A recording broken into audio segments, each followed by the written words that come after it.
the BBC Sounds app, on your smart speaker, play BBC Radio Manchester, and on your radio. The sound of Manchester is BBC Radio Manchester.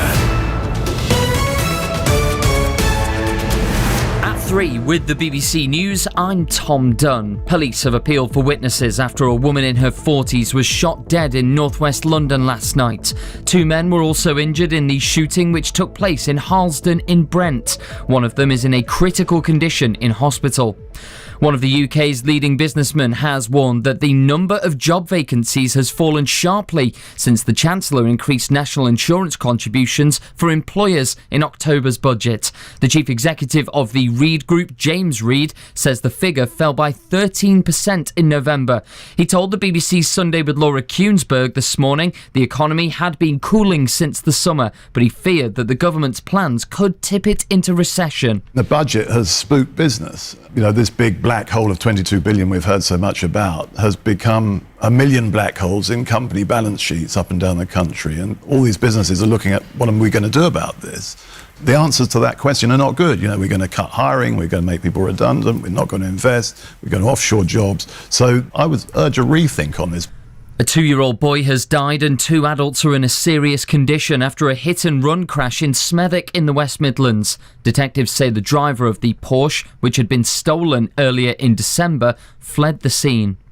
Israel has announced the closure of its embassy in Dublin as a result of what it called the extreme anti-Israel policies of the Irish government. Last week, ministers in Ireland agreed to intervene in South Africa's legal action against Israel.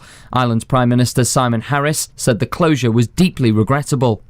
An ongoing investigation into a distressing mass fish death in a Wiltshire Nature Reserve's lake has shown that it was not caused by sewage. It's still not known what killed around 400 fish in Royal Wootton Basset back in September. The Environment Agency has ruled out sewage, but tests are continuing to see if another pollutant was to blame. Councillor Pat Farrow is the town's mayor. In this last week, what they're doing is now lifting storm drains, etc., and they're adding different coloured dyes to see if they can find where there is obviously another source feeding in. And finally, a railway line in Northumberland will carry its first passengers for more than 60 years today. The route between Ashington and Newcastle had been axed in the beaching cuts of the 1960s.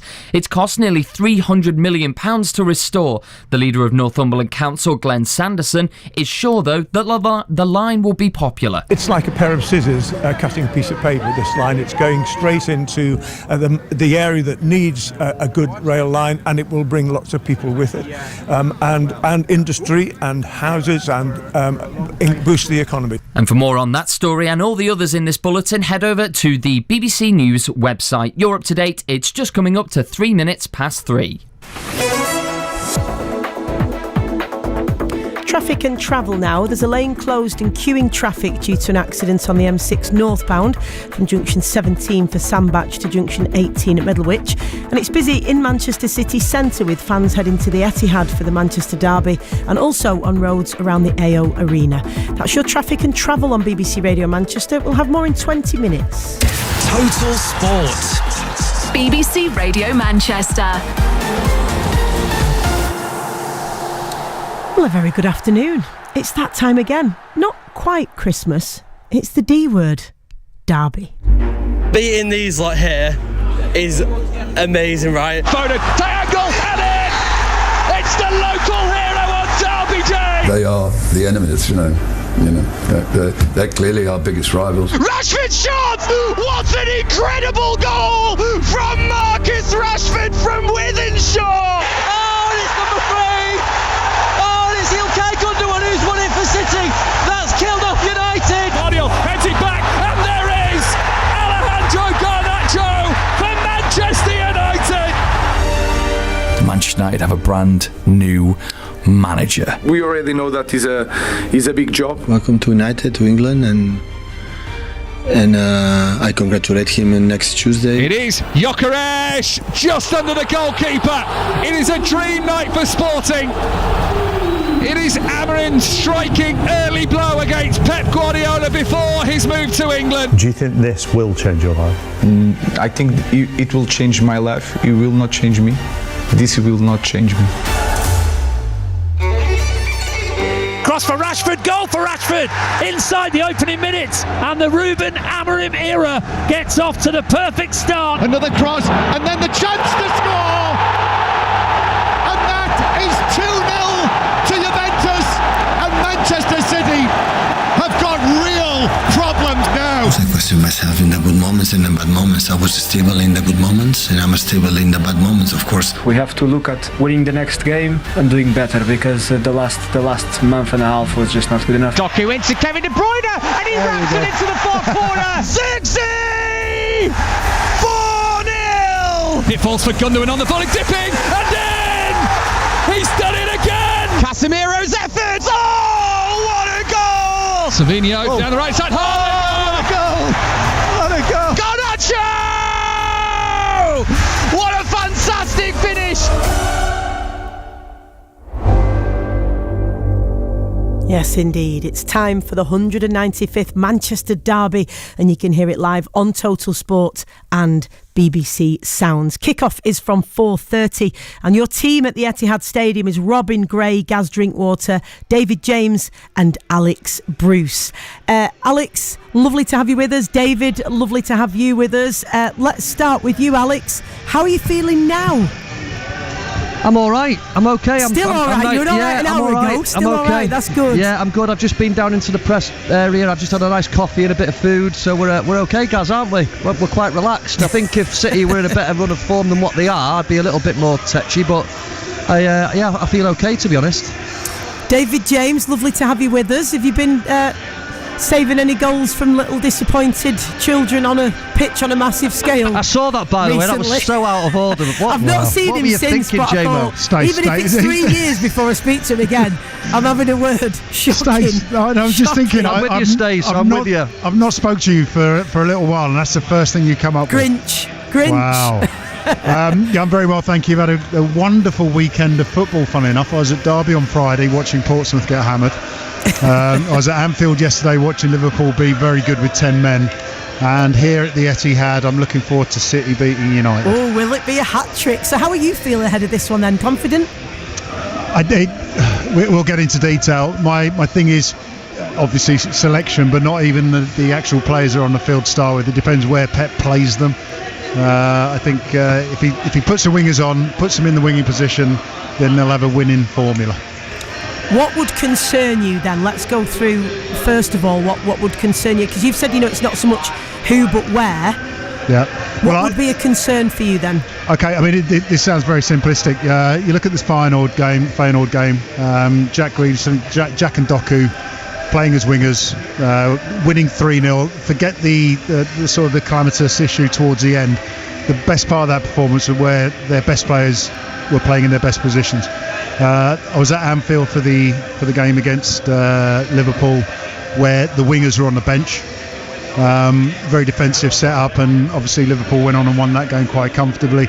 Looking at the last couple of games again in Europe, especially against Juve, they had the players on the pitch, but Jack Grealish plays in a more central role. When he goes out wide, he causes problems. Even if he's not crossing the ball in, he's drawing players towards him, creating space for other players to get involved, which has been the formula for success over the last couple of years, 2 or 3 years, whatever. So as long as he's got them on the pitch and put them in the right position, I think there'll be too much for Manchester United today. That's interesting as well, David, because most people will talk about the sort of defensive problems and for good reason, because of all the injuries that they've had. It's interesting that you've started with that. Let's move on quickly to defensively then. Obviously we're not too far away from the team news now, so as soon as we've got it, of course, we'll share it. Who do you think will or should start in defence? Well, again, until we've seen the team, and then I'm not sure exactly what the injury status is or fitness status is for the rest of the players, but to draw on the point I was going on about the wingers, when Jack Grealish has the ball, he tends to keep it, and this is the other issue. Jack keeps the ball, he contains or occupies a lot of players. If you've got that missing, then the pressure's always going to be on the defence, because usually it means you're out of possession. Doku's another one, and against Juve, they had him in the bag. I mean, I think the second goal came from Doku doing a one-on-one. There's certain things that happen in games where they put the pressure on a defence, irrespective of who it is. So I don't blame the defence directly for anything, and whatever they put out today, as I said, providing they got the offensive threat, then the defence shouldn't have the amount of pressure. The one question is, and I'm going to chuck it in there, and only because it's in my head, is who goes in goal. Yes, well, we're going to cover that more in depth in just a moment. Alex, I just want to come to you on that. Let's say if they do set up like that, in that attacking mindset with players like Grealish who can impact everything for a Manchester United point of view. How do you think they're going to set up? They did, off the ball had an excellent first half against Arsenal. A mid-block, low block. What do you think how they should approach this, or how they will approach it? Well, that's the $1,000,000 question. We'll have to wait and see. Obviously, watching the new manager today is going to be very interesting. A lot of teams come here and park the bus, as we say, and try and get as many men behind the ball and try and frustrate City and hit them on the counter-attack. But I think if you're going to get success against Man City, you've got to go after them. You're going to have to try and press them high up the pitch. You're going to have to try and find a way of having your runners in the team, players with legs and energy. Because if you don't, I just believe if you sit off Man City, eventually they'll open you up and they'll score. So I'm hoping that they go after them, they're aggressive against them, try and get in their faces and try and utilise the fact that they've been on a poor run of form and trying to get an early goal if they can. And if they can do that, it could be a good day for Manchester United. Well, of course, David's just been talking about Grealish and his ability and out-and-out wingers to sort of get at players and cause problems in defence. One of the players who's done that for Manchester United is Ahmad. I mean, a 10, a wing-back, where do you see his strongest position, Alex? I see him, his strongest position is as a winger, as wide and high, whether it be on the left or the right. I just see him as such an exciting player, a Man United player, someone who gets you on the edge of your seat. He's full of energy, he's full of hunger and desire. And of all the Manchester United players that have been performing in recent weeks, he's been one of the shining lights. He's been excellent in certain games, and it's a great occasion for him to go and grab the opportunity if he plays today and show what he can do. And David, we're told that in terms of injuries, the available players defensively for City, Kyle Walker, Ruben Dias and Josko Vardiol, could well be their only available senior defenders for the derby.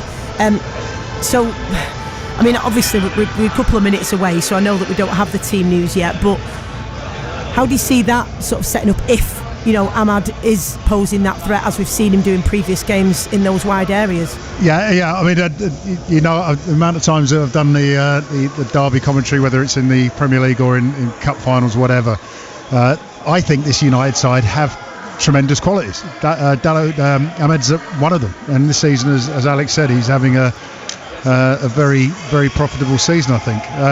He can cause problems, but I go back to the point, if City have got the ball, which they will have for, you would imagine, sustained spells of time, it's who has the ball in what areas and how much they can cause the problems. And as I say with the wingers, it takes or alleviates that pressure on the defence. I think the key thing here, one of the key things, is Erling Haaland. The reason I mention that is because I want to say I get frustrated when the ball goes long back to the opposition goalkeeper, Onana in this case. The build-up or the opportunity, when the ball goes back to Ederson or Ortega, depending on who's in goal, Erling Haaland's always in an offside position, which means that City have to build up slow. Like Alex says, if United get on the front foot and start closing down the defence, there's no outball to Erling Haaland. So it'll be interesting to see if he changes the way that he plays, so defenders who get on the ball can actually play long balls if they need to. With regards to the one-on-one defending, I don't know if Rico Lewis is available. If he fits into that defensive position, he'll be fine, or whether it's Nunes. They can handle Diallo on his own. But as I say, if they're not keeping the ball up top, it's just going to be time after time that he gets possession, gets the opportunity to show what a great player is, and eventually you think they'll get opportunities to get shots on target. Well, we're not too far away from being able to share the ever important team news. Meanwhile, let's hear from Pep Guardiola, and no wonder it's difficult to predict because he himself is unsure what he'll do. I don't know what I have to do. I need players, so I have three. And we will see what happens and the players we have, and we'll think about it. Maybe some winger has to play as a fullback, or Mateus maybe can play as a fullback, or maybe play with five in the back when wing backs are wingers. So I don't know. I have to I'm thinking a little bit. We are thinking what to do for the situation that you have just 3 central defenders. So, but the soul and the spirit of this team is there. So we are sad. I'm sad for the players because the way they run and they fight with the circumstances that they have. So Bernardo, a lot of minutes play. Gundo play in a position, can play sometimes, but is playing alone there in that position, game by game.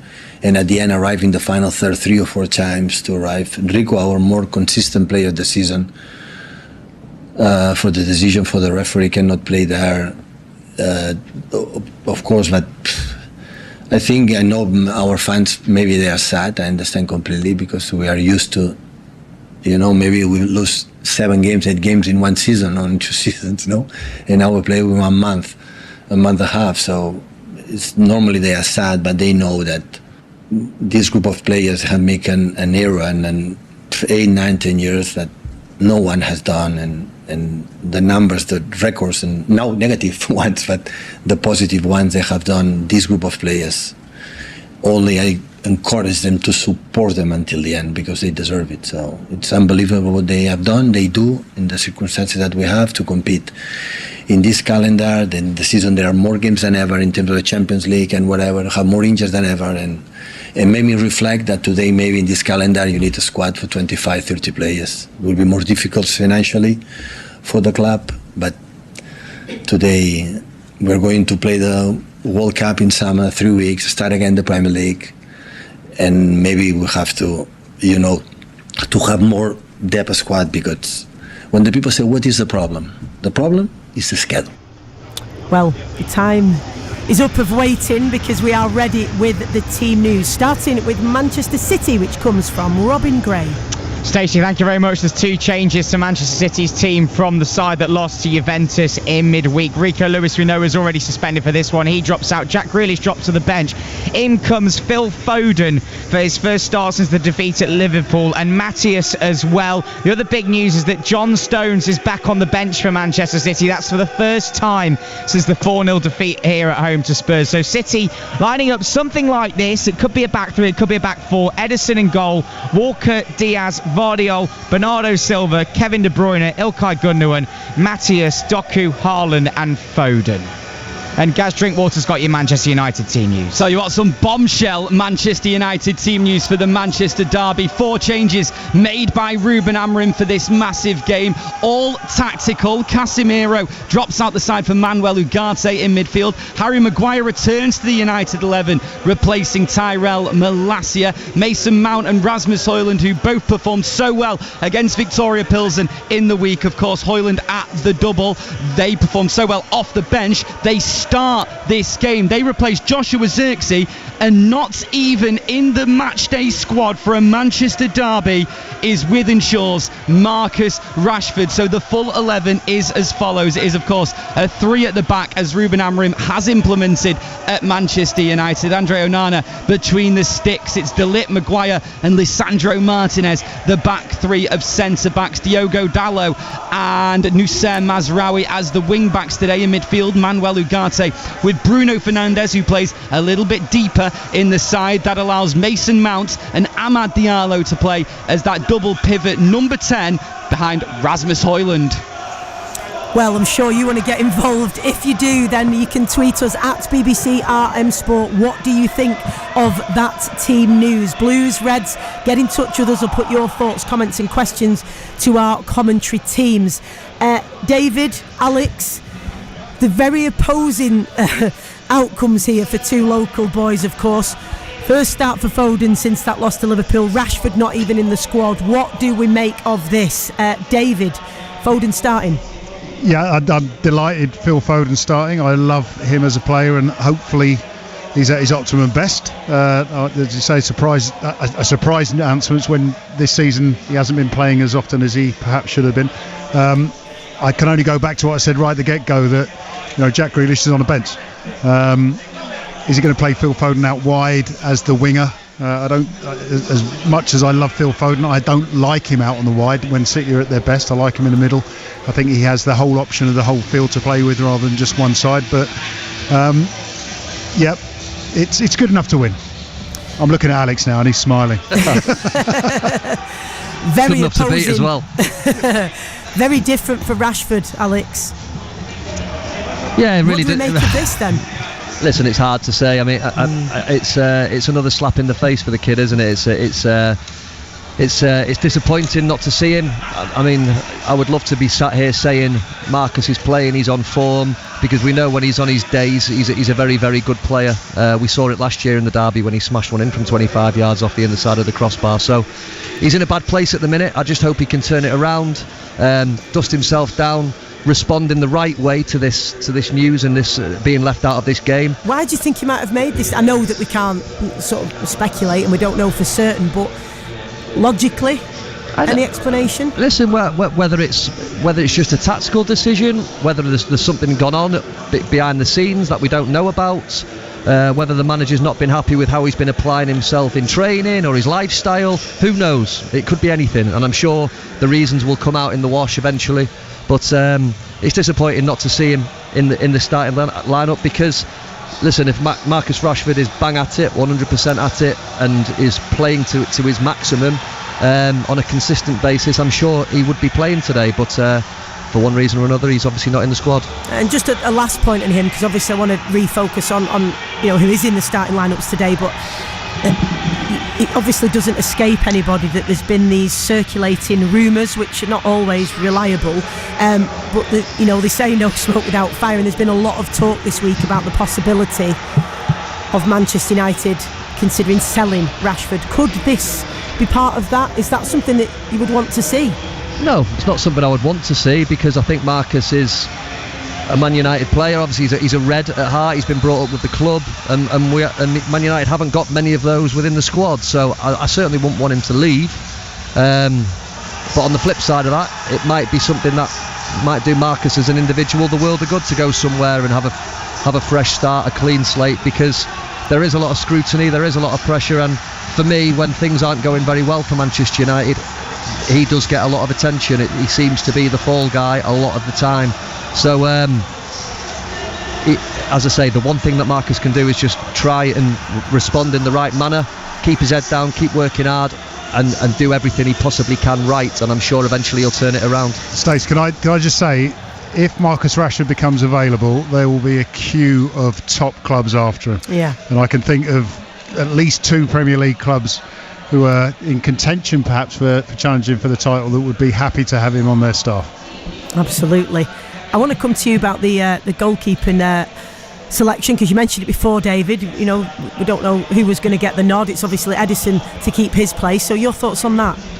Yeah, it's not that I think that Ederson shouldn't have played, but given the run that City have gone, I'd say currently in, Ederson's been in and out and hasn't resolved it, in a sense that even if he was unfortunate with the first goal against Juve, he wasn't the player that stopped Juve from winning the game, and therefore Pep could have been looking at it. I'm sure he did look at it and think, is Ortega a better option?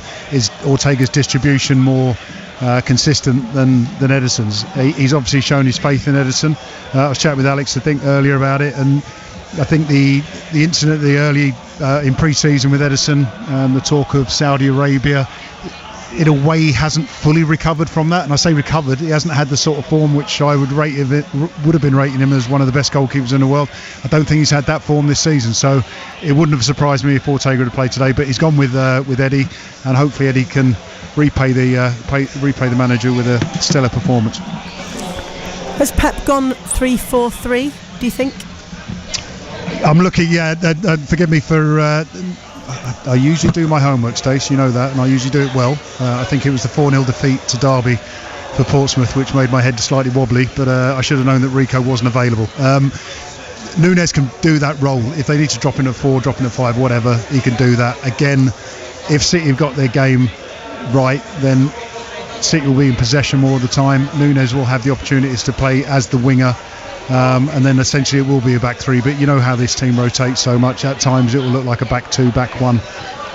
If the possession and the pressure is right, then it will look like they haven't got a defence at all. So we won't be surprised if it doesn't look like we expect it to, but you've got 3 main defenders there. Nunez, as I say, as the wing option.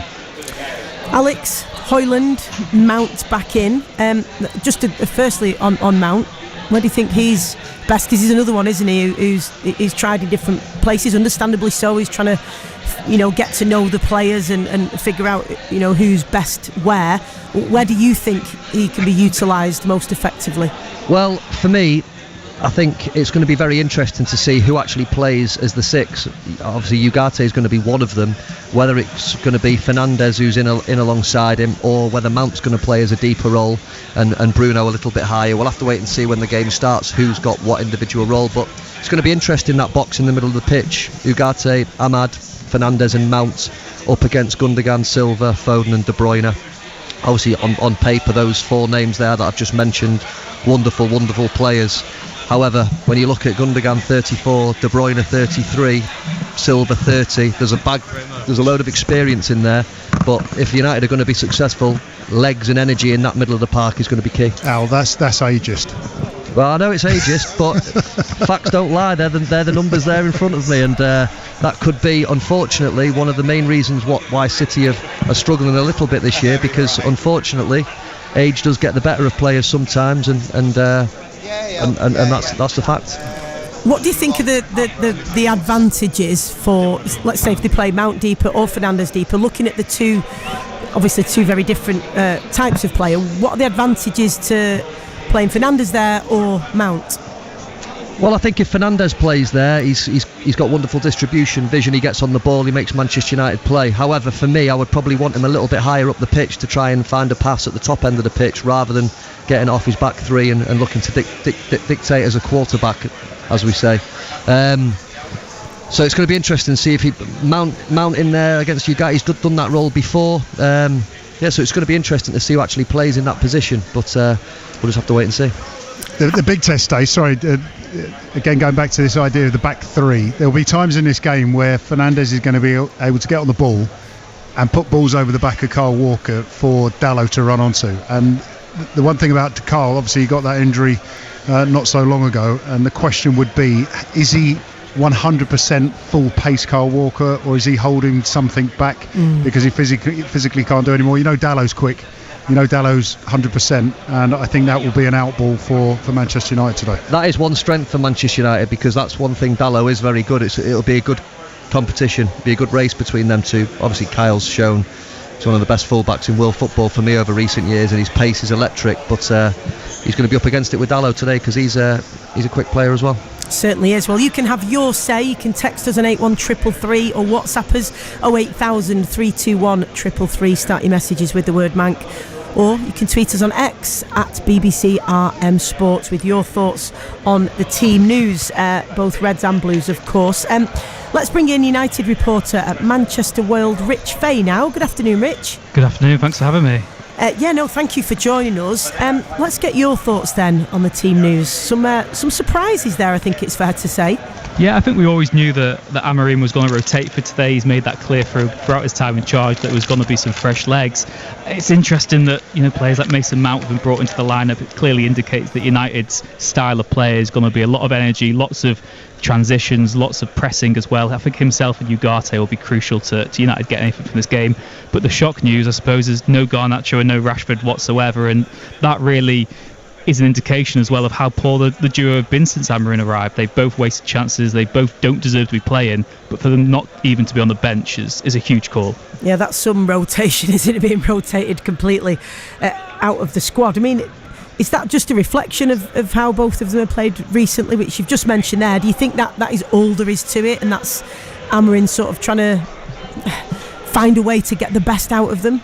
I mean, there's not been any official word yet on why they missed that. I expect that could change imminently, but they don't deserve to be playing. They don't deserve to be starting at the very least. I'm not surprised that neither of them are in the starting lineup. I am surprised that they're not in the squad altogether, because as poor as Marcus Rashford and Alejandro Garnacho have been since Amorim arrived, they are both probably more viable options off the bench, particularly in this sort of game, given their pace and their trickery against this City defence, than someone like Joshua Zirkzee. I just think United now look very limited on options to change the game if it is as tight as we all expect it to be. Do you think this is quite a risky move then, let's say, by Amorim then? Because it's a huge call to make, isn't it? There is a risk involved, or, depending how things work out, it could be considered a bit of a genius at this move. Exactly. I think United will say Amorim's the one who's being paid to make these decisions, though. He sees a lot more than we do as well. He sees them every day on the training ground, and ultimately this is going to be one of the biggest decisions he's made so far, one that will either make him as a United manager or maybe cast some doubt about what it is he's trying to do. But it's very clear from that starting lineup that is what he wants in the match of today. He wants people who are going to run, he wants people who are going to leave nothing out on the pitch, all those cliches. You know you're going to get that from Fernandes, Ugarte, Mason Mount. You know exactly what you're going to get. And I guess the problem with Garnacho and Rashford is we so often see them flicking hot and cold. We just can't rely on them as much as we can other players. So it's going to be fascinating to see how it works out, and fascinating to see if this gamble pays off or not. It is fascinating, Alex, isn't it? Because having players believe in what you're doing is really important, and these things can go one way or the other. That they see it as, well, what he says he wants, if we don't give it him, he lives by those values and will act upon them, rather than just saying it and then keep putting the same players out no matter what their performance is. So there is an element of risk here. What are your thoughts on this call in particular for Rashford and Garnacho? Well, it's a big call, because I agree they are a good option to have on the bench, the pair of them, aren't they? So to not have them involved at all, if there's no injury there, then it's obviously a big call and it's going to create headlines. But on the flip side of that, he's a new manager coming into Manchester United. He's got to set his stall out. He has to put his marker down and what he demands and what he expects from his team. And if certain individuals aren't buying into what he wants, how he wants his players to behave, how he wants his players to perform on a consistent basis, then he's got to make big calls. And if he's going to be successful at Manchester United, he's got to be brave enough to make them big calls. And David, obviously City will be focused on what they're doing in their own team, but from a City perspective, would you rather have Rashford and Garnacho on the bench going up against them? It's really good question, Stacey, because when you're playing an opposition, you're preparing for what you think is going to happen. I'm sure in a limited amount of time, albeit, the preparation from Pep and the Manchester City team would have had Rashford or Garnacho somewhere in the equation. So to have them not involved at all means that there would be a slight tinkering in the strategy. There might be a bit of relief, because as inconsistent as everyone's saying Marcus has been, when he's on it, he's a handful. He can cause problems. Garnacho's the same. So two quality players not being involved, I'd look at that as a positive. Although, as I say, I think the preparation would have had them included in some kind of way. What I will say in it though, with Højlund up top in the 9 and Ahmad to one side, to have Garnacho or Rashford on that left-hand side, it would have caused City a problem in terms of pace to exploit that area down the sides. And obviously with not having Garnacho or Rashford on that left-hand side, whether it be Bruno or Mount, they will have to cause City different kinds of problems by getting in little pockets and trying to find a pass. Well, Rich Fay from Manchester Will, thank you very much for joining us. It's a risky decision, of course, especially given that it's a first taste of the Manchester derby for Ruben Amorim, but he already has a win over Pep Guardiola's Blues since being confirmed as United boss. His Sporting side beat City in the Champions League just, believe it or not, 40 days ago. Bolden with a powerful shot, and Manchester City have taken just 4 minutes to unlock Sporting. Foden was the man, straight through the goalkeeper, and after 4 minutes it's Sporting 0, Manchester City 1. Take the time to make some sense of what you want to say, and cast your words away upon the way. Sporting again, it is the foot race between Gyökeres and a recovering chance, and Gyökeres has scored. Sporting with their leveller. So much Manchester City domination, but it is the danger man Victor Gyökeres who gets them level. Say it loud and sing it proud today. And they're already motoring forward here, looking for a bright start to the second half, and they might get it as well. They do have it as well. 22 seconds, it's all it's taken at the start of the second half for Sporting to get in front, and Ruben Amorim is signing off in style from Sporting.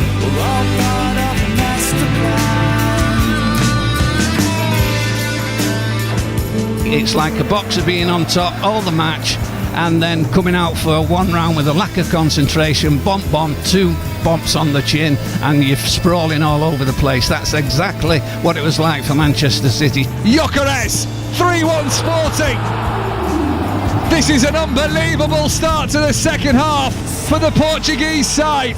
Things are going from bad to worse. Kovacic, glum. Bernardo Silva, a little shake of the head. Kyle Walker biting his lip. Ruben Amorim smiling in his dugout. Glowing inside. It is Gyökeres just under the goalkeeper. It is a dream night for Sporting. It is Amorim striking early blow against Pep Guardiola before his move to England. There goes the full-time whistle. Well, Ruben Amorim signs off from the Champions League with Sporting in true style. In the second half, they have blown away Manchester City, and the two will meet again, Amorim and Guardiola, in 6 weeks' time in a Manchester derby. I take this to Premier League. When I arrive there, it's a different world, a different pressure. I will try to be the same.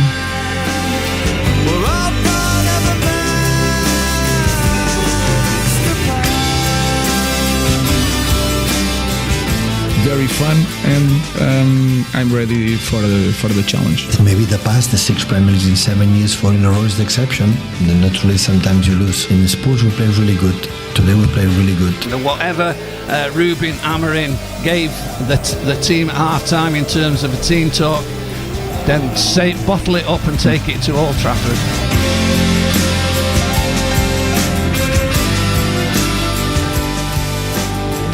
Well, he's going to have to bottle up and take it to the Etihad today, of course, where our commentary team are in place. We've just been joined by Simon Bajkowski, the chief City writer for the Manchester Evening News. Lovely to have you with us, Simon. Good afternoon. Hi, okay. Yeah, now you were there that night that we've just heard that lovely, those highlights, which won't be so lovely for the Blues, of course. Tell us what went wrong that night for City.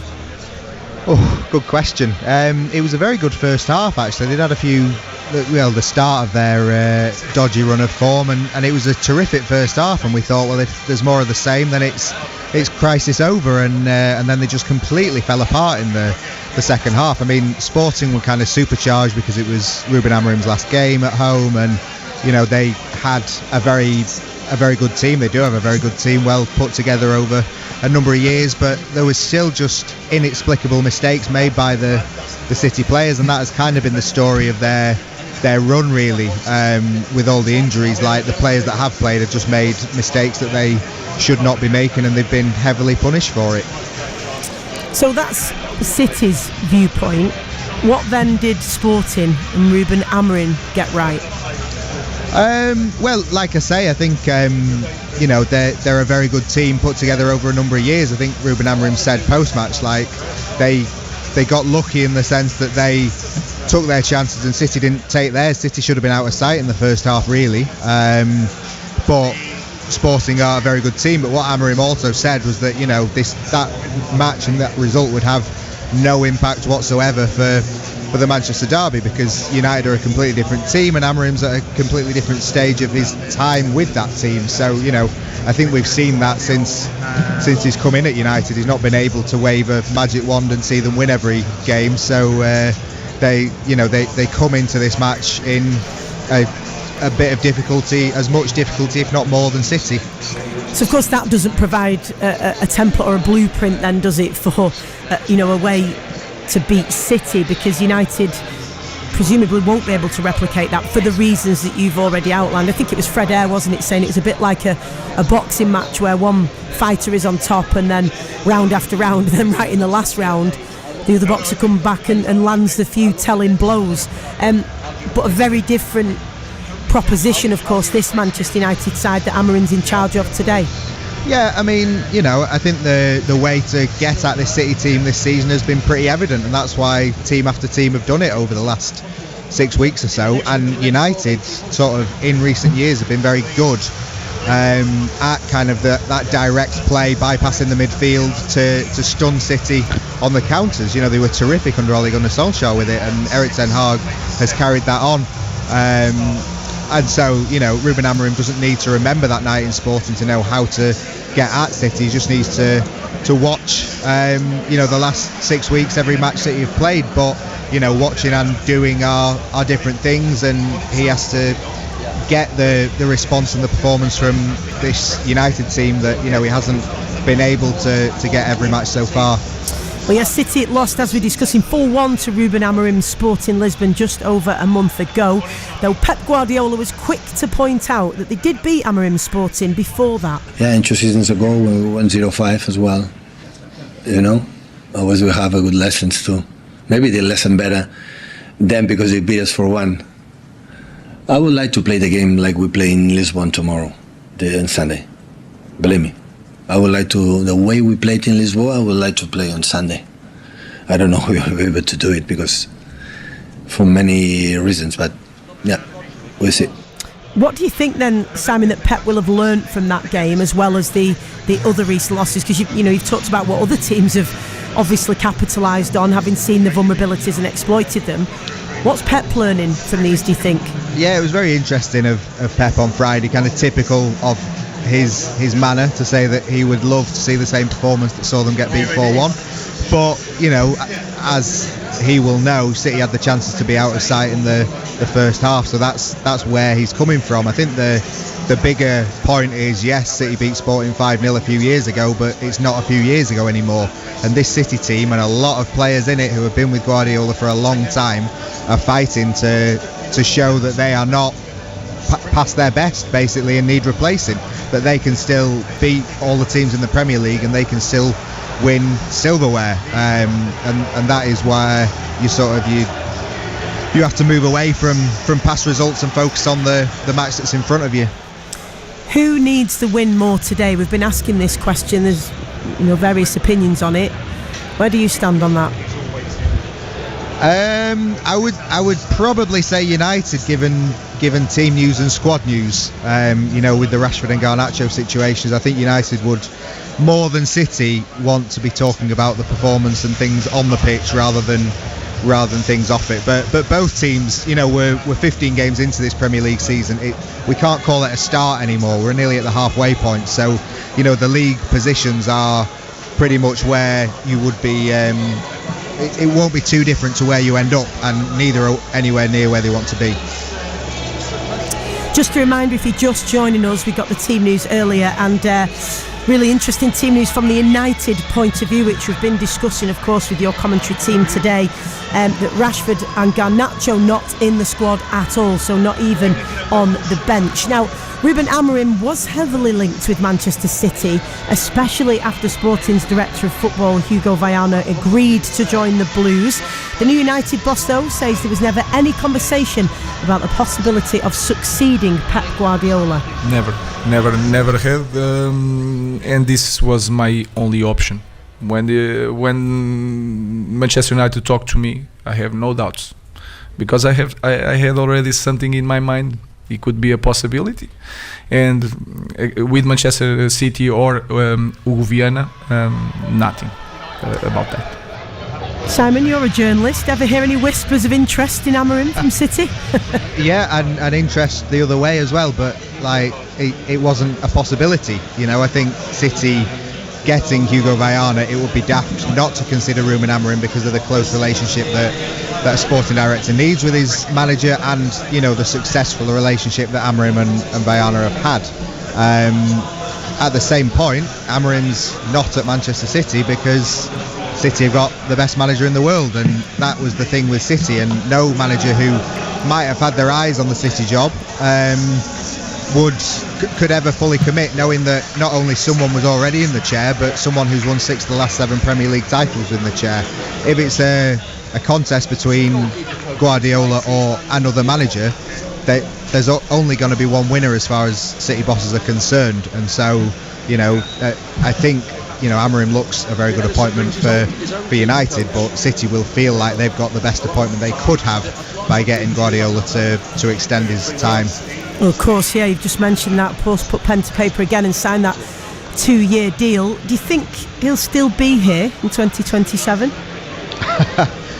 He's never broken a contract before, and I think we're kind of at I mean, it's very difficult to second guess him. He himself thought he would leave at the end of this season, and sort of people very close to him were convinced days before he signed his new deal that he would be leaving at the end of the season. So it's very difficult, but all you can go of is his past, and he's not broken a contract, and he seems more than ever up for the fight of restoring this Manchester City team to its best possible version. He has said he would like to manage internationally, so if a job came up after the 2026 World Cup, that might be a conversation that he needed to have a think about, or there might be a few conversations, but as far as anyone can plan for, he will be in place until then.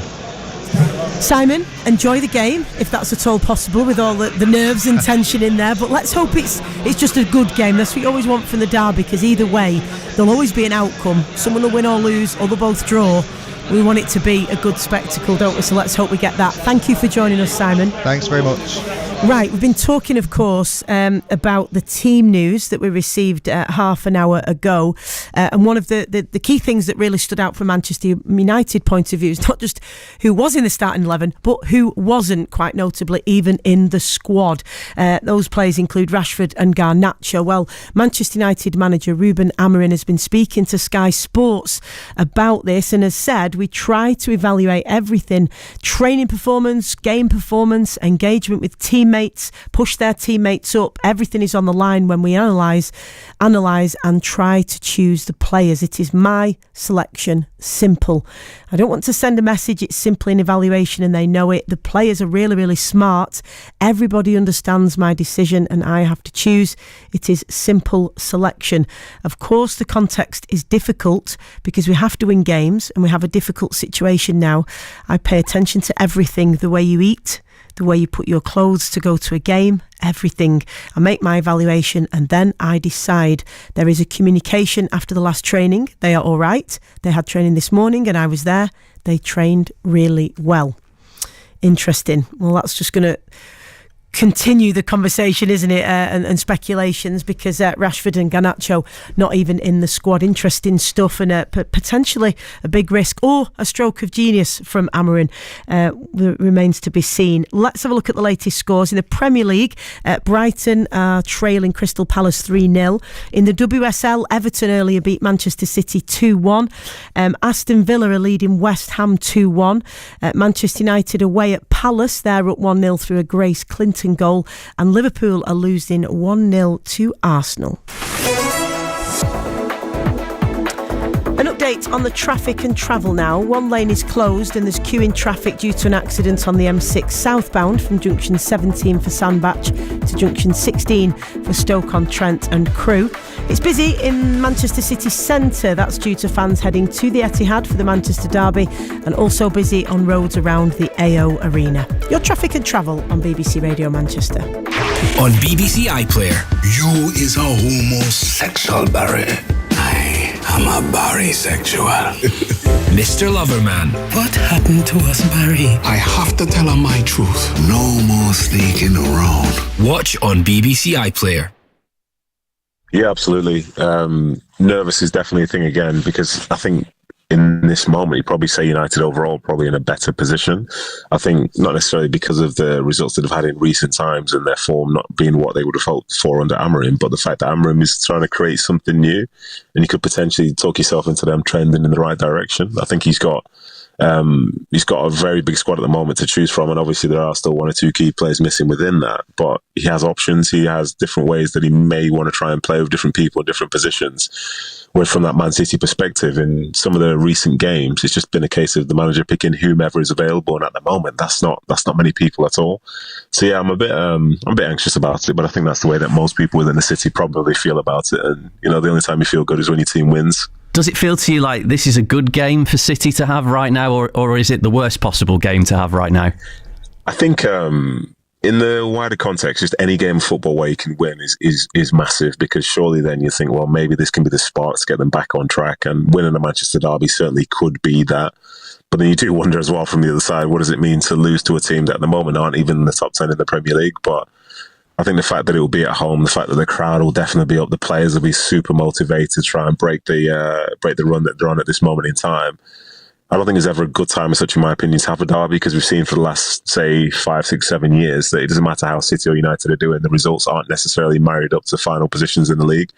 But yeah, I think for those players, if you want to try and make a mark and get the crowd on, get their fans on side, then winning the Manchester derby certainly will provide that. But with that comes some big pressure, and I think there'll be plenty of that on Sunday as well. Well, there certainly will be. That, of course, the voice of former Blues defender Nedum Onuoha talking about those nerves and the pressure and everything that it means to the players on Derby Day and indeed the fans. Some of whom have been talking to Josh Watton, who's outside the Etihad. So I'm in Merrydees with Manchester City fan Matt. You've travelled a long way for this one, Matt. Where have you come from? North Devon. How long did that take you? 6 hours.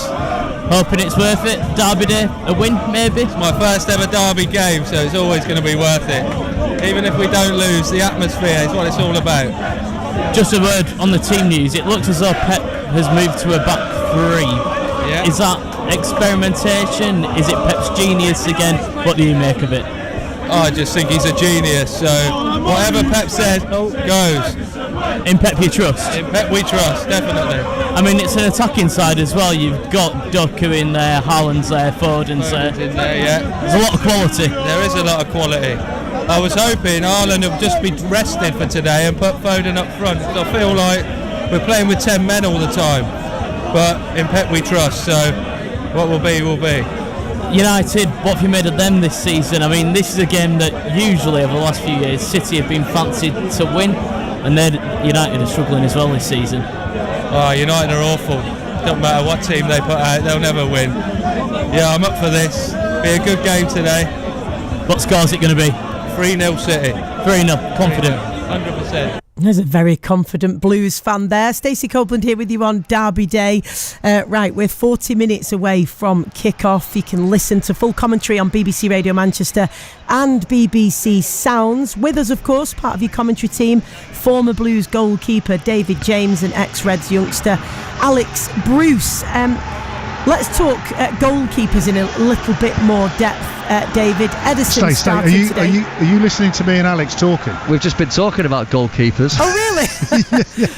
Young I was a bit worried there about what you had. had been talking about, that you were hoping we hadn't aired, but it was nothing bad either way. So just football talk, which is all good. Yes, go ahead then. Let us in to what you've been talking about. Are we allowed to divulge? Yeah, we can divulge. I was just saying we've got a good young goalkeeper at Salford at the moment, Matty Young. We've got him on loan from. We've got two good goalkeepers actually. Jamie Jones is the other one, but Matty Young is playing at the moment, and he'll need to be playing well like he is at the moment because we've got City in a couple of weeks in the Cup. So I'm sure that'll be a tester for him. There you go, good plug. Right, go on, David. No. I was just talking about, and I know we're going to be talking about the goalkeepers playing today, obviously, but just saying about 18 years old and how you look at the development of a talented young goalkeeper when we've got two talented young goalkeepers compared to me and Al. Maybe they're young, but two talented goalkeepers on display today. How highly do you rate them both? And what, obviously this has been talked about before, but in terms of the attributes of Ederson and Ortega, how do you look at those separately? Well, the key thing here is, and this is the goalkeepers' union, if you like, when people refer, and Peter Schmeichel's down pitch side talking to people who are regarded as one of the best goalkeepers, for some even the best goalkeeper in Premier League history. It all depends who you're playing, what team you're playing in, and the demands on your capabilities within that team. So Man City running riot with teams throughout the season. Ederson's not asked to do a lot when it comes to saving shots, but he's great when the ball's being played back to him, and his feet, as people say in a cliched way, are exceptional. All of a sudden, when City are under pressure and he's having to make a saves, his goalkeeping style is then questioned in a different way. Ortega, for example, and I've said this again on the show, Ortega seems to make more saves than Ederson. Maybe because Ortega doesn't have the threat that Ederson has, it means that he's in, or maybe even the personnel change means that Ortega's saving has to be more important or more paramount than perhaps his distribution with his feet. I think Eddie has been, in the a couple of seasons ago at least, one of the best goalkeepers in the world. Big fan between him and Ali. It was very difficult to say who was the best, but I think the way that City have changed and the questions on what he has to do as a goalkeeper have changed. He's actually making some good saves in the warm-up, I have to say. He's having to change the way that he plays. And I think go back to what happened in the summer with all the talk about the potential move to Saudi Arabia. I don't think it helped him, whether it was a focus thing or whatever, whether there was a serious opportunity for him to move, but I think the focus has slightly gone, and we're not seeing the best version of Ederson on a consistent basis this season. It doesn't mean that he can't still be one of the best goalkeepers in the world, and hopefully today, if called upon, he will prove it. But I just think in the nature of the game, a massive distraction like that, there needs to be a bit of recovery from it. With regards to Onana, there's things about Onana which I love, and I haven't seen the best of it. Just like the goal he let in the warm-up just now. Commentators curse, he's just dropped one in the warm-up like you've never believed it. It was like Massimo Taibbi again. Wow, I'm glad you said that. Sorry, Stace, go on. It's okay, you've led us on nicely to United goalkeeper Onana, who you've just mentioned, and we can perhaps get a description of what's just happened on the pitch in front of him, but he might want to forget it. I'll let it's good to get the bad ones out of the way. That's what they say, isn't it, in the warm-up. Get them all out of the way. The outfield players aren't out yet, so both sets of goalkeepers are just getting warmed up by the goalkeeping coaches, and we've got, to our left, we've got the City lads taking shots, and to the right, we've got Onana taking shots from the Manchester United goalkeeping staff, and just as we looked to our right to see Onana, he dropped one and it went over the line. So hopefully he's getting his mistakes out the way early doors, so when the game comes around, he's bang at it. Exactly, that's the best time to do it. Well, he has of course made a couple of high-profile mistakes. So does his manager have any concerns about him? We have to take it like it is. He had already in the past situation like that, so we have to work on this. If you see at the play, we are trying to build up a lot with the goalkeeper, making the bounce with Mata a lot of times. In this time we have a disconnect a little bit during the play, and when we try this, we suffer a difficult goal for us in the end of the second half. But we managed, not like against Nottingham, we managed to help Onana like he did in the past for us. Alex, he has kept more clean sheets than anyone, but as we've just mentioned, there are some high-profile mistakes, and when a keeper makes a mistake, it's a lot more noticeable, let's say. What's your opinion on him? My opinion on him is I think he's improved since when he first came. I think we've got to remember that when he signed from Inter Milan, I think his last game for Inter Milan was in the Champions League final. So they weren't signing a mug. You don't play in Champions League finals for a club like Inter Milan unless you're a very good goalkeeper, and I'm sure Jamo will back me up on that. I think the pressure of coming to the Premier League, playing for Manchester United, is something which I would imagine Jamo will answer that better than me. When you've got the pressures of being the number one at such a huge club and you make a couple of mistakes, it's difficult because the scrutiny and the eyes will always be upon you. I do think he has reacted to making mistakes and put in some very, very good performances, but of late he has made a couple of high-profile mistakes, and he just needs to get back to his consistent ways, because I think in terms of attributes and certainly with his feet, he's a very, very good goalkeeper and a very capable goalkeeper as well. How do you deal with that, David, as a keeper? Because as we say, you know, the memes and the highlight reels circulate, and it can surely in these days of social media amplify that. How do you move past that mentally to regain that focus and consistency as a keeper? Well, I think the first thing is you don't look on social media. He doesn't have to, so he doesn't have to be exposed to what other people think. It doesn't matter how good you are, you're still going to get people having a dig at you one way or the other. I think what's interesting is, and it's even more interesting listening to Alex, I studied him when he was at Inter Milan, and he was phenomenal. His distribution was off the chart. I couldn't think of a better goalkeeper in world football when it came to distribution. And when he was to sign for Manchester United, I was thinking this is the change that United wanted or needed. It was a goalkeeper who was going to be able to distribute left, right, and centre around the pitch, put Manchester United in offensive positions and win games of football. He hasn't used his biggest skill in a way to benefit Manchester United. I don't think even now.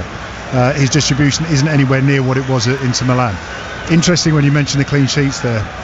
I think last season he was probably second or third highest clean sheets in the Premier League, but that didn't help Manchester United either win the league or finish in the Champions League. There's a fragility to this Manchester United team, and I'm not going to blame Onana for it, but in the Premier League they've only won one game where they conceded a goal. So if they concede, you don't expect them to win. And always has the best stats, does David James, I have to say. We're going to come back to this, of course. We're in the middle of the build-up. We're just over 30 minutes away. We've got the news to come now at 4. Then we'll get more from David James and Alex Bruce at the Etihad for the derby. Commentary, of course, on here from 4:30. That's all on the way. A quick update. Brighton 1, Crystal Palace 3 in the Premier League, and Crystal Palace beaten 1-0 by Manchester United in the WSL. On the BBC Sounds app, on your smart speaker, play BBC Radio Manchester, and on your radio. The sound of Manchester is BBC Radio Manchester. With the BBC News, I'm Tom Dunn. A 2-year-old boy has died after a crash in the West Midlands involving a stolen car. 4 adults travelling with the child were also injured when their Toyota collided with a Porsche Cayenne in Smethwick late last night. Greg McKenzie has more details. Police say that the driver of the grey Porsche, which they believe was stolen earlier this month, crashed into the Toyota and then fled the scene. Now, 4 adults and a child were taken to hospital. The 2-year-old boy died, while a woman aged 29 and a 30-year-old man remain in a serious condition in hospital, and detectives have urged the driver of the stolen Porsche to come forward. The United Nations envoy for Syria says he supports lifting sanctions on the Islamist group that has now forced out the former President Bashar al-Assad. On a visit to the capital of Damascus, Geir Pedersen called for justice and not revenge. He told reporters it was time to end Western sanctions. Police have launched a murder investigation after a woman in her 40s was shot dead in northwest London last night. 2 men were injured in the attack in Brent. 1 is in a critical condition in hospital. Our reporter Anisha Kadri is at the scene of the shooting. People in this area, well, they're in real shock. We've seen residents coming out of their homes, on their doorsteps, just looking over just behind me at the police activity going on here. They say that they haven't seen anything like this. One person said that they heard the shots last night, that they thought that it was the sound of fireworks, and people here, they just can't believe that a woman has died in this way. The Home Secretary Yvette Cooper says the government has a moral responsibility to stop small boats crossings from the Channel, but has refused to say when the number might decline. Official figures out show that more than 900 people arrived in the UK last Thursday and Friday alone. Ms Cooper says nearly 13,500 people without the right to stay here in Britain have been returned to their home countries since the general election. The Conservatives say they would bring back a Rwanda-type plan to act as a deterrent if they were to regain power. A car park operator has dropped its near £2,000 court claim against a woman who took more than 5 minutes to pay for parking in Derby. Rosie Hudson was among a number of people being taken to court by XL Parking due to its 5-minute payment rule, which has seen drivers sent fines for not paying within that time. But following the publicity of the case and an MP describing them as a 5-minute rip-off charge, the claim against her has been dropped. And in the Premier League, Wolverhampton Wanderers have sacked their manager Gary O'Neill. Wolves have won only twice in the Premier League this season, leaving them 19th in the table. All of these stories on the BBC News website. You're up to date. It's 3 minutes past 4. Traffic and travel update now. The M62 westbound is closed on the exit Slip Road. That's due to a broken down vehicle at junction 11 for Birchwood. One lane is closed and queuing traffic due to an accident on the M6 southbound from junction 17 at Sandbach to junction 16 for Stoke-on-Trent and Crewe. And it's busy in Manchester city centre with fans heading to the Etihad Stadium for the Manchester derby, and also busy on roads around the AO Arena. Your traffic and travel on BBC Radio Manchester. More in 20 minutes. Total Sport. BBC Radio Manchester. Well, a very good afternoon. In case you hadn't heard, it's Derby Day on BBC Radio Manchester. Beating these lot here is amazing, right? Foden, triangle, and in! It's the local hero on Derby Day! They are the enemies, you know. They're clearly our biggest rivals. Rashford shot! What an incredible goal from Marcus Rashford from Wythenshawe! Oh, and it's number 3! Oh, and it's Ilkay Gundogan who's won it for City. That's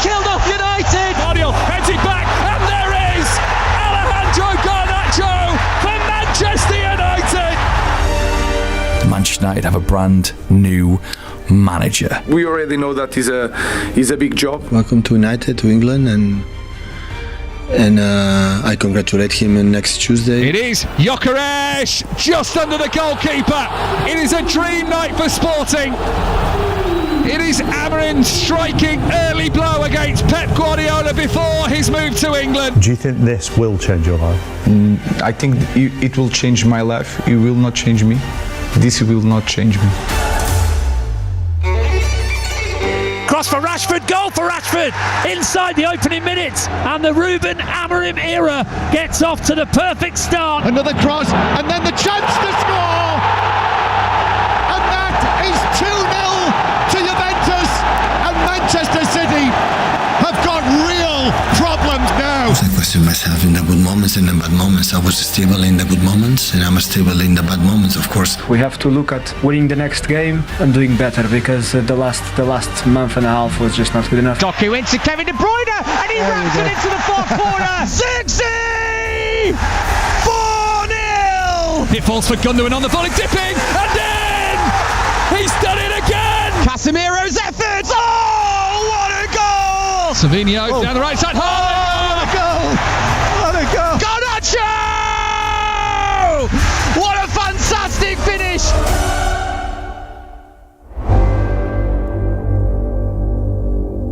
Yes, blue meets red in Manchester. We're live on BBC Radio Manchester and BBC Sounds. Let's get a reminder of the team news with your commentary team at the Etihad, starting with Robin Gray.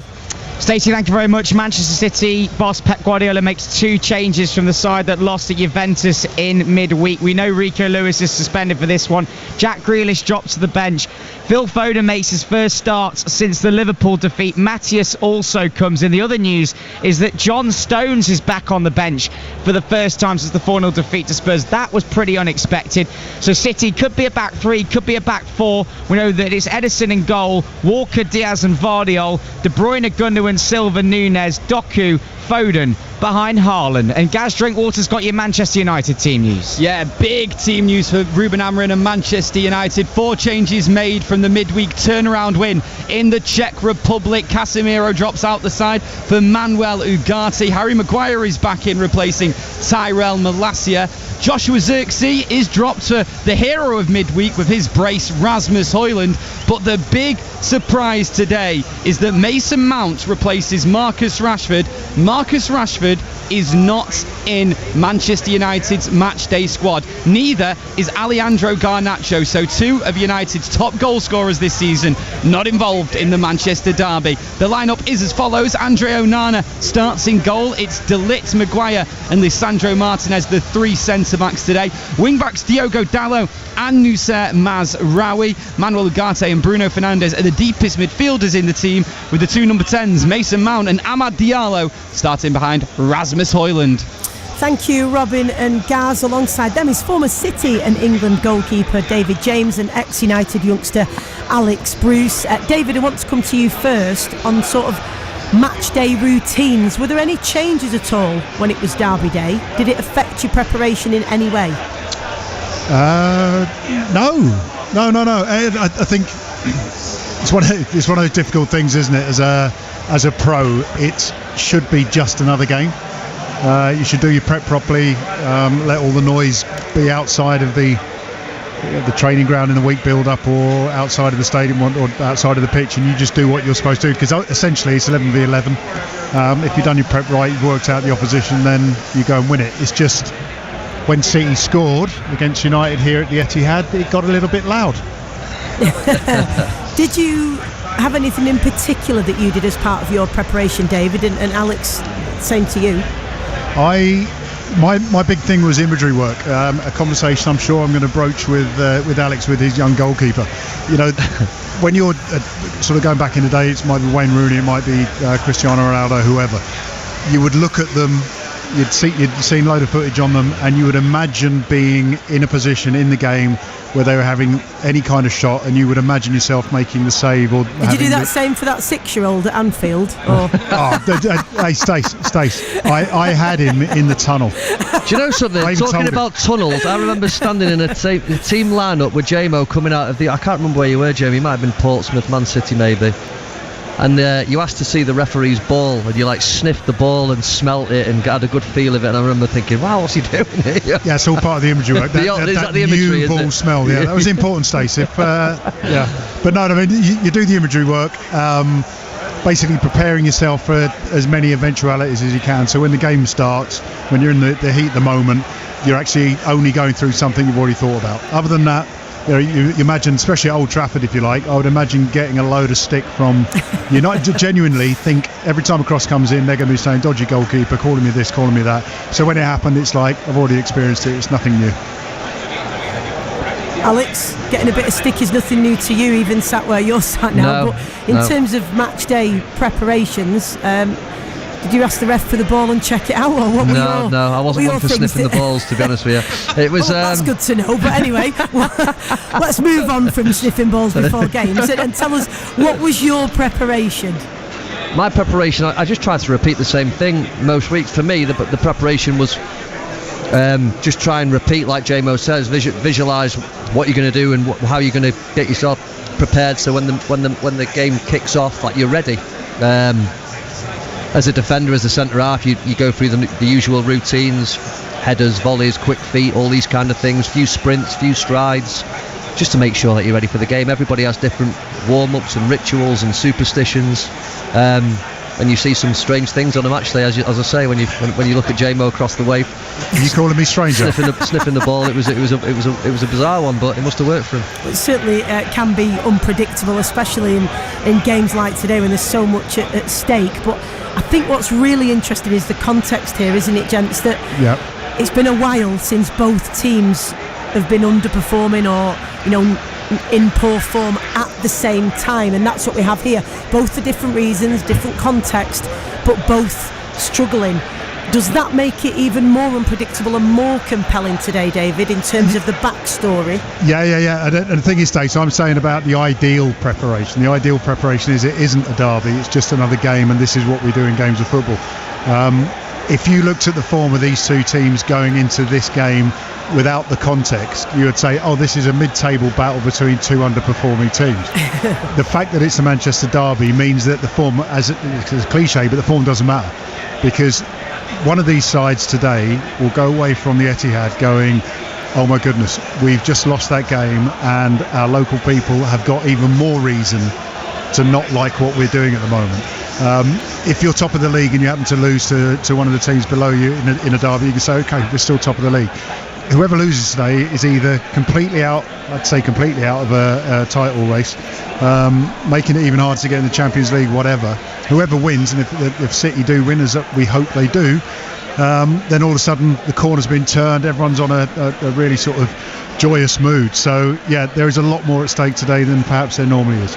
And you expect teams to lift themselves, don't you, Alex? We've heard it said lots and lots of times before, if you can't lift yourself for a game like today, you ought not even to be playing. So that's where form does go out of the window, because if there's, whether it's a semi-final of a cup or a derby, it has that added element to it where you expect everybody, regardless of recent run of form, to raise their game.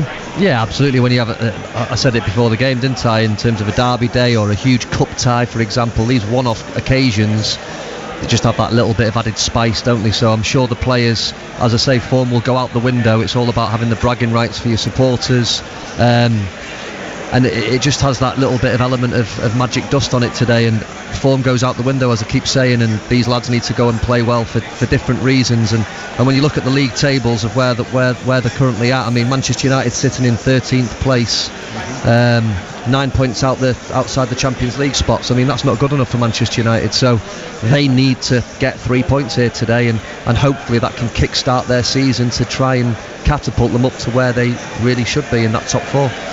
Interesting that you've mentioned where they are in the table. I mean, last time these two met with neither side in the top four was only January 2020. It doesn't seem that long ago. David, of course, the other context here from City's perspective is that with Liverpool and Arsenal dropping points, potentially have been handed away back into the title race. Not that they need any extra incentive to beat their rivals, but there is that context, isn't there, in the league, certainly?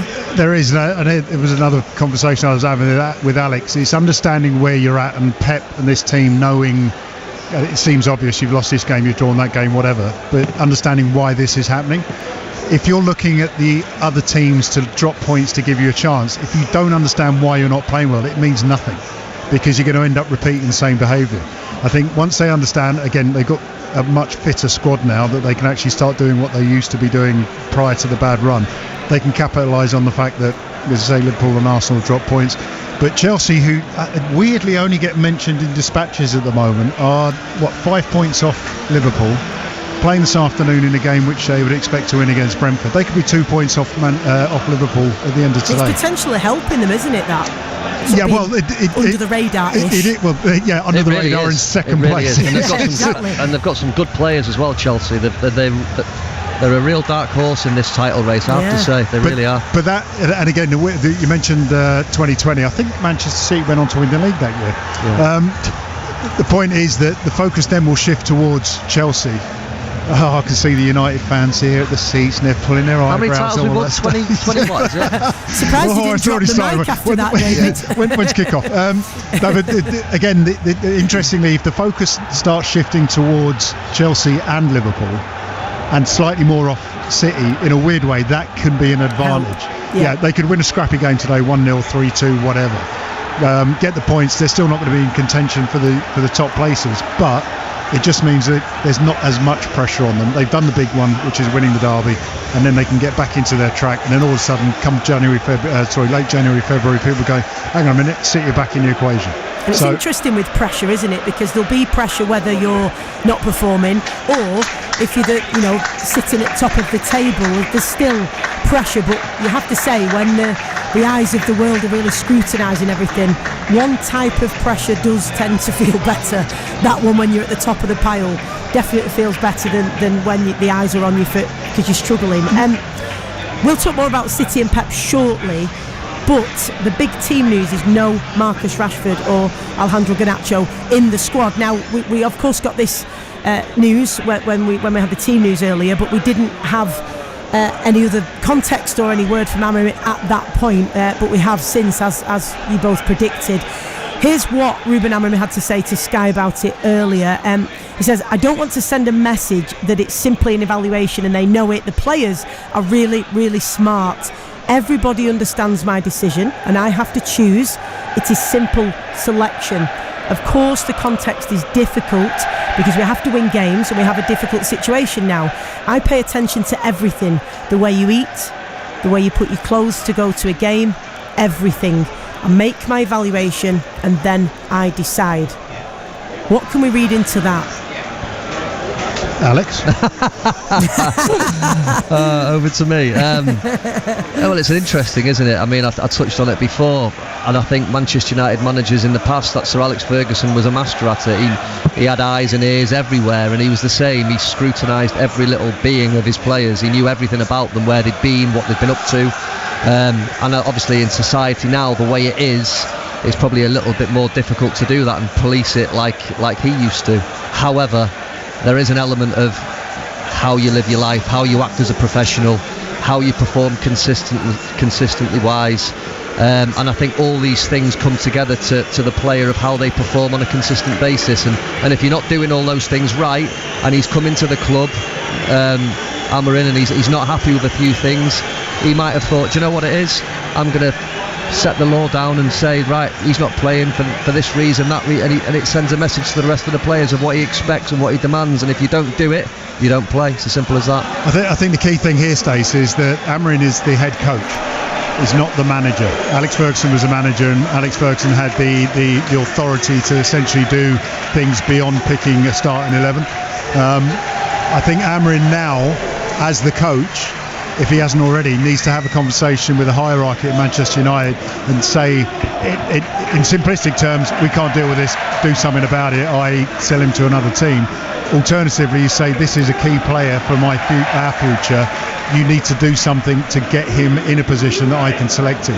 And then it's up to Manchester United's hierarchy to say, how do we deal with this problem? And I'm not talking about massive intervention, even if it's calling and having a meeting in a boardroom. Have the conversation to try and get him back on track, because I said to you, if he goes to another club in the Premier League and it will be a top club, he will end up causing Manchester United problems. The one thing I do hope in all of it, I hope Marcus himself responds well to this. I hope he can sort himself out, because he's a fabulous football player. No one likes to see him in the headlines for the wrong reasons, and let's hope he can sort himself out and get back to playing to his very best, because if he does do that, there's still a hell of a player in there. It's interesting, isn't it, just a final one on that is a young manager, of course, Amorim, but this seems like more old school way of dealing with things, because we hear again and again that because of, it's a different generation and the way that they've come through academies, they haven't been cleaning the boots of the senior players and all of that, which used to be a rite of passage, and perhaps there's a different approach that you have to take. You can't be as hard on players. I've heard David Moyes say, but many managers speaking that way of how different the environment is. This is quite a strong approach, and presumably has tried other things first before this, maybe a more supportive approach you would imagine. This is a really strong message, if nothing else, do you think? Yeah, the thing is, Stace, and again, I'm only going by the title. He's the head coach, not the manager, and there's a limit to his authority if he's only the head coach. And essentially, I'd put it like this: I pick the starting 11, I pick the players on the bench. You aren't doing enough, from what I've heard, what I've seen, to put yourself in that position. He can't fine him necessarily, because he doesn't have that authority. He can't take any other measures because he doesn't have that authority, and that's why I say the hierarchy at Manchester United have to deal with that. If he was a manager, then it's a different thing. You're not coming, you're not playing. And what you said about the sort of soft glove approach to modern day footballers, I think that applies, but there's nothing wrong with some hard truths. It just depends on the limit of authority that he has, and I think he is limited in what he can do. And in the end, his change room will look at him and go, fine, if he's not playing him, if he's not putting him in the squad, then he trusts us to do the job. And if anything, they actually look like they had a bit of a spring in their step in the warm-up. Things like that can actually turn the whole team around in a positive way. And actually, honesty can really help players, can't it? It's that when you're not getting mixed messages, it's not helpful, but if they're consistent and they're fair, it's a really good environment to play under. Absolutely. You would think. Let's talk City then. Been watching the warm-ups, of course. Back three or back four? They play keep ball. Man United went through 15 minutes of formation, set plays and everything, so anyone who's watching knows what they're going to do, but well drilled, you see, Stace. United, this City lot, they're a bit flippant and a bit rotational. United look really well drilled, really ready for it. To all the listeners out there, you listen to the change in Alex's voice as this game goes on. I think, we said it, there was nothing in the warm-up which gave away. No. What we do know, though, is that Phil Foden is going to start. Big chance for him now.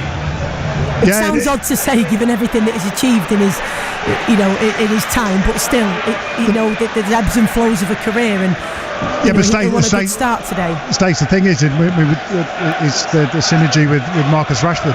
The reason we talk about it and ask the question, and that it becomes big, is because he's done so much. We expect him to continually doing it. This season hasn't been great for him because he hasn't been playing all the time, whatever. But this being called back into the starting lineup now. City needing a response after the last 10 games at home in the derby. If your best players are on it, and Phil Foden is one of City's best players, then this is the game made for him to show everyone. Again, not knowing if they're going to go back three, back four, depends on where Phil Foden will play, whether he's central, whether he's out wide. He will end up in those positions at some point in the game, but depending on the structure, this could be the perfect game for him. Well, City just one win in the last 10, and really interesting comments made by Gundogan speaking after Juventus. He said, I have the feeling sometimes we are a bit careless in the duels. Instead of playing simple, we overcomplicate things and we miss the right timing to pass the ball, to release the ball, and we lose balls and they score on a transition every time. We give them counter-attacks and we have to chase back 50 or 60 metres. These are really interesting comments as well, David, aren't they? There have been a lot of individual mistakes that have led to goals, which isn't Pep's fault. That's the first point to make. But the players obviously are not doing it on purpose, but there's something not quite clicking at times. No. And interestingly, I think that was a reference to the second goal, wasn't it, where Doku went in a one-on-one situation. He didn't step over, got tackled. The ball ends up down the other end, crossed, and it was a fantastic volley for the second goal. The problem is, if you're not the City have to win 3-2, but if you're not scoring the goals, then any goal against you is going to be crucial. And I think what we've seen prior to these 10 games, at least excluding the Forest game in particular, is where City have scored multiple goals. Ederson's been exposed, he's conceded, but they've ended up winning the games anyway because the rest of the team has been good enough. It just seems to be more highlighted at the moment. I just find it interesting and it's wonderful for us that players can articulate exactly how they feel about what we're watching. The older day player would just say, yeah, it's been a bit tough and the opposition were really difficult to play against. We can see the problems. I think today, again, is a turning point for City. Get a good win, get a good performance, and people forget about the 10 games. Well, here is the City boss on whether he can turn this around, and whether if he can turn this current run of form around for City, whether it would be his greatest achievement. The greatest achievement has already done. I'm sorry. We have been the best. And we are not the best because we don't have the players. Otherwise, Liverpool will be close, my friends. Close. But now made me realize how difficult it was, what we have done. And when we come back, of course, we will be, wow, we will not forget that tough moments. Because we want it and we do it and we are not able. We don't have defense, my friends. We don't have. We lose too many games. And when that's happened, all the criticisms and the first judge, is deserve it. But I have to analyze a little bit the reason why. And there are moments that, because another issue, there are things that I need to train. I need to practice. For the players improve, I need to practice. When? Well, he's got time to practice today, as has Ruben Amorim, because the two go head-to-head at the Etihad for the Manchester derby. Your commentary team of Alex Bruce, David James, Robin Gray, and first, Gaz Drinkwater. Thank you very much, Stacey. Derby 195. It's East Manchester for another meeting of blue versus red. Recent poor form of both sides has dominated the pre-match conversation. City just one win in 10. United with back-to-back league defeats. Both sides have struggled scoring and defending as of late, so some would say it's finally poised for both sides to get their seasons up and running. Amorim and Pep have history. Pep will be quick to remind us of his team's 5-0 triumph versus Sporting a couple of seasons ago. But Ruben's Portuguese champions had the most recent win in the Champions League. The teams are out at the Etihad, and Manchester City line up as follows for the derby. Ederson between the sticks, Kyle Walker, Ruben Diaz, Josko Vardiol and Mateus at the back. Ilkay Gundogan and Bernardo Silva, the two deepest midfielders, as Jeremy Doku and Phil Foden on the wings. Kevin De Bruyne plays behind Erling Haaland with 18 goals to his name this season. For Manchester United, they have Andre Onana in goal, Matthias de Ligt, Harry Maguire and Lisandro Martinez, the three centre-backs in this three-at-the-back system. Diogo Dalot and Noussair Mazraoui are playing as the wing-backs today at the Etihad. Manuel Ugarte partners Bruno Fernandes as the two deepest midfielders in the United side. Mason Mount and Amad Diallo play in this double number 10 system at the Etihad today, with the midweek hero for United getting them that win in the Czech Republic, Rasmus Højlund, starting up top. A banner is unfurled on one side of the ground here, paying tribute to the Manchester City legendary manager now, Pep Guardiola. It's one of the biggest games of the season, every season, no matter the form. City v United, the Manchester derby on BBC Radio Manchester with myself, Gaz Drinkwater, Robin Gray, the former City goalkeeper David James and United youngster Alex Bruce. Moments away from kick-off then. David, we'll come to you first. Is this Manchester City's chance to kick-start their season? Yeah, thanks for having me on. Absolutely, which is bizarre considering we're talking about the four-time current holders of the Premier League, 4 in a row. That this game against Manchester United is so pivotal, not just for in the derby context, but for the rest of their Premier League chances of actually retaining their title. And Alex, for Ruben Amorim's Manchester United, it's been up and down since he's come in. Have we seen some green shoots of progress in early weeks, though? We've seen little bits and bats, haven't we, in certain performances. We spoke about the Arsenal first half performance. There's been some decent ones, but there's also been some poor ones. But this is arguably his biggest test, isn't it? Derby day, his first taste of it, what Manchester United's all about. And if he's going to be successful, he'll want to get off to a good start. And what a great way to get the supporters on side by winning your first derby. And maybe the recent form of Manchester City puts a little bit more pressure on Manchester United to perform in this game. The Etihad is, of course, absolutely packed out for the talk of the town, the Manchester derby, as the Pep Guardiola banner at the far side of the Etihad Stadium is unfurled back to the stands. They're just clearing off the, I think they must be sponsors on the pitch, and Bruno Fernandes looks to switch Manchester United to the opposite side of the ground, which already gets a few boos from the Manchester City fans in attendance. I was about to say it's City going from left to right. Of things to come. Come on, Red.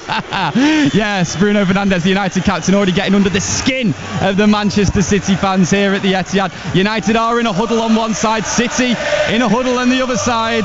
And as you can hear, the Manchester City anthem, Blue Moon, rings around the Etihad Stadium. Blue scarves in the air, every single City fan on their feet. And as I look towards the away end as well, plenty of pointing and gesturing from the Manchester United fans on that far side. Bit of a lack of respect, David James, early on. Well, if that's the only victory that United are going to get, the toying cost at the beginning of the game, then you can have your moment. It's already We've had a nibble already, lad. Didn't take long. It's 1-0 United already. It's 0-0, of course. The game is yet to kick off. It's Phil Foden stood over the ball in the centre circle, ready to get us underway. Derby 195 on BBC Radio Manchester, 95.1 FM, DAB Radio and BBC Sounds. The referee, Anthony Taylor, takes a look at his watch, and Phil Foden gets us underway at the Etihad. The ball straight to Edison outside of his box. Left-footed, long ball up down the right-hand side. Erling Haaland will win the header, bounces into a more central position where Amad Diallo gets a challenge in back towards his own goal. De Ligt will clear it to the right-hand side where Mazraoui loses possession inside of his own half. Phil Foden goes backwards with his pass on the left though, and Vardiol is the man to play it back to Edison. Manchester United's early press there ended up with them losing possession just outside their own box. City will take it forward down the left hand side now with Mateus. He turns to a central position. He has Gundogan as an option, who's closely marked by Rasmus Højlund, as every red shirt is in the Manchester City half now. City have it in the centre circle. It's back to the left hand side, halfway inside the United half. Jeremy Doku skips past the challenge of Mazraoui, turns away from Bruno Fernandes, and the ball goes into the feet of Phil Foden. He's closed down by Manuel Ugarte, plays it back to Vardiol towards the halfway line. Doku picks it up again on the left hand side for Manchester City. He's brought down by Mazraoui. I think Taylor has played a advantage there, so City will continue with the ball. They have it on the right now, just outside the centre circle in the United half. It's Kevin De Bruyne returning to the Manchester City 11. Kyle Walker will play it all the way back to the goalkeeper Edison, as United had a two-man press on there with Rasmus Højlund and Mason Mount. A minute into the game, 0-0 on BBC Radio Manchester, as we see the first foul committed on the far side. It was Kevin De Bruyne challenging for the ball with Diogo Dalot, and City get the first free kick of the game inside their own half. Yeah, there was a question mark over where Phil Foden was going to play. He's bang in the middle. Bernardo Silva out on the right. Doku, who's just been instructed by Pep to stay out on the left. So as much as they might not be the conventional two wingers that I was suggesting prior to the lineup, I think they're going to play with Bernardo out wide and Doku, as I say, out wide here on the left, causing problems. City will come forward down the left-hand side now with Ruben Diaz. It's Jeremy Doku now right towards the edge of the pitch on this left-hand side. City going from right to left in their blue shirts, white shorts and dark blue socks, with Manchester United, of course, red shirts, black shorts and white socks, as Doku skips round Mazraoui. He's just taken it out of play on this near side. It'll be a Manchester United throw-in, but already early signs of danger for Mazraoui at fullback. Yeah, obviously Doku skipped round him there. Thankfully, from a Manchester United point of view, he took it over the byline. But it's interesting to see the way Manchester United have set up.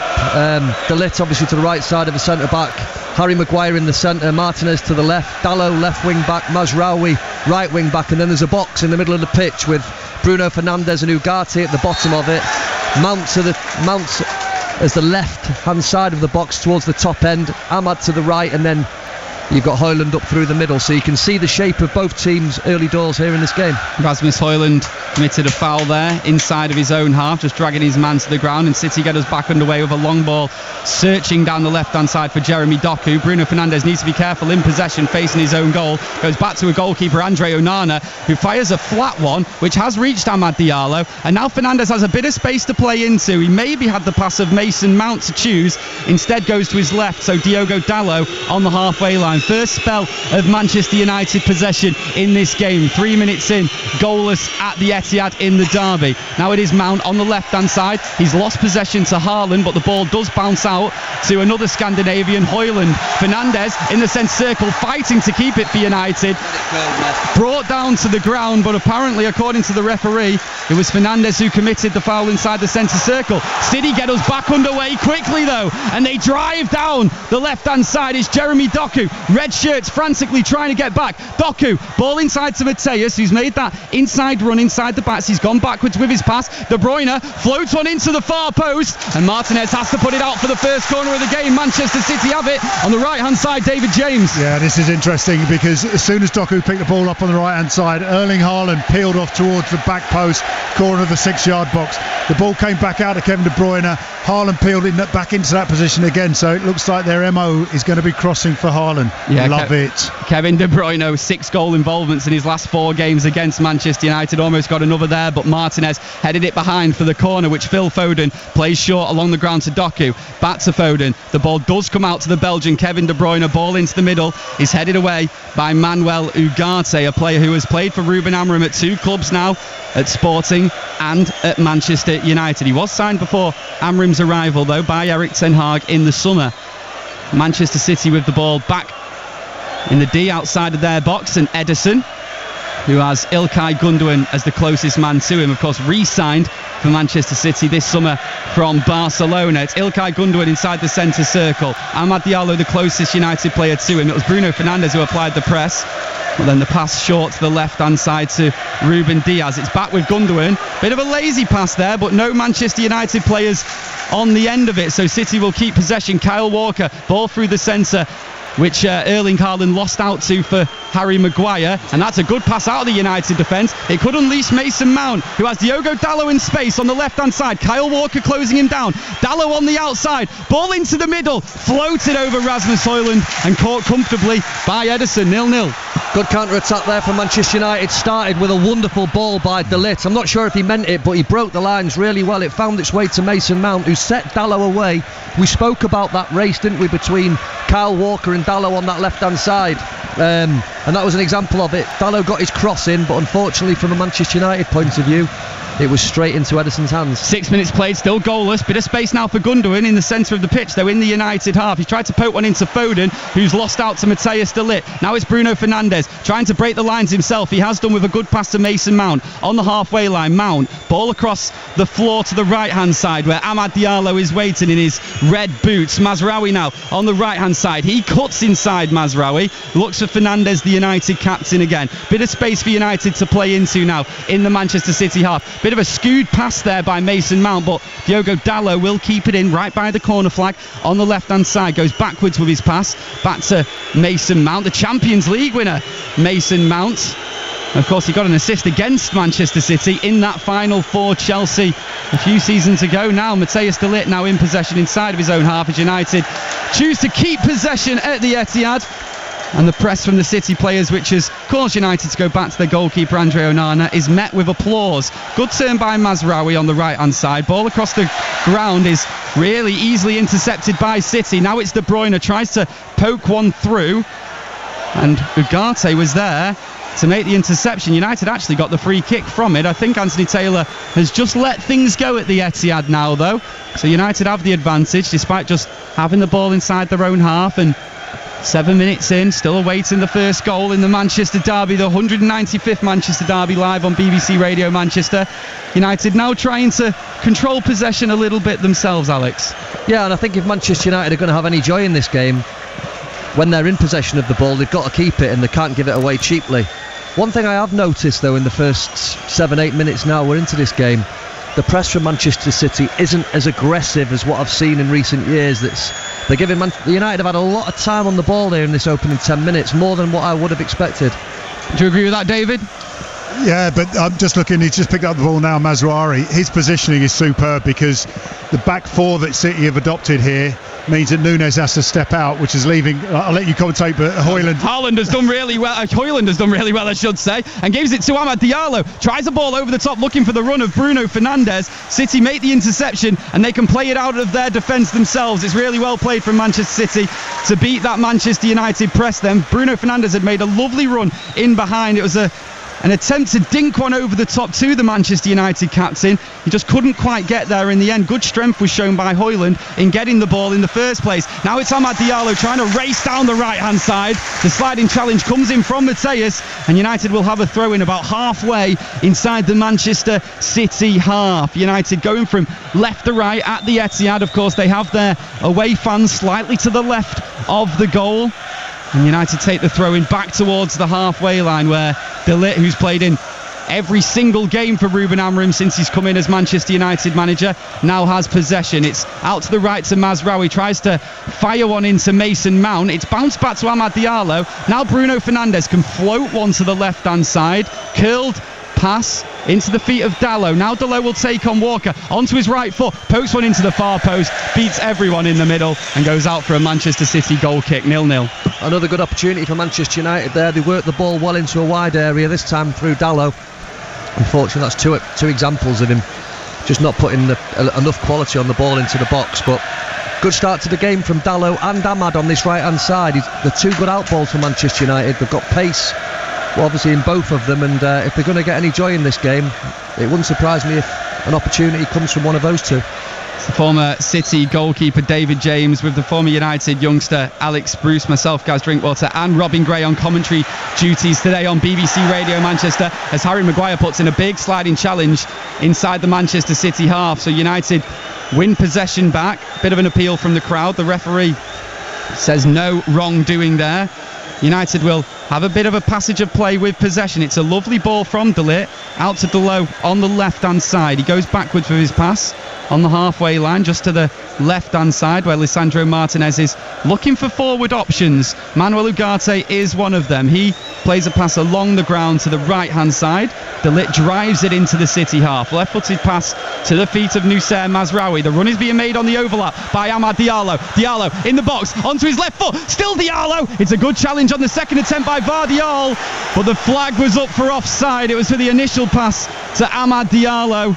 Manchester City did look like they dealt with it in the end, though, David James. Yeah, I think everyone knew, especially on the pitch, that it was offside. What is interesting, I'll go back to the point before the attack from Manchester United a few minutes ago.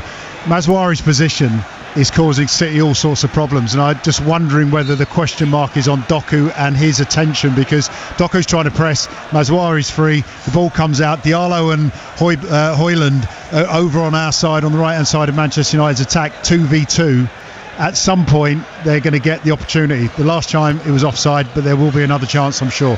Noussair Mazraoui, one of three players to play in two different positions for Ruben Amorim's Manchester United. He's played along the back three. Today he's been utilised as a wing back. Bruno Fernandes has played as a number 10. He's playing a little bit deeper today. Mason and Amad Diallo injured has also played as a wing back. He's a number 10 today. Mason Mount on the ground. He did so well off the bench in midweek. That's what's earned him his start today. But it looks like just 12 minutes played, it could be the end of his day in the Manchester derby, Alex. It's a real shame for Mason Mount. He started the game okay, but he's he's obviously done something. You can tell by the way that Mainoo's coming on. What a disaster for Mount. He's not had a good time with injuries, has he, in recent months and over the last couple of seasons, and this will be a big blow for him having to go off so early in the derby. 12 minutes in. Mason Mount, he does look like he's telling the Manchester United physio there that he's really struggling, and it may be the end of his day. He is still just sat up with his legs outstretched inside of his own half. Kobbie Mainoo, who, funnily enough today, is the only Manchester United Academy graduate involved in the Manchester United squad today. It's a record that has spanned over 100 years, and just Kobbie Mainoo from Stockport is keeping that record alive. He's currently tying his boots on the side of the pitch here, receiving some quite in-depth instructions, it looks like, from Ruben Amorim. Little pat on the back of the head for Kobbie Mainoo, who is ready to come on, and yes, it does look like it is the end of Mason Mount's day. How does that change things for the way Manchester United set up in this game? Will we say I think Mainoo drop deeper? I think Mainoo will go a little bit deeper alongside Ugarte, and Bruno Fernandes will jump up one to the top of that box. So it'll now be that Mainoo and Ugarte at the bottom of it, and then Fernandes and Amad at the top. And it's a shame for Mason Mount, as I say. You never like to see that, someone coming off, and he's had his troubles with injury. Hopefully it's not too bad. That changed too much of Manchester City's thinking in this game? No, I don't think so. Interesting though, looking at Amorim on the sideline, he was shaking his head in frustration. It appeared he was shaking his head in frustration, the fact that Mason's had to come off after 13 minutes. We are back underway then in the Manchester derby, still goalless on BBC Radio Manchester. Manchester City in possession just inside their own half. Now Gundogan into the United half. They have it on the right with De Bruyne. He's closed down by Bruno Fernandes. Back to Ilkay Gundogan. Just halfway inside that United half, slightly to the right. Ball along the ground to the left-hand side, where Diaz will spray it to Mateus. Slightly into the final third now. Mateus shifted onto his right foot, surrounded by red shirts. It's a good pass into Gundogan, who's got a bit of space now outside the United box. Back to Mateus on this left-hand side. Every United player, bar Højlund, is behind the ball currently. Now it's Doku. Little ball roll, little trick of the feet, but just chooses to play it safe, keep the ball. Vardiol twisting and turning, trying to keep possession from this United press. Lovely little nutmeg by Doku, but Mazraoui makes up for it with a sliding challenge, and Anthony Taylor gives City a free kick inside the United half. Why are you surprised? No, I'm not having that. It was a wonderful bit of skill by Doku. He's on the right hand side, right at the touchline, moves it to the right, drags it back with his late studs, and then Mazraoui with a great tackle. It shouldn't have been a foul. Thank you. Yeah, I will be honest. I was trying to save my own face there because I said it was a brilliant challenge, but Manchester City will have a free kick, and it's a good opportunity to put the ball into the middle. They've gone short with Doku on the left hand side. Ball into the middle, nearly fell to the far post where Bernardo Silva was waiting. United do just manage to clear away, but City still in possession. Gundogan's ball into the middle will beat everyone in the centre, and out for a Manchester United goal kick. Who's had the better of the opening 15, David James? At the moment, no one, but who looks like they're more likely to create the opportunity, I have to say, is Manchester United. And again, I highlight Mazraoui's positioning. If they get that right, then they're going to cause City problems. At the moment, as far as Doku on the wide, Erling Haaland hasn't had a touch, I don't think. The deliveries into him have been infrequent, and when they have been, they haven't been good enough. Good ball out to the right-hand side there from Diogo Dalot, and that's a good turn by Amad Diallo. Keeps possession well for United, drives towards the City box. Amad Diallo, down the right-hand side is Mazraoui. You won't get to that ball first. Vardiol, instead of just letting it roll out of play, turns on the ball and keeps it for Manchester City. United win it back though. The crowd aren't too happy with that. They thought De Ligt was all over the Manchester City man there, but play goes on. Martinez into the central position where Fernandes has it in the centre circle at the Etihad, fires one out to the right hand side. Diallo does so well to keep it in play but can't quite keep possession, and it's cleared up in the air by Ruben Diaz. Mazraoui wins the header on the halfway line, and United allowed more possession in this game. It's a bit of a rarity in the Manchester derbies of late. Even the games where Manchester United have won, that United have been allowed this much possession, particularly in this stadium. But it is still goalless with 17 on the clock. Andre Onana with the ball at his feet now. Now De Ligt. Out to the right is Mazraoui. Kobbie Mainoo slightly misjudged that, and City have won it back. Doku outside the box. Interception made by De Ligt and cleared up by the Dutchman. Ruben Diaz takes over possession in the centre circle. De Bruyne, good pass in between two United midfielders. Now Doku on the left-hand side. Stands up Noussair Mazraoui. Doku shifts it to his right foot. Now De Bruyne tries to cut it back in to Phil Foden. Ball across goal. Maguire's header out to the corner of the box. De Bruyne chests it down well. Edge of the box now. Kevin De Bruyne on the left-hand side. He turns past Mazraoui. Now it's De Bruyne. Rolls one into Phil Foden, who's closed down quickly by his fellow Stopfordian Kobbie Mainoo. Mateus. Phil Foden on the left, just outside the United box now. City with a good spell of possession. They just need to get the ball in and hope there's some movement from one of their forwards, particularly Erling Haaland, to create something. Needs to be careful there, Ruben Diaz. A ball back to his feet in the centre circle, and the press was made by Rasmus Højlund. City tried to go forward on the right-hand side there, but the sliding challenge by Bruno Fernandes. Take it you think that was a foul as well, David? No, I don't, but I tell you what, slight frustration. I touched on this point when we were doing the build-up. Kevin De Bruyne was running towards the United goal just in front of us here. Erling Haaland is walking in an offside position. There was no opportunity to play the ball. Had Erling Haaland been in a position, Kevin De Bruyne just whips across him.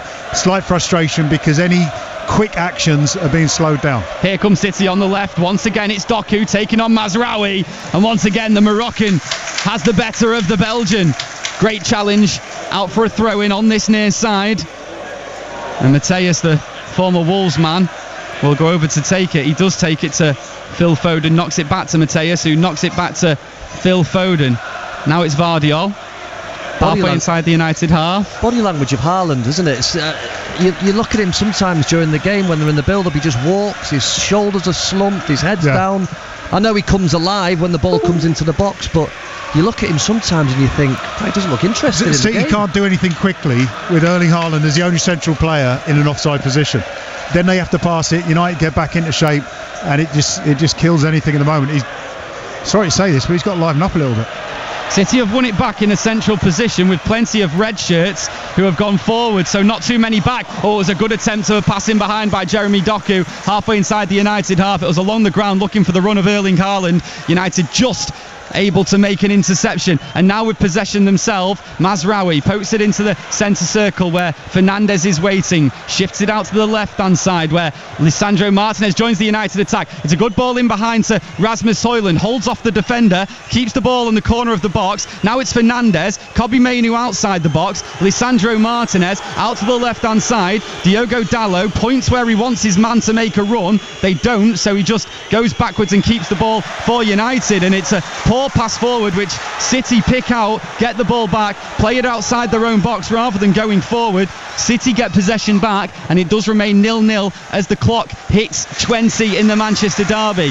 It's shifted to the left where City will keep possession and drive forward with Kevin De Bruyne. He ushers his teammates to come and join him. He's only got two blue shirts ahead of them. One of them is Doku though. Now Doku has it on the left, just outside the box. Kevin De Bruyne back to Doku. He's got Mazraoui in front of him. Doku gets a ball in. It's floated over Erling Haaland and headed away only as far as Foden. Oh, he's hit one right wide of that right hand post. It remains goalless. But that's the first real attempt on goal, and it goes Manchester City's way. Yeah, that was fantastic play in the end because, as you say, 21st minute, first shot in the game. But again, getting Doku one-on-one on this left-hand side, I think this is where they want to exploit. Even if he can beat him or he can't beat him, if he gets some joy, Manchester United are going to have to double up on him, which is going to leave free space there. Unfortunately for Erling Haaland, who was in the middle, he just couldn't get his timing right to get on the end of the cross, but City on top. Phil Foden. I have no chance. United trying to build out from the back now. They're almost caught out. Lisandro Martinez needs to be careful in possession. It's Dalot closed down by Bernardo Silva. Does manage to clear it away to Rasmus Højlund, but City do well to earn it back inside the United half. It's in a central position now to Josko Vardiol, who doesn't have 3 goals to his name this season. It puts him at second in Manchester City's top goal scorers charts this season. Núñez on the left for City. Jeremy Doku in his red boots. It's a great sliding challenge from Mazraoui, and maybe United can counter. Diallo, he has support. One of them's Højlund. It's just not a great touch by the United striker with the ball into his feet. And City once again earn it back, and Manchester United once again aren't able to get a shot off on one of these attacks at the Etihad. They've got themselves in some really good opportunities, Manchester United, on the counter-attack. That was another example there. They just picked the wrong option sometimes. I mean, Mazraoui made a great run down the right-hand side there. He just needed to slip him through, Ahmad. Instead, he tries to thread a more difficult pass through to Højlund and gets it cut out. But another good opportunity for them. Ilkay Gundogan swings one to the right where De Bruyne is waiting. Kyle Walker joins in over the halfway line. Kyle Walker, no Manchester United press coming. A pass into the feet of Gundogan. Now it's De Bruyne into Foden. Leaves it for Haaland. It's back to Phil Foden. The shot's deflected. It's out for a corner. And 22 minutes played. Still remains goalless in the Manchester derby. Can Manchester City get their opening with this corner? Phil Foden on the right-hand side. He's encouraged by the City crowd here. The chance of City ring around the Etihad. Will we get the opening goal? Phil Foden on the right-hand side to take this corner. It is floated straight into the middle. Diaz's header floats over and into the City fans behind the goal. And 23 minutes on the clock, halfway through the first half. It's 0-0. There was an opportunity there. They're showing a replay on the telly here. De Ligt. Oh no, it's Højlund, sorry. Højlund and Haaland, just to confuse things. I mean, this is a rugby tackle in the box as Diaz is going up for the header. Obviously nothing's going to happen from it because it's 6 of one, half a dozen of the other, but Phil Foden now with a couple of shots, he's starting to warm up and they're starting to get into a bit of a rhythm, which is good for Manchester City. That's a foul. Yeah, well, Alex Bruce? Yeah, he's right. Højlund does need to be careful. He was manhandling Haaland there. They were both at it, in fairness, but he definitely needs to be careful there because if he keeps doing that, he gives the referee a decision to make. Goalless at the Etihad. That's a dangerous ball back to his own goalkeeper by Jeremy Doku, and then Ederson comes out and has to head it into touch. Mazraoui to take the throw in quickly then for Manchester United, who now have the ball in City's half, and Diallo into Mainoo off the bench on the right. Mainoo then with the dragged cross on the ground on the edge of the penalty area, cleared away by Manchester City, who now have to deal with some United pressure. They've had the Reds penned in really their own half for the last 10 minutes or so, but on 25 minutes on BBC Radio Manchester, it is Manchester City 0, Manchester United 0 in the Manchester derby, with David James, Alex Bruce, Gaz Drinkwater and myself, Robin Gray, with you this afternoon. Mainoo now drives a wonderful switch ball across the pitch over to that left hand side, which Dalot takes down. Then Bruno Fernandes steps it back to Ugarte, and United keep possession. You can hear the whistles of the Manchester City fans. Ruben Amorim on the touchline in his chinos and his black coat just ushers his side forward. Dalot still has it on that left, and back to Harry Maguire on his 250th Premier League appearance this afternoon. Mazraoui now on this right hand side takes it down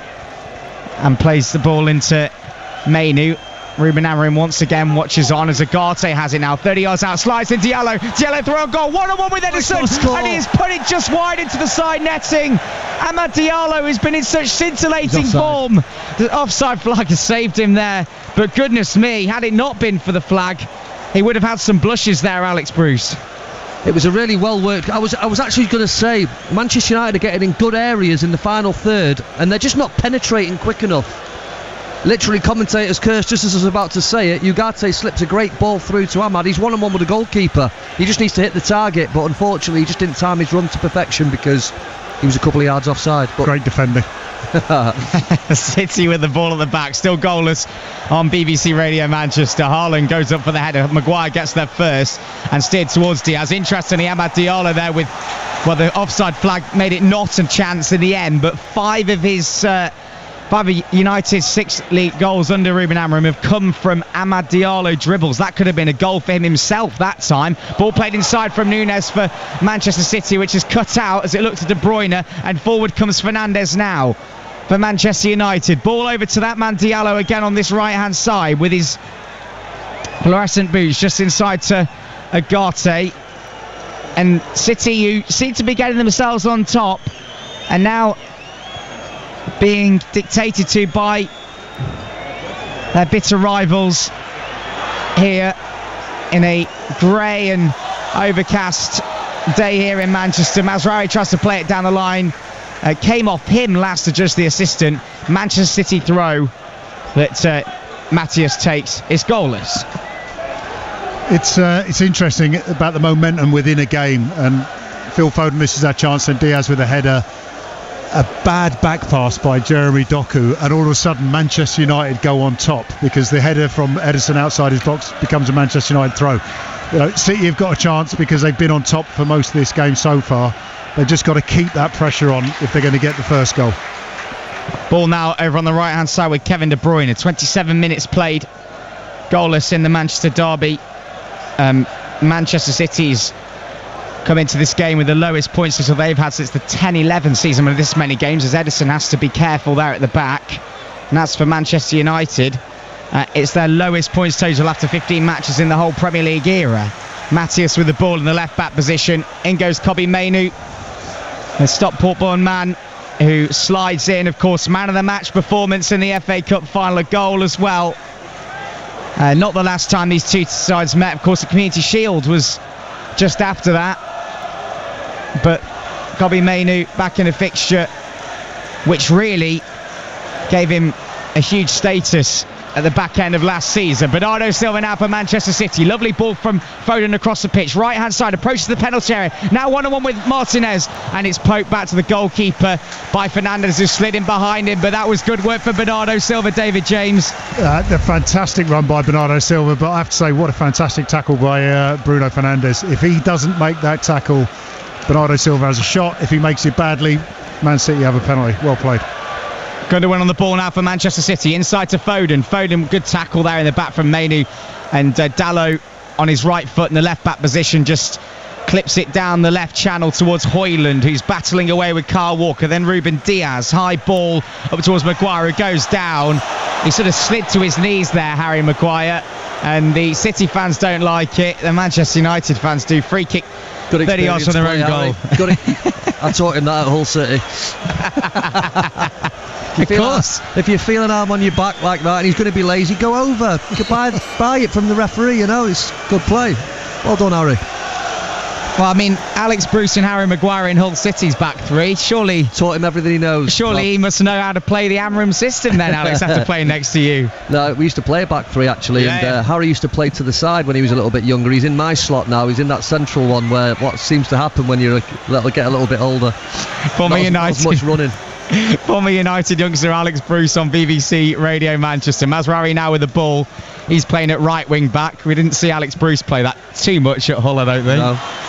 Ball played back a little carelessly there by Matthias. Then comes to Ederson in his own goal, who has to be careful and play it high. He kept his place despite a mistake on one of Juventus' goals in midweek. Stefan Ortega had started in the league before that at Crystal Palace, against Nottingham Forest, against Liverpool as well. But Ederson back in today on what is his 350th Manchester City appearance. Rumours he could have left the club in the summer.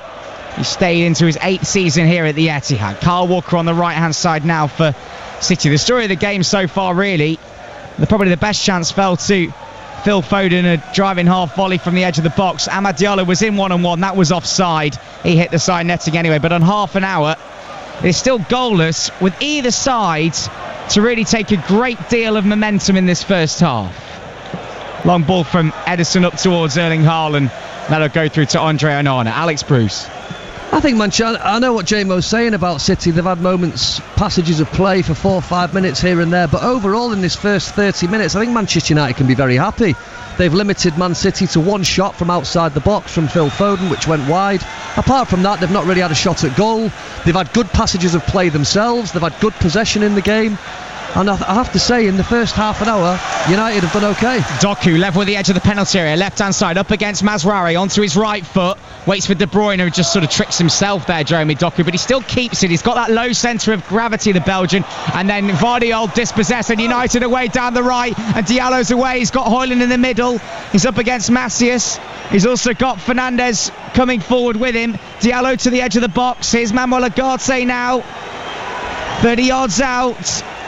Plays it to his left. Lisandro Martinez coming forward on his left foot, drives it low. It comes off Walker, back to Agate. We'll take the foul on the edge of the box, referee. Come on up.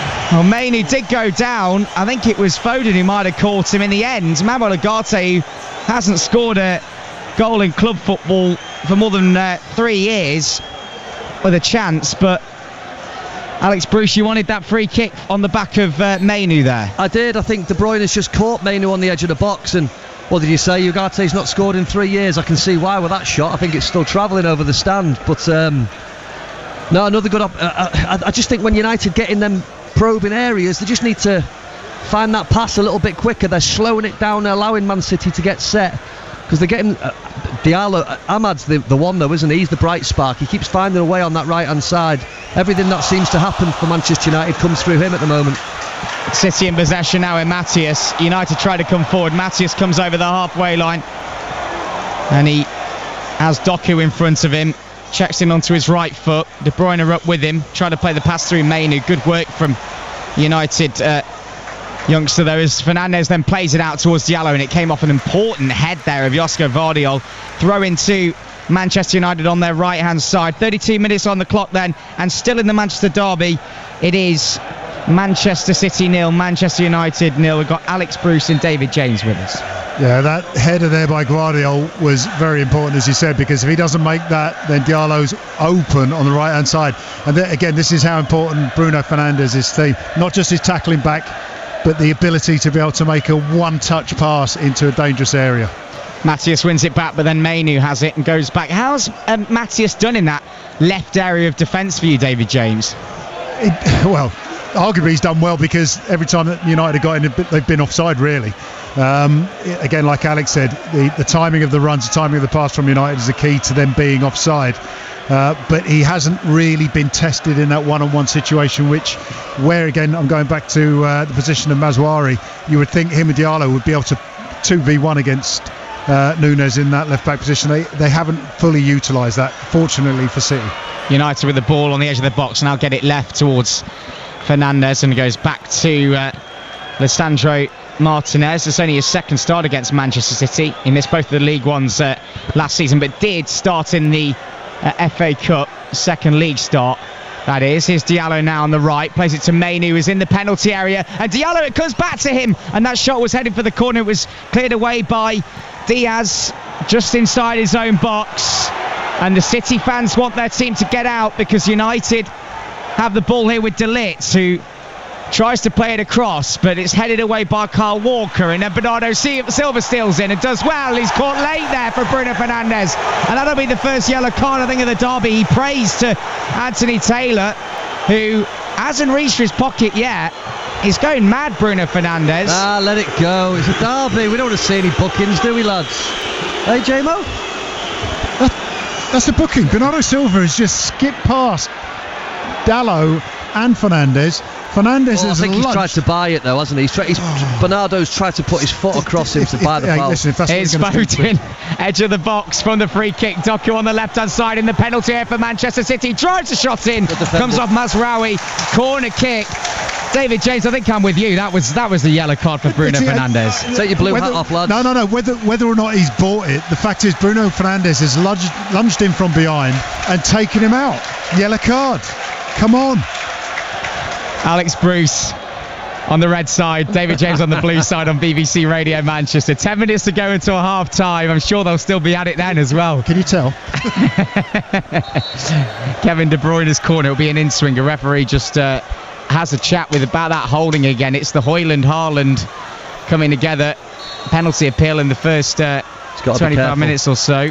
Arms are on Haaland again. Corner taken short though. Gundogan just in the corner of the box. Back to De Bruyne. Shot deflected and a header into the corner of the net. And it's the goal scoring defender once again. Josko Vardiol to strike Manchester City in front on Derby Day. The deflected cross from De Bruyne and Vardiol's header into the top corner of the net. It's Manchester City who strike first. It's Manchester City 1, Manchester United 0. Wow, I tell you what, there's so much fortune around this goal, because The corner is not a great corner. It's gone short. It's too close to United defenders. The layoff is not a great layoff. And the cross from Kevin De Bruyne. Oh, is there a question of offside? No, there's not. The question, the cross from Kevin De Bruyne has taken a wicked deflection, which has spun the ball up in the middle of the 6-yard box, or back to the right post. Gvardiol has climbed like a salmon. I'll tell you what, if he gets the right connection, if it wasn't deflected, that's not going anywhere near him. But the header is superb, and on and no chance. And I wanted to say that was probably United's weak Achilles heel, if you like, with set plays, given the amount of set plays they've conceded this season. But they couldn't have planned for this. A wicked deflection, great header. The right team are on top. Just that little bit of luck that you get sometimes, isn't it? I mean, Kevin De Bruyne has got into the challenge with Ahmad there on the edge of the box, and he's just tried to win the challenge. He's kicked through the ball, it's come off Ahmad, and it's put it on a sixpence for Gvardiol to go and attack it. He attacked it really well, I have to say, but there was a massive element of good fortune in that. And from the restart, there's a free kick outside the box, and then it's all coming together here. And I think the hands are up there from Rasmus Højlund, actually. A City player's gone down, a melee now on just outside the penalty area. It's all going off. I can see Ederson in the middle of it. Ugarte's in there too, Josko Gvardiol. Andre Onana's come running forward as well. Well, this is what we expect on Derby Day. The fans are at it as well. They're chanting for their teams in that corner. It's right by the City and United fans. The player down is Kyle Walker. And that's what we expect, isn't it, on Derby Day? Was there a coming together of heads there, David James? I didn't actually see that. I was still glowing after the goal that put City in the lead. But I don't understand why Onana has to run 3/4 length of the pitch to get involved. Stay away from it. The one thing I would advise the United players, stay away from Ederson. This guy wants to do MMA when he stops playing football. But yeah, it'd be a good one to keep away from him then. Yeah, but yeah, we've got a replay of it here. I mean, well, what we're seeing is that Walker seemed to maybe catch the heels of Højlund. The free kick was given. Højlund went mad, and then he did put his head towards Kyle Walker, who went down. You're better than that, Kyle. Come on. The heads were together. I think it was more of a coming together of heads than anything else, and I think Anthony Taylor probably knows what he's got into when he's refereeing a game like this. Walker and Højlund come and have a chat. We're still, I think, maybe not going to see the yellow card. Maybe he's just going to let it go. Yeah, there shouldn't be a yellow there. I mean, if he's not going to book Bruno for that dirty foul on Bernardo Silva, there's no way he's going to punish anyone here. Well, they're still in conversation. Oh no, there are. The yellow is out. 2 yellows. So Kyle Walker and Rasmus Højlund have been booked. But the big news here at the Etihad Stadium is there's 6 minutes to go until half time. City lead by a goal to nil. Josko Gvardiol with his 4th goal of the season. He's now 2nd in City's top scorers this season. Something that haven't been normal about City's season, but his goal scoring threat has continued from the back end of last year. But now Manchester United have a free kick. It's about 35 yards out to the left of the D. Not shooting range, but a chance for those 3 centre-halves to get up from the back. Fernandes over it, drifts it in towards the far post. De Ligt heads it down, bounces down, and just wide of the far post as Ederson went over it. It is a corner though. It was scrappy in the area, and United have a corner on their right. Unlucky from a Manchester United point of view there. I think it was De Ligt who got up really well. I'm just seeing the replay of it now. He drifts off the back of Gvardiol, gets up, heads it down into the 6-yard box, and City managed to scramble it out for a corner. Fernandes to take it right-footed on that right-hand side, kills it into the near post. Doku left-footed clearance. That's why the jeers are there. Didn't beat the first man. Diallo though has it on the right-hand side, slides it into De Ligt, who tried to back heel up against Foden, and Foden sweeps it clear, and that gets City a little bit close towards the halfway line. But just looking at that, it was Haaland's clearance from the original cross that actually came off his teammate and went out for that corner. United though now in possession with Martinez on the left-hand side. Clip ball down the left, looking towards Dalot, and then Kyle Walker gets there, and Anthony Taylor says get up to Diogo Dalot, and then the offside flag was up anyway. And the feeling around this game, David James, has changed because the City fans were quite anxious, quite nervous, and now jeering and cheering. They lead 1-0. Isn't that a normal position for a City fan? Anxious and nervous? No, the mood has definitely changed. And again, just quickly going back to the goal, it wasn't intentional. It was a deflection. Gvardiol's taken advantage of it. I mentioned this at the beginning of the show. United have only won 1 game when they've conceded in the Premier League this season. if City think that they've already won this, they might be surprised. So they have to keep the pressure on. They have to really take this game to Manchester United and make it a proper win. But just seeing a replay of the thing, it's even curled as it's deflected. It's such a wicked ball. Yeah. If you see the trajectory of the ball, when Haaland goes into the challenge, if anything, he looks like he's kicking it towards his own goal. Yeah. And it's deflected off Ahmad and shot the other way, and it turns out to be a wonderful cross. Another assist for Kevin De Bruyne.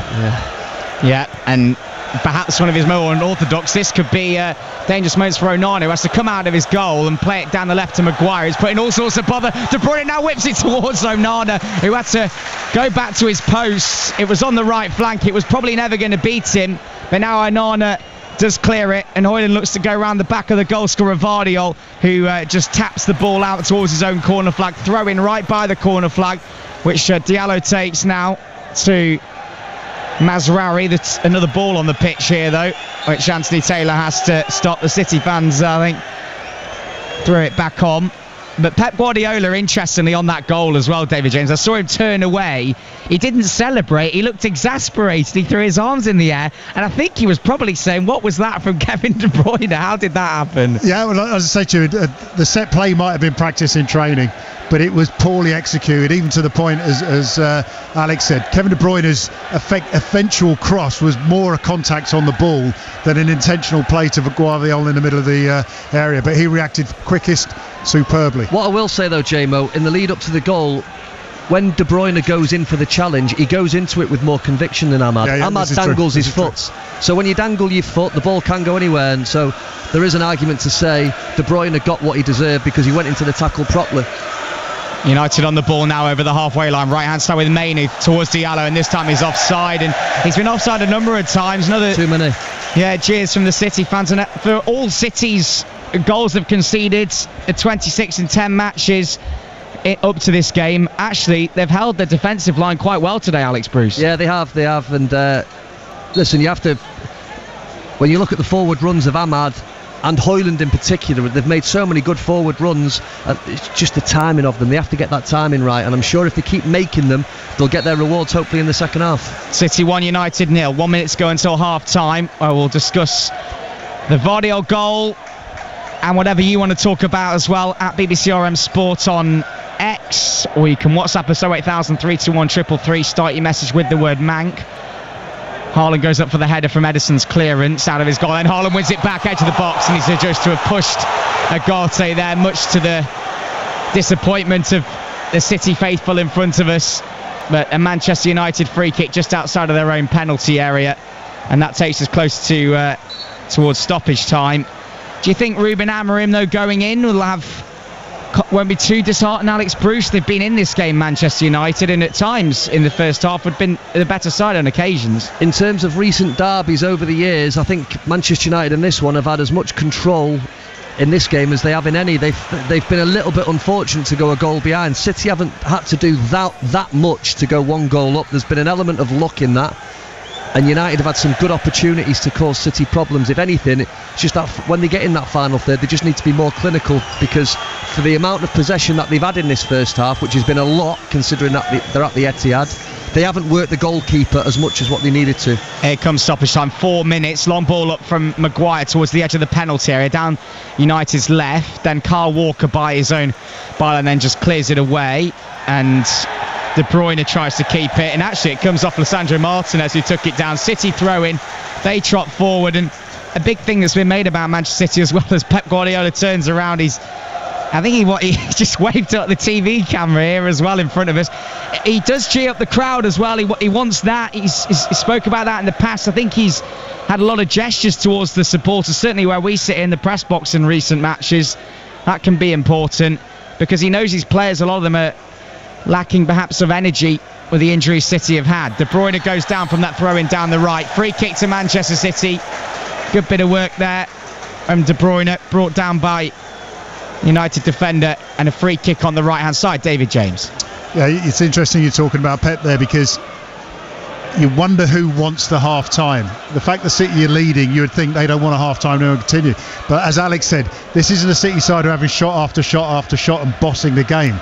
I think both managers want half-time because Pep can stabilise his side a little bit more, and I think Amorim we'll be able to say to them, look, we're getting in these positions, time your runs better, like Alex said, and give ourselves a chance. So I think everyone wants this half-time whistle to go. Free kick on the right-hand side for Manchester City. De Bruyne whips it in. Oh, and it's almost had a balloon under it. That goes straight out of play over the top of Onana's goal, and a goal kick to Manchester United. We've had 2 of the 4 added on. Yeah, I think JMO's right. I think the message from Ruben Amorim at half-time is more of the same, lads. If you can keep probing, keep the back door shut, no more goals, don't concede any, don't take any chances, but when you get in that final third, time your runs a little bit better, and can we turn this possession into creating a couple more opportunities? Onana under pressure there and had to clear it away, and then United lose it. Foden takes it down 30 yards out. Does have to go back to Matthias though. Vardiol into Matthias again though, and City keep it, and they might have room for an attacking passage of play before half-time. Walker down the right. They lead Manchester United by a goal to nil. Josko Vardiol's header, the difference from a deflected Kevin De Bruyne. Well, we'll call it a cross. It didn't quite look like that when he went to do it. Matthias now down the left, has got space to run into, approaches the United penalty area onto his right foot. Matthias, who played under Ruben Amorim at Sporting. Gundogan now, of course, has enjoyed those goals in the FA Cup final, the one before this year in 2023.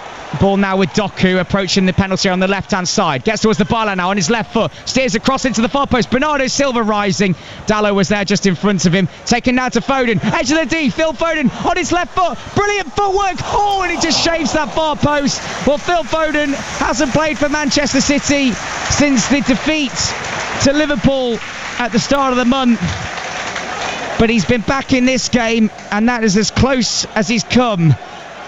A really good effort, just deflected, and it's a Manchester City corner. Great Couldn't play. work out. Was that a save there by Onana? If it was a top draw save in the bottom right-hand corner. But, oh no, it's taken a deflection, gone wide. I think Onana might have got a touch as well. No, he did get a save. But Phil Foden has just skipped his way through into a shooting position. Lovely, lovely stuff. Scored here twice against Manchester United in March. Loves a goal on Derby Day. Taken short from De Bruyne, the corner. They might try it again here. Doku, back to De Bruyne. And it's better work than the goal, this one. Left foot, then goes down. Free kick. So enough time for that. We've had the 4 minutes added on. There's actually, I think, no, not a yellow card. I think he's going for the spray here, Anthony Taylor. But De Bruyne does go down. It was Martinez who went short. And it was that worked corner again. It was more of a handoff, really. Something we'd see on perhaps in a different sport from Martinez there. But we've had the 4 minutes added on. Free kick, which Kevin De Bruyne will take. Yeah, it was a push in the back. Kevin was already going down. But interestingly, again, the ball into Kevin, his touch wasn't great, and therefore he couldn't cross it when he wanted. He had to make a bit of space. He did, and now in the last seconds of the first half, they got a chance to make it 2-0. Yeah, left-hand side free kick, just a couple of yards out of the penalty area. Not a shooting opportunity. He's going to whip it in towards the edge of the box. Oh, and it nearly made its way to Foden, but Ugarte snuffed it out. And that is half-time. So Manchester City coming into this one with just one win in their last 10 matches. Lead on Derby Day. Josko Vardiol's 4th of the season, the difference on 36 minutes from Kevin De Bruyne's deflected. Well, it was a sort of cross. It was the set-piece routine gone wrong, but it went right as Vardiol rose and headed it into the top corner. And it means at the Etihad at the break, it's City 1, United 0. So, David, of course, in the driving seat at the moment, City that is, obviously getting their goal, taking their opportunity. You mentioned that they'll want to hear that half-time whistle so that it can stabilise and just calm things down a little bit. Can you expand on what you think they ought to do going into this second half from, given how they've played in the first half? Yes, Stacey, and weirdly, the half-time whistle's gone. City leading 1-0. And the Etihad Stadium has kind of just done a little clap. It's not even like we're winning the derby. There's a weird atmosphere at the moment. The reason I say stabilise is because, like the corner that led to the goal and like the corner we've just seen, there's been so much in this game which hasn't been technically great from City, but they are leading. And I think it's an opportunity for Pep to go in there and, whether it's a confidence boost or whatever, say to the team, look, we're getting possession, we're getting this, let's do this a little bit better, and then you'll create better opportunities. And Phil Foden skipping through his individual brilliance, granted, but it took a deflection and a save. City are leading in a game where perhaps United would argue they would have a claim to be going in level at least. There's been the bright sparks for City. Foden's obviously, he's looked like he can, there's a goal in him so far. Yeah, I mean, Foden, when he's had 3 shots in this game, including that one at the end there. He's looked like he's going to do something. Kevin De Bruyne, you could argue, getting on the ball in good positions, but has Erling Haaland touched the ball yet? I'm not sure if he's actually touched the ball. If he has, it's once, maybe twice. The feed into Erling hasn't been there. Guardiola, because of the way they reacted for the goal, you have to mention, of course. I think defensively, without the players actually getting into like the 1v1 dual situations, have defended so well, holding the line right. Manchester United, it's been a bit prescribed, hasn't it, Alex, where you know they're going to play the ball through for the onward run. They've held the line, they've called the offside, they've done that well. But this isn't a sparkly performance by Manchester City at the moment. And I'm just hoping, as I say, that Pep's got the opportunity in that half time just to get them going, let them know that they're in a really good position to, as I say, turn the corner and use this as a springboard for the rest of the season. They are creating chances, Alex, aren't they? And I think you said before, it's just about being a little bit more mindful and measured, perhaps, whatever words you want to use, but just it's literally that last percent, isn't it? Yeah, it is. Sorry, I was just ordering a tea with 1 sugar there off Robin. he was ordering a bit of lemon. No, they have. Manchester United have done all right in the game. I just think for what City have had to do to go 1-0 up in the game is frustrating from a Manchester United point of view, because they have defended well. I can't really think of Onana really being tested. There's been no real clear-cut chances from a City's point of view, apart from the goal where it was a wicked deflection that's just worked its way onto the head of Gvardiol. It wasn't as if they've been undone with a bit of brilliance or a bit of craft or a bit of guile like you would normally expect from a Manchester City side. So that's the only real frustration from a Manchester United point of view. In terms of themselves, they've had a lot of the ball, they've worked it around well, they've been patient with it. If anything, I just think Ruben Amorim needs to say to the United players, they just need to penetrate that a little bit quicker. When they are on the turnover, they need to see that forward pass. They need to find the forward runs of Ahmad in particular, Højlund in particular, who've made good forward runs. There's a couple of times where they've timed them a little bit off, where they've been caught offside. They need to brush up on that. And then when they get in the final third, they need to work the goalkeeper. That's what they need to do in the second half. And if they can do that, this City team are there to be got at. And of course you do need an element of luck sometimes, and arguably City had that, didn't they, David, for the goal? Yeah, as I say, it's interesting because you could see the setup had been understood in a sense. It's a short ball to the left, as a City attacking left-hand corner of the box. It's laid back into Kevin De Bruyne. It's a bad layoff, and Diallo's able to go into the challenge, and like Alex so rightly said, Kevin De Bruyne wanted to win the challenge, but all he wanted to do, it looked like, was win the challenge. But because of the force that he put into it and Diallo's frailing leg, the deflection, it's weird. If you could imagine Kevin De Bruyne crossing with his right foot or hitting it with his right foot, you'd imagine it would swing in towards the goal. Because of the deflection, it ended up kind of swinging outwards onto the edge of the 6-yard box. The trajectory changed, doesn't it? Yeah, it's a proper spinning. Yeah. It's a proper spinning deflection, which couldn't have been any more perfect for Guardiola to get his head on it, and it's indicative of what City have done in this first half. Like Alex said, I mean, they've had shots, but Onana hasn't really been tested. If anything, and going back to the chances that Manchester United had, take the offsides out of it and the timing of the runs or the timing of the ball. The deflection that went off from the corner from the set play could have gone anywhere and could have ended up in the back of the net. So when you look at clear-cut chances, United probably had the better opportunities. The longer this game stays like this, do you not think, Alex, that Manchester United would have preferred to have someone like Marcus Rashford or Alejandro Garnacho on the bench? Maybe, yeah. If Ruben's in the technical area come 75 minutes and they've not really had any chances, you might turn around and have a look and think, I wouldn't have minded one of those on the bench, but I still think there's chances in this game. I think from a Manchester United point of view, there was a lot of positives to take out of that first half, and they can get back into this game. I'm really, really confident about that. Of course, one of the things that was an enforced change early on, Alex, was Mason Mount. I mean, really disappointing for him. It was very early on. Yeah. He did walk off the pitch.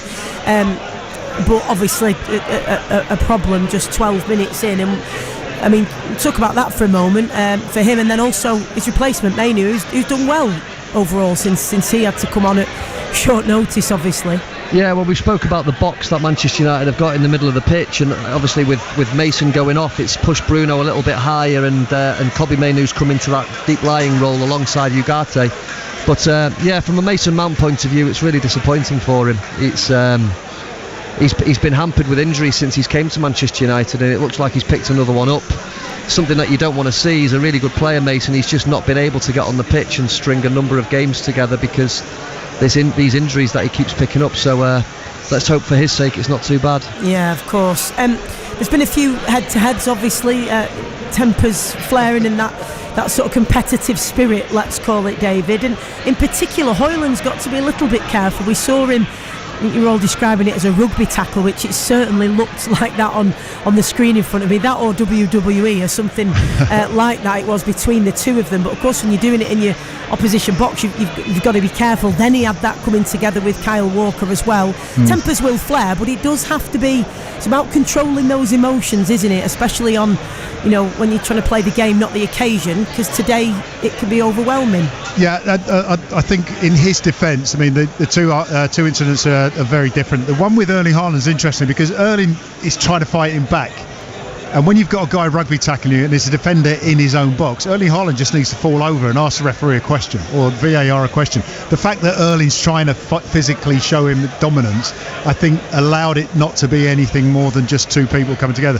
The head on Kyle Walker, come on, Kyle, can't really do that. It's not like he's put his head on him. They've literally put heads together without any real force. It wasn't an incident. It never looks good afterwards. Surely they must know how that's going to... Yeah. But the point being is, though, he's not going in aggressively and laying his head on him. It was... But I mean, when you dive to the floor, when you know that from Carl's point of view, when they've just touched, but you know that's gonna circulate afterwards. It's funny because a tweet from Rob says Højlund daft, Walker pathetic, both an embarrassment. So neither have come out well on Rob's assessment anyway. No, it's a fair assessment. And as much as I was joking that the referee Anthony Taylor wouldn't book him, he did the right thing and booked him, because even though there wasn't any real malice in there, it didn't need to happen from either. I mean, whether he booked Kyle Walker for falling on the floor like he'd been hurt, I don't know, but it sort of goes back to this point at half time.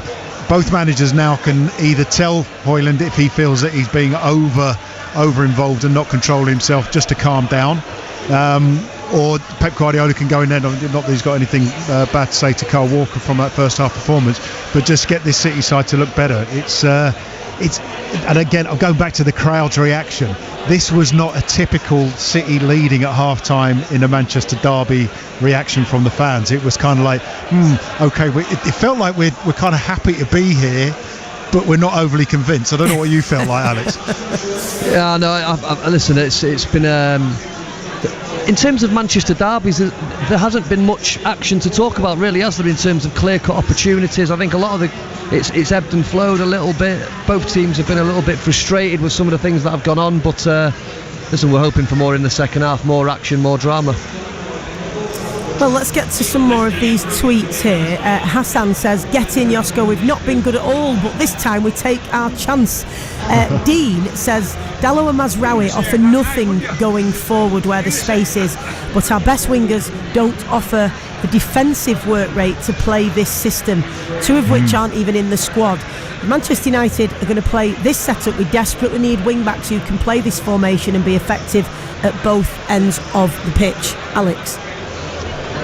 Yeah, I can understand where he's coming from. I think from a Man United's point of view, I think Mazraoui's caused problems in the wing-back role for United. I think Dalot in particular has caused problems on the left with his pace. I think Ahmad's been the bright spark in the game for Manchester United on this side as well. I think Matheus Nunes has done okay in the game, don't get me wrong. I think he's done alright with Doku in front of him. Nobody's really stood out so much so far. But yeah, whether Pep chooses to make a change through the game, he's got options on the bench. He can bring Grealish on. He's got different options, so we'll just have to see how the game pans out. Sorry, Stacey, but I can just jump on that one. It's interesting because Doku versus Mazraoui, he's had a couple of moments where he's got in position and managed to get crosses in, but he hasn't done badly, Mazraoui. He's dealt with him. The thing that I find interesting when we talk about these sort of wing-back positions, where Mazraoui is, he's getting so much of the ball in really good positions, and as well as we're saying Diallo's played, the two of them haven't really done a lot. And I think, again, this is where Amorim goes in there and says, look, you're getting the ball, your 2v1 opportunities, do something with it. And the timing of the runs, as I say, is prescribed. The City defence know what's going to happen. They step up and they're offside. There is such a big hole here that Manchester United aren't taking or exploiting, that it could cause problems. With regards to substitutions, just to touch on what Alex said there, we know that Pep does not make substitutions unless they're in control of the game. And at the moment, I'm questioning whether Pep feels he has the control of this game to be able to make those substitutions. And I think Doku will stay on. However, I think Jack Grealish is probably a better option from what I've seen from Doku in that first half. Yeah. Interesting. Just a stat here, both Erling Haaland, who's on 6 touches, and Rasmus Højlund on 9 touches, have both failed to have a single touch in the opposition box in the first half of this game. Does that include the centre? Doesn't Erling take the centre? Changes in the second half. The biggest difference between the two centre forwards, in my opinion, you look at Erling Haaland's body language in the build up to it's not been great. And in terms of run, listen, we know he's a quality player. He can come alive in that split moment and take a chance. He might only need 8 chances, eight touches in a game to have an impact on it. However, you look at the work rate of Højlund at the other end, he's continuously making runs, continuously working defenders. The coming together between him and Kyle Walker comes from Højlund trying to run down the side of him, and he's given him a little bump and knocked him over. So two opposite ends of the spectrum in terms of work rate so far in this game. But we know the quality that Haaland can possess when an opportunity falls at his feet. Sorry, can I just jump in here? Yeah, what's interesting, Harry Maguire has played Erling Haaland very well in this game, because Erling's not getting the physical, he's not winning the physical battle, and every time City look for him, Harry Maguire's in there. It hasn't been a great loads and loads of times, but Harry Maguire has done really well in that first half. Excellent. Well, they've definitely had a lot of touches of one another, if not the ball in the box, as we've seen on the replays. Brian says, I know we're 1-0 down, but City looks so bad at the moment. If our players woke up and decided to press City and make more forward runs, we could easily be winning the game. And Haz says, we have a few positives to take, but they'll mean nothing if we continue to give away such easy goals. And we've just been talking about that altercation, let's say, between Højlund and Walker, where Højlund appeared to put his forehead up against Walker's forehead. And Roy Keane has had this to say on Sky: I would have given a red card to Walker for that altercation with Højlund. Walker must be embarrassed to go down like that, an experienced player. I don't know the guy, and I'm embarrassed for him. You can imagine that in Roy Keane's own voice, because it's a very Roy Keane response, of course, to that. If you want to get in touch with us, of course, you can do so at BBC RM Sport, and at the end of this game 0800 218 2255 is a number to get in touch for the phone in. Scores elsewhere: it's finished Brighton 1, Crystal Palace 3, and in the WSL, Everton 2, Manchester City 1, Villa 3, West Ham 1, Crystal Palace 0, Manchester United 1, Liverpool 0, Arsenal 1. So yes, do get in touch with us at BBC RM Sport on X, and you can give us a call. We'd love to hear from you after the game, Reds or Blues. What will we be talking about? Plenty of action still to come at the Etihad for the Manchester derby. It is, of course, Manchester City 1, Manchester United 0, as we go into the second half with your commentary team of David James, Alex Bruce, Robin Gray, and first, Gaz Drinkwater. Thank you very much, Stacey. It was a first half of fisticuffs and a scuffed cross, which resulted in Manchester City taking the lead on 36 minutes. Josko Vardiol's header is what separates the Manchester derby at the moment, as we are ready to get underway for the second half at the Etihad. Well, I say we're ready to get underway. Well, the red half of the City are ready to get underway. Currently in the left-hand half of the pitch, where the Manchester City players should be, well, it's just a group of various ground staff. Manchester City making United wait. Yeah, I'm looking at this ground staff formation. I think they're playing with 3 through the middle and 8 on the wings. 27 in the box. Well, I'm sure we'll see Manchester City maybe playing a little bit more conservatively in this second half. Now they do have the lead. In the first half, it has to be said, it was a first half where neither side really showed what they really can do. But for Manchester City in their recent form, they will take it. They've not been back at their blistering best Far from it. However, they do currently have the lead in the Manchester derby. United really failing to create any clear-cut opportunities for themselves. But it has to be said, there have been gaps in the City defence. United have just failed to exploit them so far. The United players have been out on the pitch ready to go for this second half for the last 3 or 4 minutes, and just now the Manchester City boys in blue are coming out to get us underway for the second half of the 195th Manchester derby. No changes at half-time for either side. United did have 2 players warming up, Tyrell Malacia and Erling Haaland. Tyrell Malacia and Joshua Zirkzee, I should say. Erling Haaland, of course, raring and ready to go in the centre circle at the start of the second half, up front for Manchester City. Will he add to his 18 goals this season? It's going to be Kobbie Mainoo in his blue boots who gets us underway in the second half. United in their red shirts and black shorts, white socks, going from right to left in this second half. We're underway in the second half of the first Manchester derby of the Premier League season. Onana goes long down the left-hand side, puts it straight out to play for a throw-in. United trying to get the ball forward straight away in the second half and potentially try and create an opportunity for an equaliser.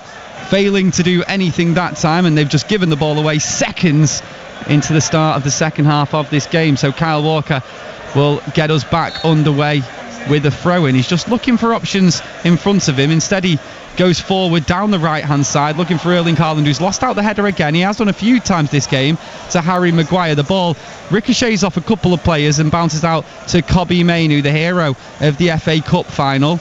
And United start the second half with a bit of possession in their own half at the Etihad.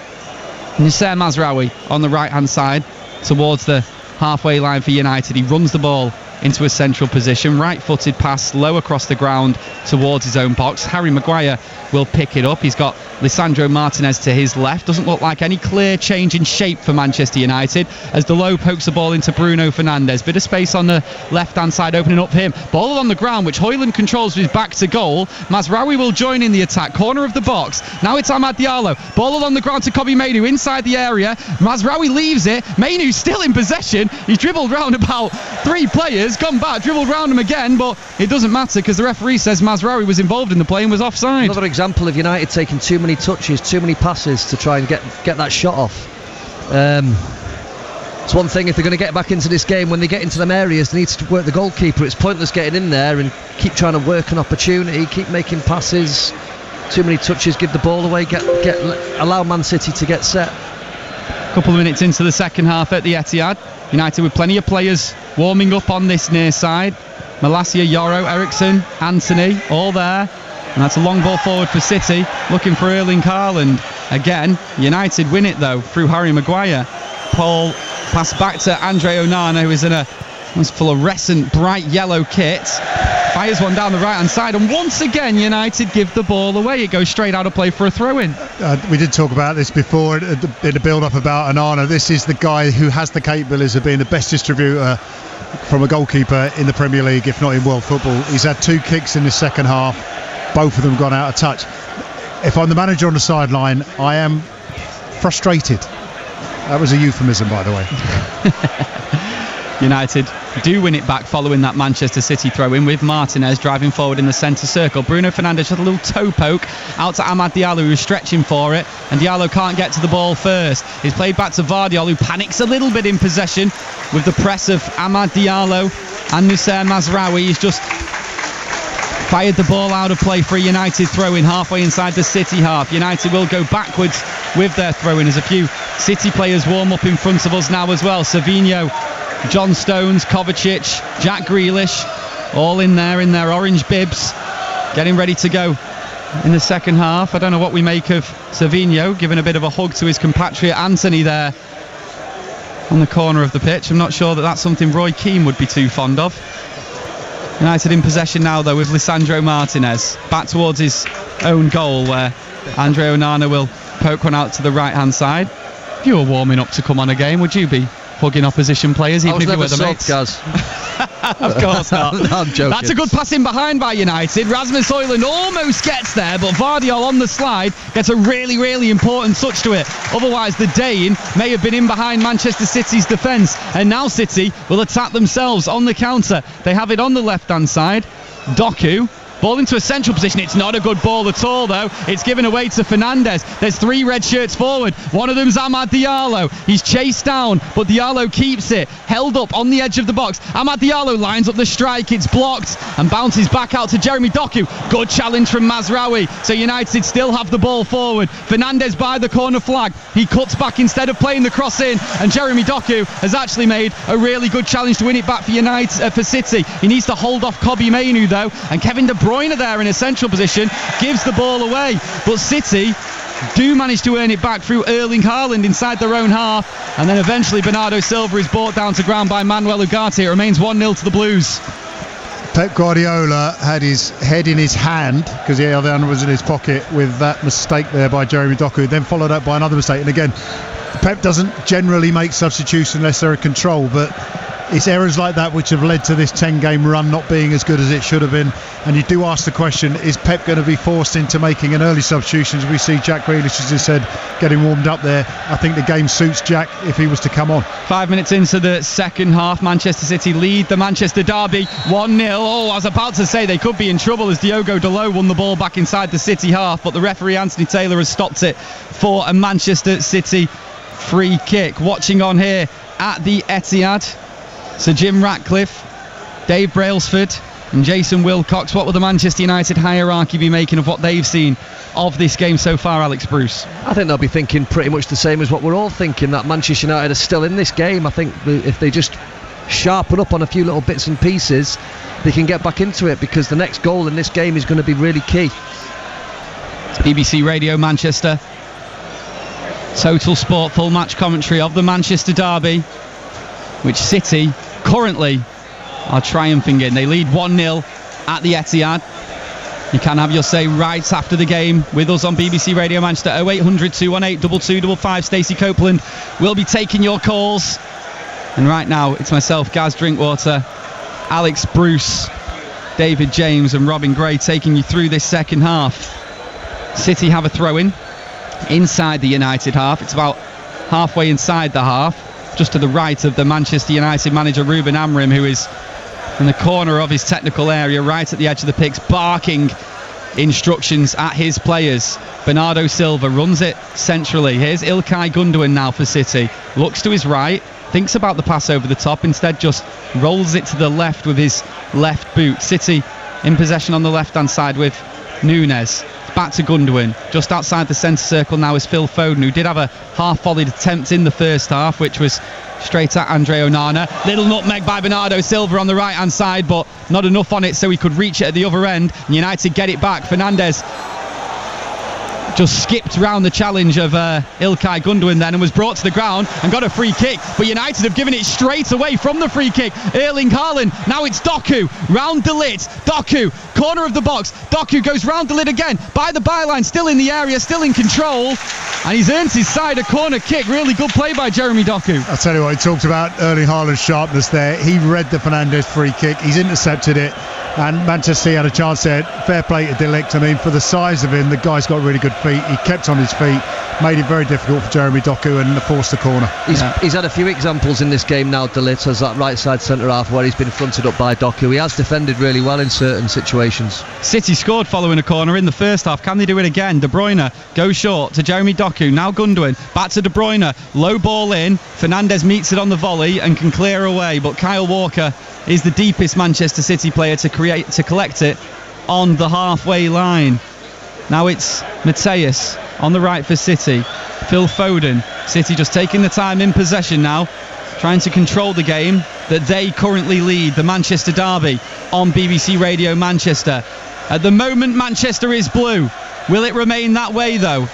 Pass into the feet there of Mateus. It was closed down by Diogo Dalot, just brought him straight to the ground, and City get themselves a free kick as United fail to control their challenges in the opening stages of this second half. Kyle Walker, the man who's been under some criticism from Manchester City fans this season, the City captain, will take this free kick then, just inside the United half. Anthony Taylor just tapping his watch saying hurry up. Surely not City time wasting this early in the game. It's a poor free kick and United earn it back. Diallo, quick passing play into Fernandes. Fernandes running forward in the centre circle. He's got Diallo to the right hand side. He keeps it in play really well, the Ivorian. Now it is Amad Diallo. Shifts it to his left foot in the final third. Fernandes thinks about the ball in instead. Ball along the ground to Noussair Mazraoui. Clips it back to Amad Diallo right towards the corner flag on the right hand side. Shifts it onto his left foot. The short passes to Fernandes. Back to Mazraoui. United just keeping the ball instead of putting it in. Fernandes puts it in, and maybe that's why they didn't want to put it in, because that was a terrible ball into the middle and out for a goal kick. 1-0 it remains. It's another example, isn't it, of them working into a good area, and it's just that final ball again. Too many times it's let Manchester United down. That time it was Bruno Fernandes. It was played back to him on the edge of the box. Just put too much on it. He put it straight out of play for a Manchester City goal kick. Manchester City 1, Manchester United 0 in the derby.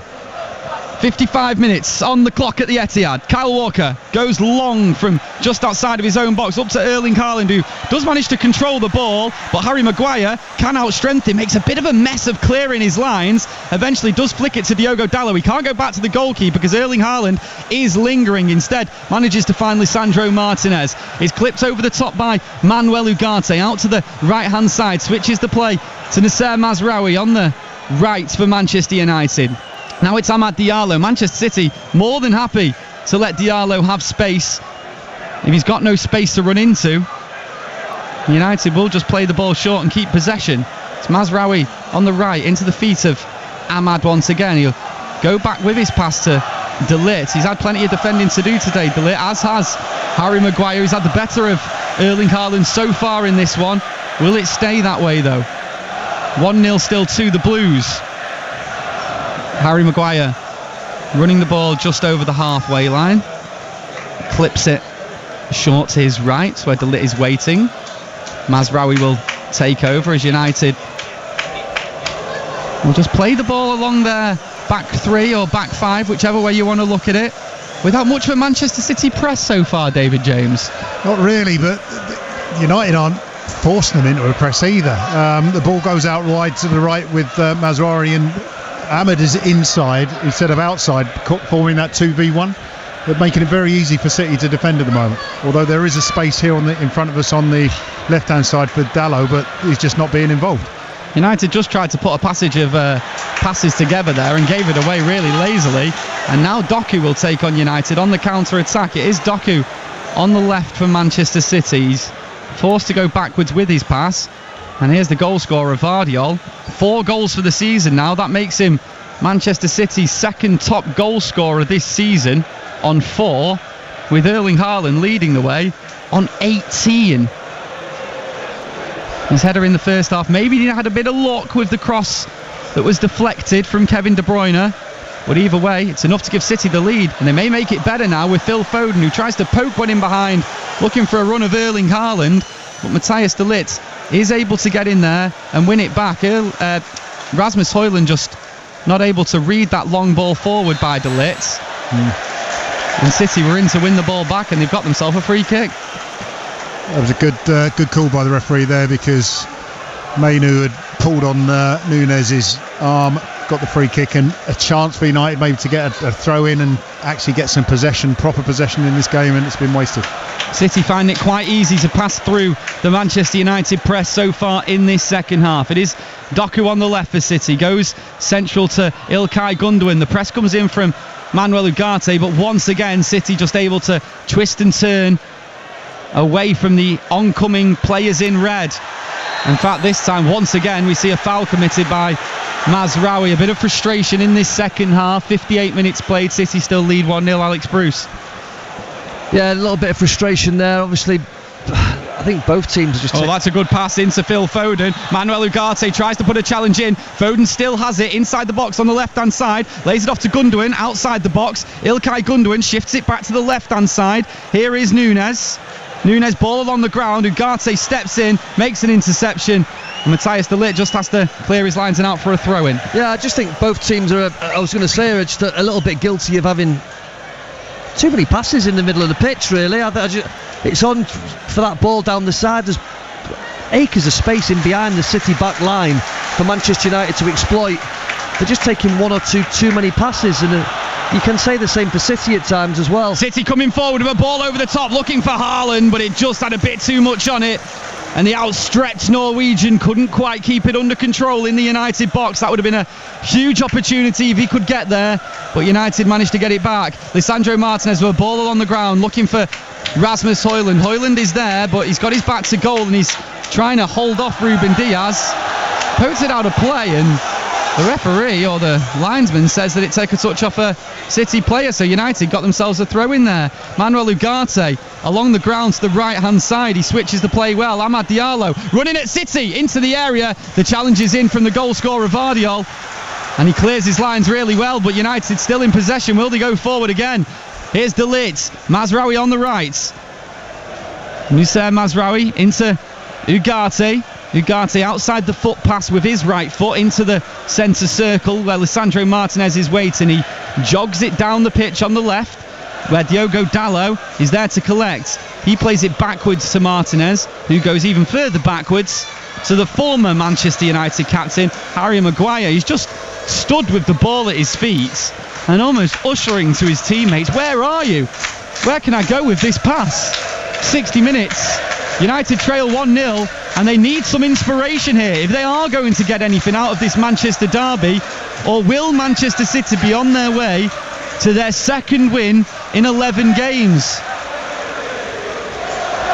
Still the Blues lead 1-0 and still United play the ball around their defenders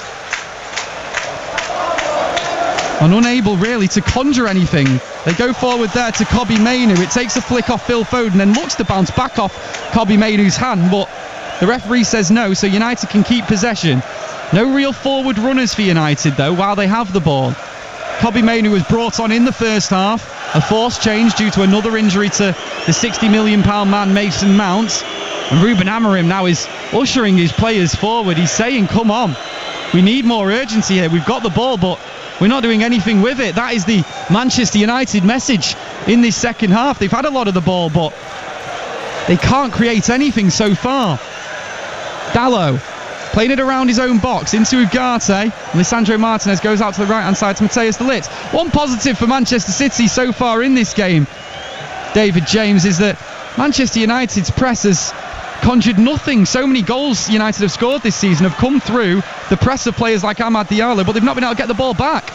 Yeah, you're saying that, but United have had a lot of possession in the last few minutes, but not at the moment. They're in City's final third, but they haven't done enough with it to really threaten City. Here is Fernandes, ball into the far post. Diallo's header on. Oh, there's a stretch save from Ederson.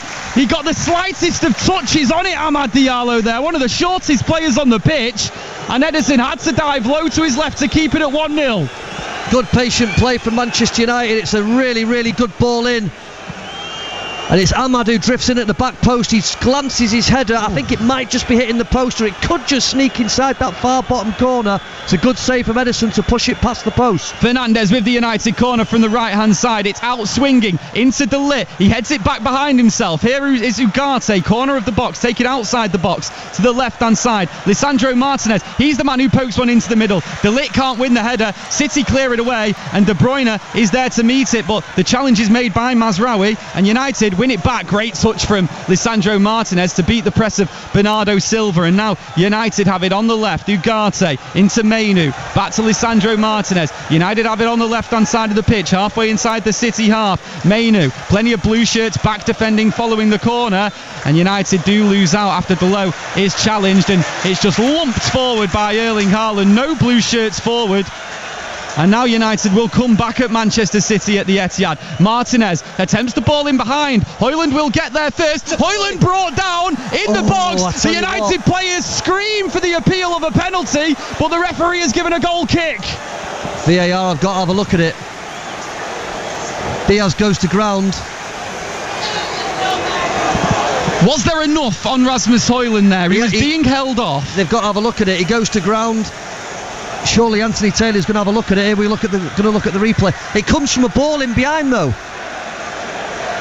It's a penalty. David James? No chance. It's a penalty. Right. I'm not saying that Diaz's challenge is great, but if you look at Højlund's reaction now. Look at that though. No, it's a penalty, JMO. Falls over. How's he not honestly, how's he not giving it? It's not the contact that's made him fall over. Yeah, I don't think the referee is going to give the penalty. I think VAR has taken a look at it. No penalty that's not is the decision. He's let his legs Are fall. you telling me you've not seen them given? It was about today's decision. Great decision.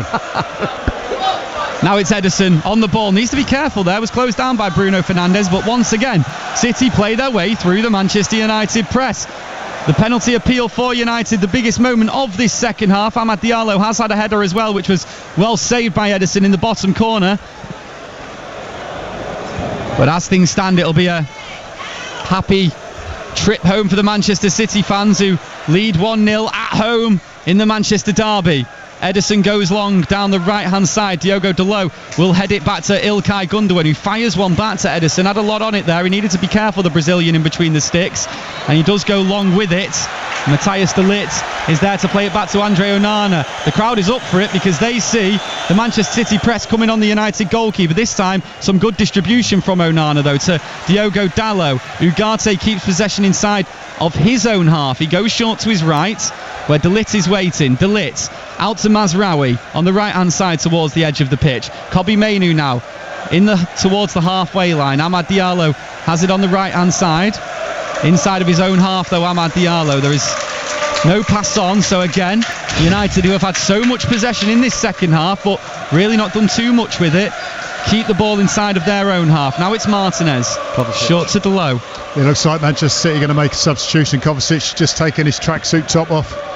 They need to though, Jamie, because Man United have had total control in this second half, haven't they? They're dominating the ball, they're having loads of possession. If anything, if I was going to be super critical, where the penalty comes from is from Martinez not denying that forward ball. It wasn't a penalty.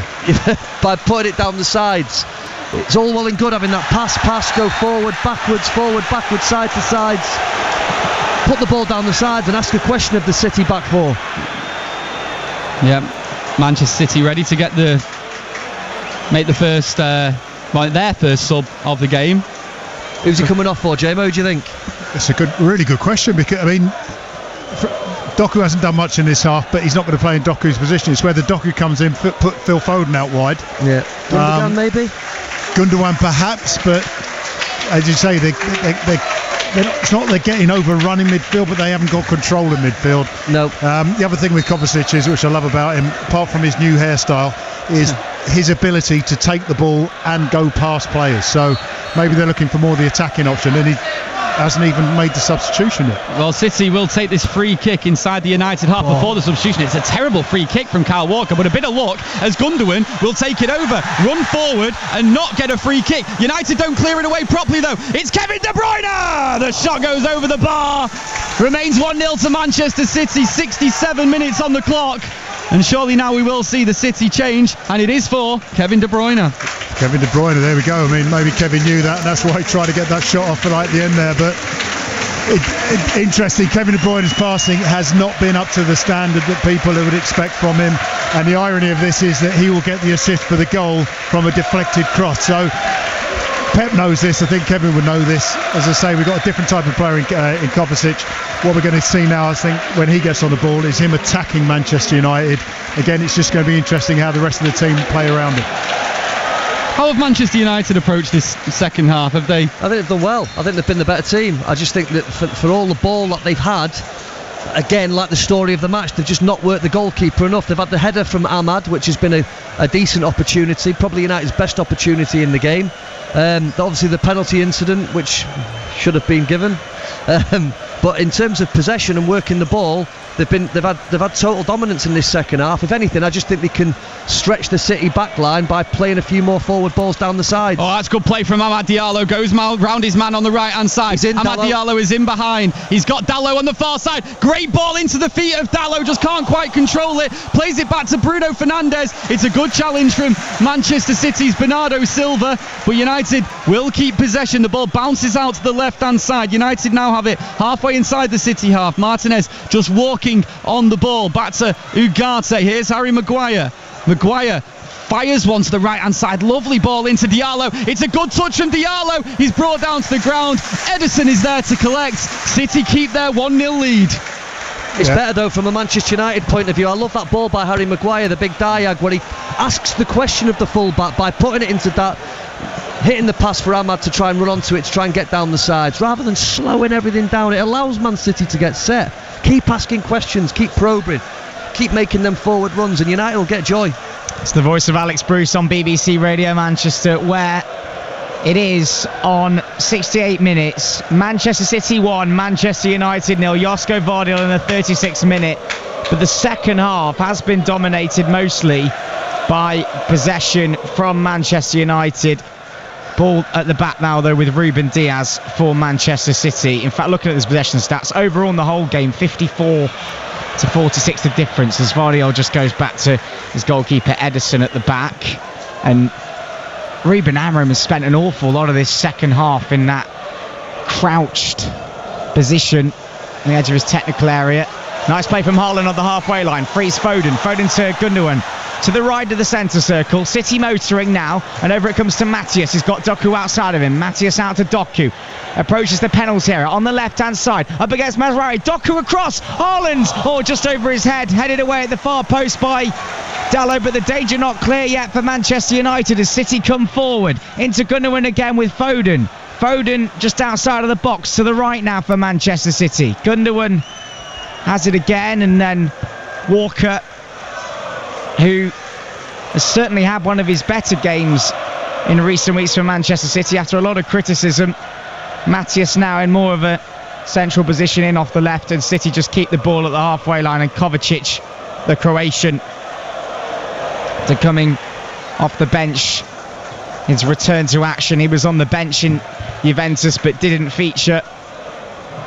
Neither did Phil Foden, who started today. Mainly dispossesses Gundogan, though, and United now have the ball at the back with Onana. United from right to left in the second half in front of their own supporters in that corner. Then headed down from De Ligt to Mazraoui. That goes out of play. City thrown on the left. Well, 20 minutes to play, and it's still Manchester City 1, United 0. Yeah, I think Kovacic coming on, I know it's only been for a few minutes, but there's a different style to City. He picks the ball up, he's moving with the ball. The fact that he's got his shirt tucked into his shorts is impressive. Did you try that, Alex Bruce? Sorry, I just nearly choked on a fruit gum. Yeah, I always did that. Shirt was always tucked in when my World Cup's on.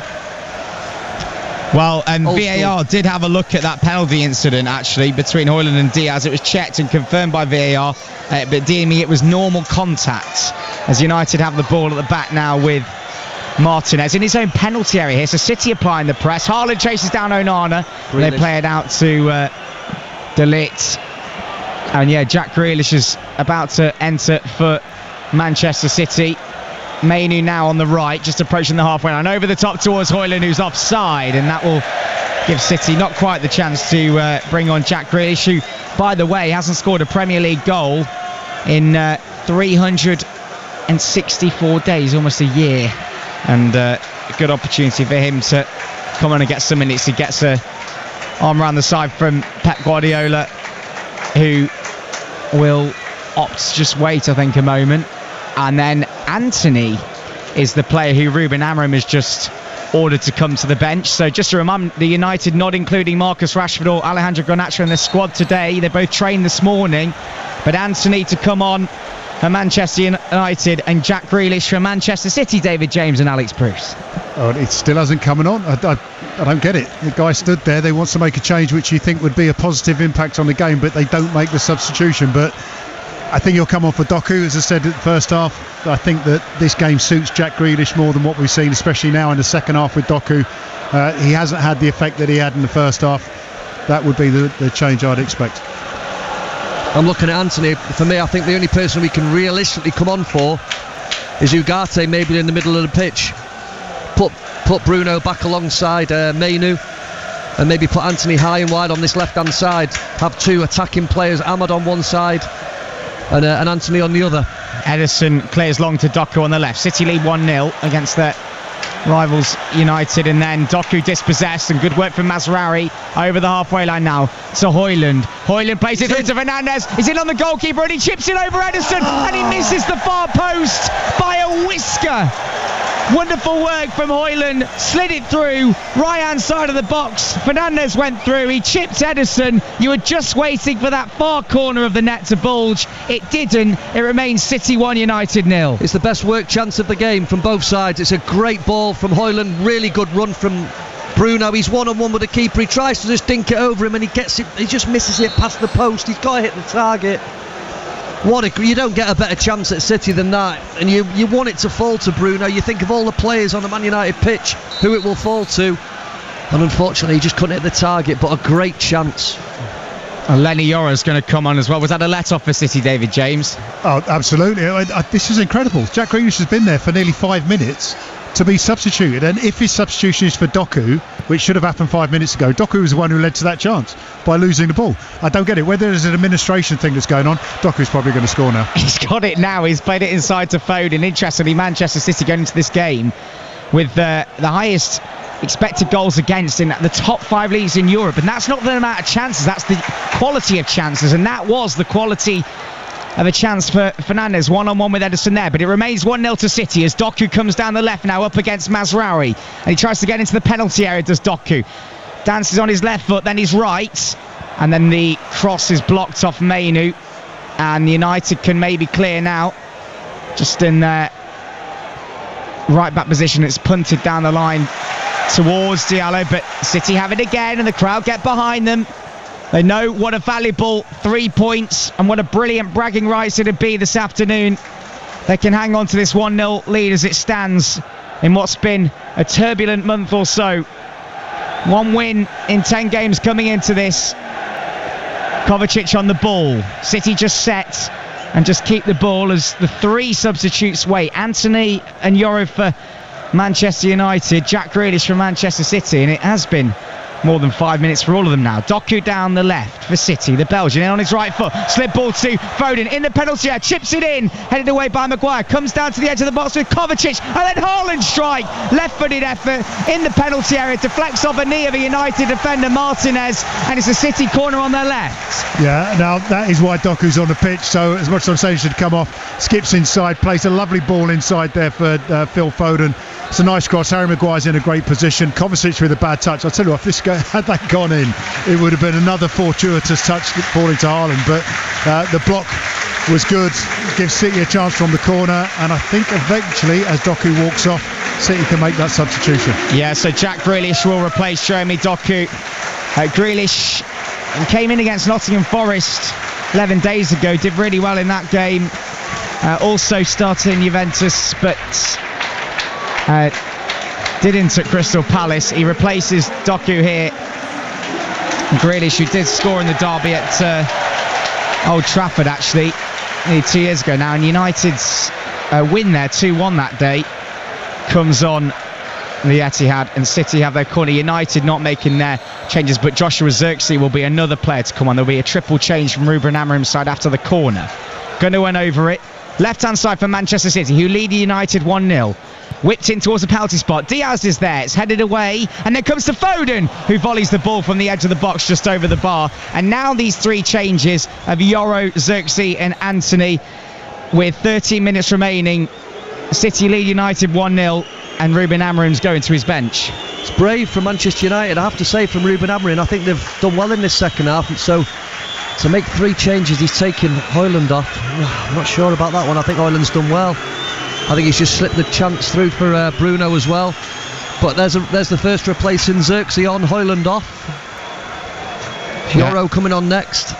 Yoro, it'll be Harry Maguire for Mazraoui. Mazraoui, yeah, that's the other one who goes off. And Anthony will be on. So he's the third player to come off. Yoro's still on the touchline waiting to come on. And he is going to replace Matthijs de Ligt, who's going to come on. So come off. So the 3 changes made. Can you see the thinking there, Alex Bruce? Yeah, it's pretty obvious that it looks like Ahmad high on the right, Zirkzee to the left, Bruno to the left, Zirkzee through the middle, Mainu and Ugarte. I'm just trying to work out if he's gone to a back 4 here. What do you think, Jamie? Do you think he's gone to a back 4? definitely looks like the minutes from a goal kick, isn't it? So perhaps Maguire, well, in the heart of it, maybe slightly forward. They try anyway to play out of the back three. Amrin throws his hands in the air. He's fuming there with United giving the ball away. Yeah, I mean, Anthony's over on that. Anthony's gone to right wing back. He's the right wing back, isn't he? Anthony's right wing back, Dalot left wing back. Same system, same shape, with Ahmad to the right and Bruno to the left, just behind Xerxes. Well, City on the ball with Ederson. It's City 1, United 0 on Total Sport and BBC Radio Manchester. It's on BBC Sounds as well in the UK this afternoon.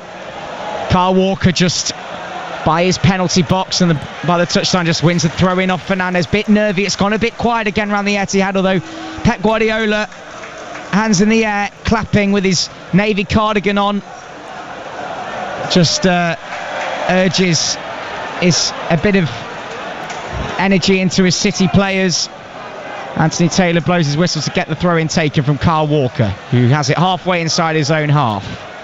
Reminder that Ruben Amorim has never lost 3 straight league games in his managerial career. Manchester United haven't lost 3 Premier League games in a row since 2015 under Louis van Gaal. 2015. Wow.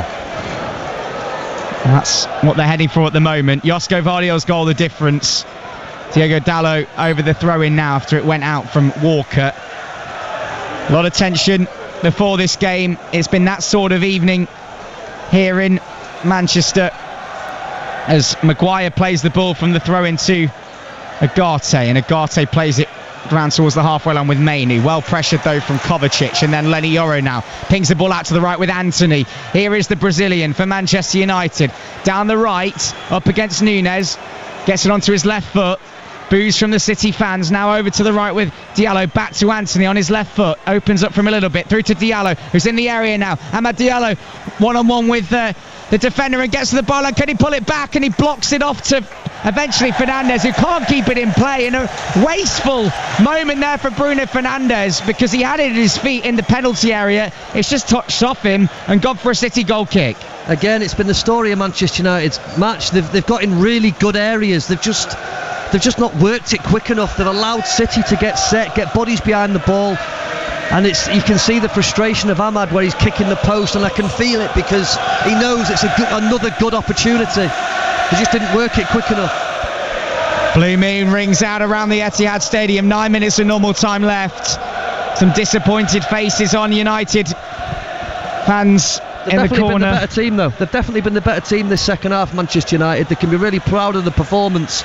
The only one thing that they've just missed is that goal, but in terms of controlling the game here at Manchester City, they've definitely done that in this second half. Ball goes back to Ederson after Anthony's pressure. Ederson in his penalty box, pings it left-footed towards Haaland over the halfway line, who's played more minutes than any Manchester City player this season. Flick on towards Grealish. In comes Maguire, plays it against his England teammate, and it's the United throw on the right-hand side. And the City fans want United to go back as Anthony takes the throw in. And well, who'd have ever thought on a derby game, if you'd even looked at the beginning of the season, the summer, that we'll just say with this as Martinez has it at the back and he has to clear it high, that Anthony would be on the pitch and Marcus Rashford and Alejandro Garnacho would have been at the training ground this morning. Strange old game football, isn't it? You never know what's round the corner. Alex Bruce there and David James with us and Gaz Drinkwater. 0800 218 2255 to have your say at full time with Stacey Copeland after this one. There's 7 minutes remaining in normal time with Fernandes on the ball now for Manchester United, and ball over towards Anthony now. City with numbers back, but Anthony now onto his left foot, just peels away from it and then comes down the right, level with the edge of the penalty area. Back to Diallo now, it's just inside of him. Only 4 shots on target in the whole game. 3 for City, 1 for United. 10 against 7 for shots altogether to the home side. Diallo down the left now. Plays it back to Agate. 25 yards from goal to Martinez, who's up from left centre back. Curled in, and the header goes over the bar, and it was Kobbie Mainoo rising. 10 yards out. The header was always rising. And jeers again from the City fans. That's another chance that goes to waste. It's 83 minutes on the clock. City 1, United 0. It's another well-worked chance for United, and I have to say it's a good opportunity again. Martinez whips the ball in this side from the left-hand side. It's Kobbie Mainoo who gets in the box in front of Gvardiol, and when you make contact you think to yourself, can you hit the target? And unfortunately from a Man United's point of view he couldn't quite make. I wonder what Højlund's thinking on the bench, because that was his cross. Well, Rasmus Højlund before this had got 5 goals in his last 3 games for Manchester United. Flick on from the City goal kick to Grealish, left hand side, tries to slide it through. United just about have it with Mainoo, and then Mainoo puts it by his own corner, and Ruben Amorim throws his arm into the sky. He's disappointed. He marches towards his bench and sits down because Kobbie Mainoo there going towards his own goal, had Maguire with him and has given away a cheap Manchester City corner. David James. Yeah, he must be absolutely frustrated. John Stones is about to come on. He stood by the sideline now. He'll probably come on in 10 minutes time. But Amorim, if City get anything from this, it's an unforced error. City's corner on the left. It is Jack Grealish who will curl it in. It's headed away at the near post by United. Back out to the left-hand side now with a header from Gundogan. Back out to Grealish. Takes it down on his right foot. Foden has it. City now back towards the halfway line with Walker, and they'll have a go down the right-hand side. Matthias on the ball.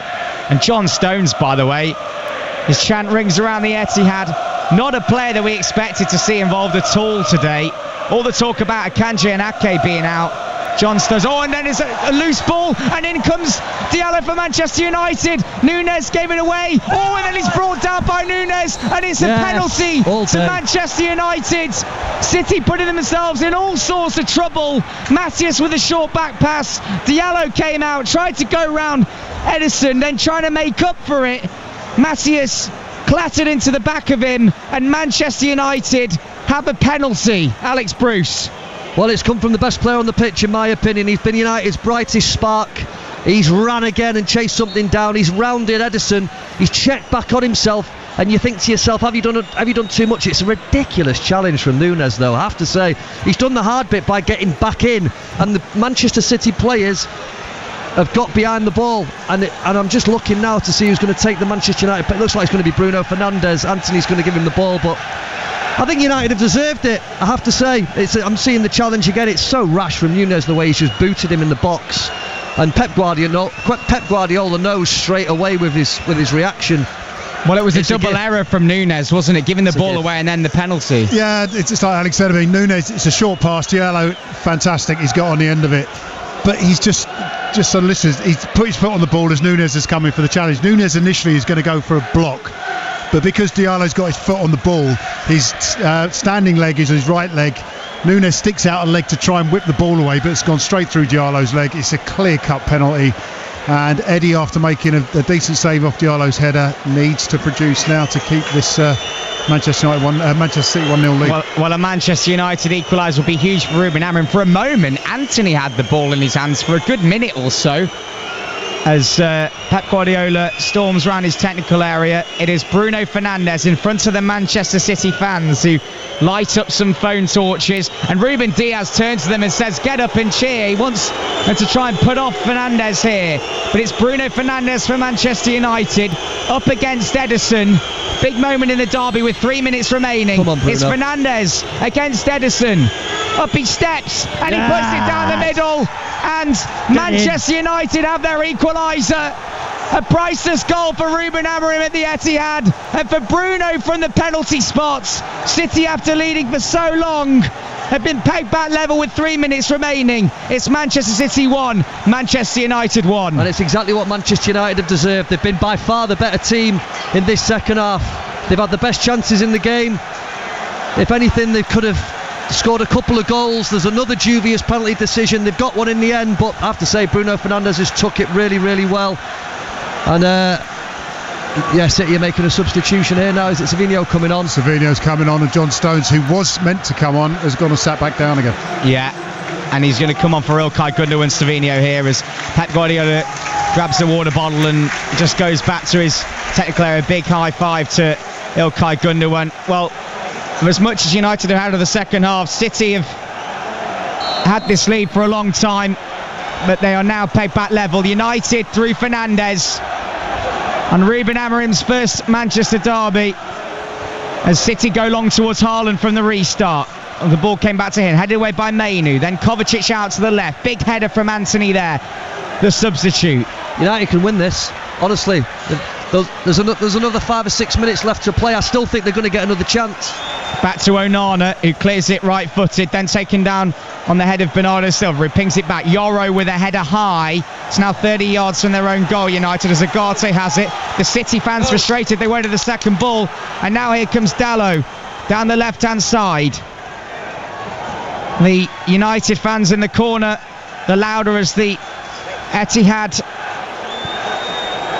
is quiet as the ball goes through towards Diallo, who's lobbed it over the goalkeeper, and he's put it into the corner of the net, and it's Amad Diallo with a late goal for Manchester United to win the derby on Ruben Amorim's first Manchester derby. Diallo with the late goal in the FA Cup last season, a late goal to steal bragging rights here. It's Manchester City 1, Manchester United 2. You could smell blood. You could smell blood. I had a feeling in my bones that United could get another opportunity, and it's that man again by making that forward run, Amad. He's been the best player on the pitch, he has. And he makes that run, and by God, he takes his goal well. He flicks it over the top of Ederson, and he finds the finish. It's a wonderful goal, I have to say. A great run, and it's exactly what he deserves for his energy and his work rate and the way he's tried to torment City, and he has done all afternoon. You can see it again. It's a great ball from Martinez, I think it is, who plays the ball over the top. It's a great run. He bends it, he checks, and then when he gets there, he has the class to just chip it over Ederson.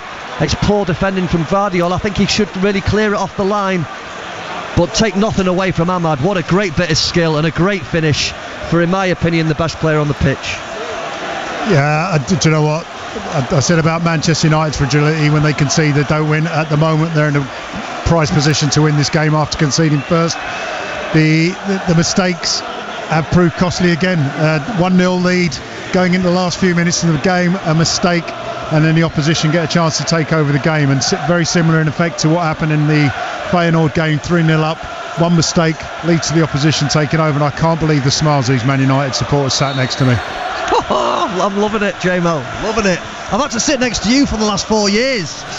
Amad Diallo late on for Manchester United in the derby, and what a moment for him. I mean, we saw the likes of Kobbie Mainoo in the FA Cup final announce himself. This guy has been their light spark this season since that late drama against Liverpool. He's done it again here against another huge rival of Manchester United's. And the ball now played to Savinho from the restart. We finally get underway. Victor Lindelof has come on for Amad Diallo. Pep Guardiola runs to try and get the ball. City had led this one thanks to Josko Gvardiol, but late on, a penalty from Fernandes. And now Amad Diallo in the 90th minute makes it Manchester City 1, Manchester United 2. It's Silva now over towards Grealish as the United fans in that far corner are the voices we can hear at the Etihad. Ball over to Foden now, edge of the box for United, and then it's good defending there from Manuel Ugarte, goes into the back of him. Then Walker towards the edge of the box, little flick, and away it comes to Onana, who's got a clear here, and he does. He clears it high towards the right flank. But City have a throw in on their left, and City are running out of time. 5 minutes added on. We've already had 2 of those. There may be a few more for the goal, David James. Yeah, City just got to go forward. I mean, this is desperate times now. Walker over the top, headed away by Yoro, who came off the bench. Then Mainoo there, and it's out to Anthony on the right. And then in goes Gvardiol, and it's a City throw, just to have come off Anthony last. Every single Manchester United player in their own half, every single City outfield player in the United half. Ball on the left to Grealish now, one-on-one with Yoro, so they look to create something to salvage a point. Ball over to Walker just on the right hand side, and now Savinho up against Dalot, takes it to the right, then the left, level the edge of the penalty area, back to Walker, and then Savinho again. Can he make himself known for Manchester City fans off the bench here at the Etihad? Foden, time ticks away. We've had 3 of the added 5 minutes. It's still City 1, United 2. Late drama at the Etihad. Ruben Diaz on the ball now to Kovacic. 30 yards out. Reverse ball to Haaland. Oh, and he tried to lay it off for Foden. He couldn't do it. Xerxes has it. And United should clear this with Onana on his left foot. And he clears it high towards the halfway line. Diaz heads again towards Foden, who takes it down on his chest. And out to Savinho now. Savinho tries to run down the right-hand side. Well, Ruben Amorim's body language has changed so much. He was absolutely livid at times in this second half for the lack of quality. But late on, this will no doubt be the happiest day of his Manchester United career so far if it stays like this. 1 minute left of the added time. Grealish, left-hand side, kills the crossing. Lindelof heads it behind. There's a Manchester City corner. This is it. See, last chance saloon. We're literally into the 95th minute. Jack Grealish needs to put in the delivery, and Manchester City need to rescue this. What did he put up? 5 minutes, was it? Yeah, 5 minutes. Grealish kills it in. It's a terrible corner. Headed away by Martinez at the front post to G's up the United fans. The City fans look worried. Throw in taken. Headed away again by Yoro. Mainu then over the top. Anthony running towards the halfway line. And Bernardo Silva back to Ederson. 30 seconds of the added time remaining. We may have a little bit more though, because they're about a 2-minute delay from that goal. Long ball from Walker again. And that's going to bounce all the way into the hands of Andre Onana, who takes it down and just lies on the ball to huge cheers from the Manchester United supporters. Well, it had been a terrible couple of days for him, a couple of games rather, but now he punches the air to the United supporters, and Ruben Amorim just waves at his players, because Manchester United on their way to bragging rights on Derby Day after 2 late goals here at the Etihad Stadium. Vardiol then clears away. Agate then up towards Vardiol. We've had the added 5 minutes now. Walker spinning ball around the corner towards Grealish. He tries to get him behind Yoro. Takes it down on the left-hand side for Manchester City. Yoro, though, does brilliantly to get a toe in. Grealish again, though. Got Bernardo Silva with him. Inside to Kovacic. Then to Matthias. Then to Foden. Well defended by United. But Kovacic has it now. And then it's away to Xerxes. And Xerxes got a run over the halfway line, and he's tackled by Savinho, but he's got it in front of Kyle Walker, and it's really good work from Xerxes to hold it up and take it to the corner, and that will be that. It's Manchester United's day on Derby Day. Ruben's Reds have got 3 points. 2 late goals from Fernandes and Diallo after City had led for so long. It's Amad Diallo's derby, and Ruben Amorim has his biggest win at Manchester United yet. As for Pep Guardiola and Manchester City, their crisis continues. It's finished at the Etihad Stadium. Manchester City 1, Manchester United 2. Goodness me, well, they say that the first cut is the deepest. That first cut went to the Blues, but what matters today is the last word, and that definitely went to the Reds. Alex Bruce, you've waited a while to feel this way at the final whistle in a derby game. You said you felt all right before the game. I imagine you're feeling a bit more than all right now. Absolutely, and do you know what? I think they deserved it. I have to say, I think from a Manchester City point of view, they're obviously in a bad place. What is that, one win in 11 matches, and they look like a team who are lacking confidence. And I have to say, the way Manchester United approached the game, I thought they were unlucky to be a goal down after the first half performance. I don't think there was anything really in it. I thought City's goal had a huge element of luck, the way it just fell for Gvardiol. But from then on, I think Manchester United totally dominated the game. I thought second half they had all the ball, they had most of the possession, they created the better chances, and I think the bright spark on the day was Amad, and he got the penalty. Bruno took it really, really well, and then to get the goal at the end. For any young player who was watching the game today, if you keep making them runs, if you keep probing, if you keep running forward, asking questions of defenders, it only takes one example to get in. And he got in, and when he got there, he had the quality to finish it. The way he lifted it over Ederson and found the shot towards goal, he got his rewards, and a really good day for Manchester United.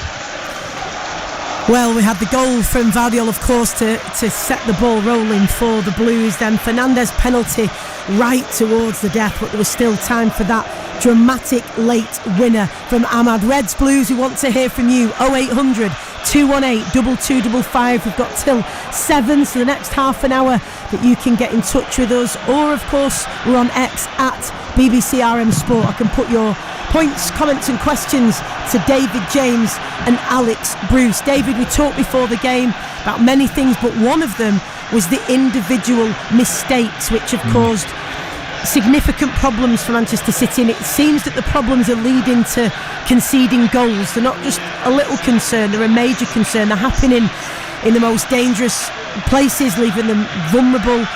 That's what we saw today. Pep arguably is setting them up to succeed, but those individual mistakes, again today, unfortunately for Núñez in particular, proving very, very costly. Yeah, I mean the shadows of today from what happened in Feyenoord, 3-0 up against Feyenoord. It's a short back pass which leads to the first goal, and then things fell apart and Feyenoord end up with a draw. City win the game 1-0. I'm not going to say comfortably, but they were in control to a point that they could have seen the game out, or should have seen the game out 1-0, and we should have been talking about City turning the corner. But it's a short back pass. Ahmed done exceptionally well to get on the end of it, but then Núñez makes the foul again. I mean, there's 2 mistakes in that build in the involvement before the penalty, and when it comes to the winning goal, Pep's going to put John Stones on. John Stones is only going to go in one position as a defender. Instead he brings on, or changes it to put on Savinho, and the ball goes straight down the middle where John Stones, you would argue, maybe have headed the ball. Maybe Ederson should have been advanced a little bit more because the ball's straight down the middle, but you can't take anything away from what Ahmed done, as Alex said there, the little knock over Ederson as he came out, and the finish essentially on the volley, wasn't it? I don't think anyone expected him to shoot because he didn't look like he was in a shooting position, but he took the chance. Young enthusiasm, and in the end a quality finish. And unfortunately, Stace, that half-time feel of the crowd, it came to fruition. There wasn't the confidence here with anyone that 1-0 at half-time was going to be enough to win this game, it seems. Yeah, certainly. Alex, it's fascinating looking at the two managers here, or coaches, as is the case with Amorim, but looking either way at Amorim and Guardiola's body language and reaction, there's no question of his frustration, particularly when Núñez gave the penalty away. He was jumping up and down, bounding up and down, holding his head in his hands. Amorim as well, equally animated at times. Really interesting looking at those two, the deep passion and living absolutely every moment, as you would expect. Yeah, and listen, Pep can't hide it, can he? He wears his heart on his sleeve, and when he sees his team not doing the right things and making mistakes, his frustrations are there for everybody to see. From a Manchester United point of view, Ruben Amorim, I have to say, deserves enormous credit. He made 3 brave substitutions towards the end. There was 10-15 minutes to play. He brings on Anthony, Xerxes, and who was the other one? Lenny Yoro. And I thought at the time, wow, it's a brave substitution, because they have had control of the game and they are doing well. So fair play to him for making the brave call, because it worked. The substitutions came on, did well, kept knocking on the door of Manchester City, and they got the rewards. Another, when we talk about bravery, if you like, we talked about it being either a very brave, genius decision or an enormous risk for Amorim, making that call for Rashford and Garnacho, of course, before it, and arguably, potentially, certainly for today, turned out maybe to be the right decision. Maybe gets the best from those two going here, but certainly it's been proved right in today's game. Although there were fine margins, of course, it could have been very different had it not been for that 1 minute 55 second period that changed it. Yeah, I think listen, I think it's been a really good day for the Manchester United manager. He's only new to the job, but he's putting his marker down, isn't he? He's laying the law.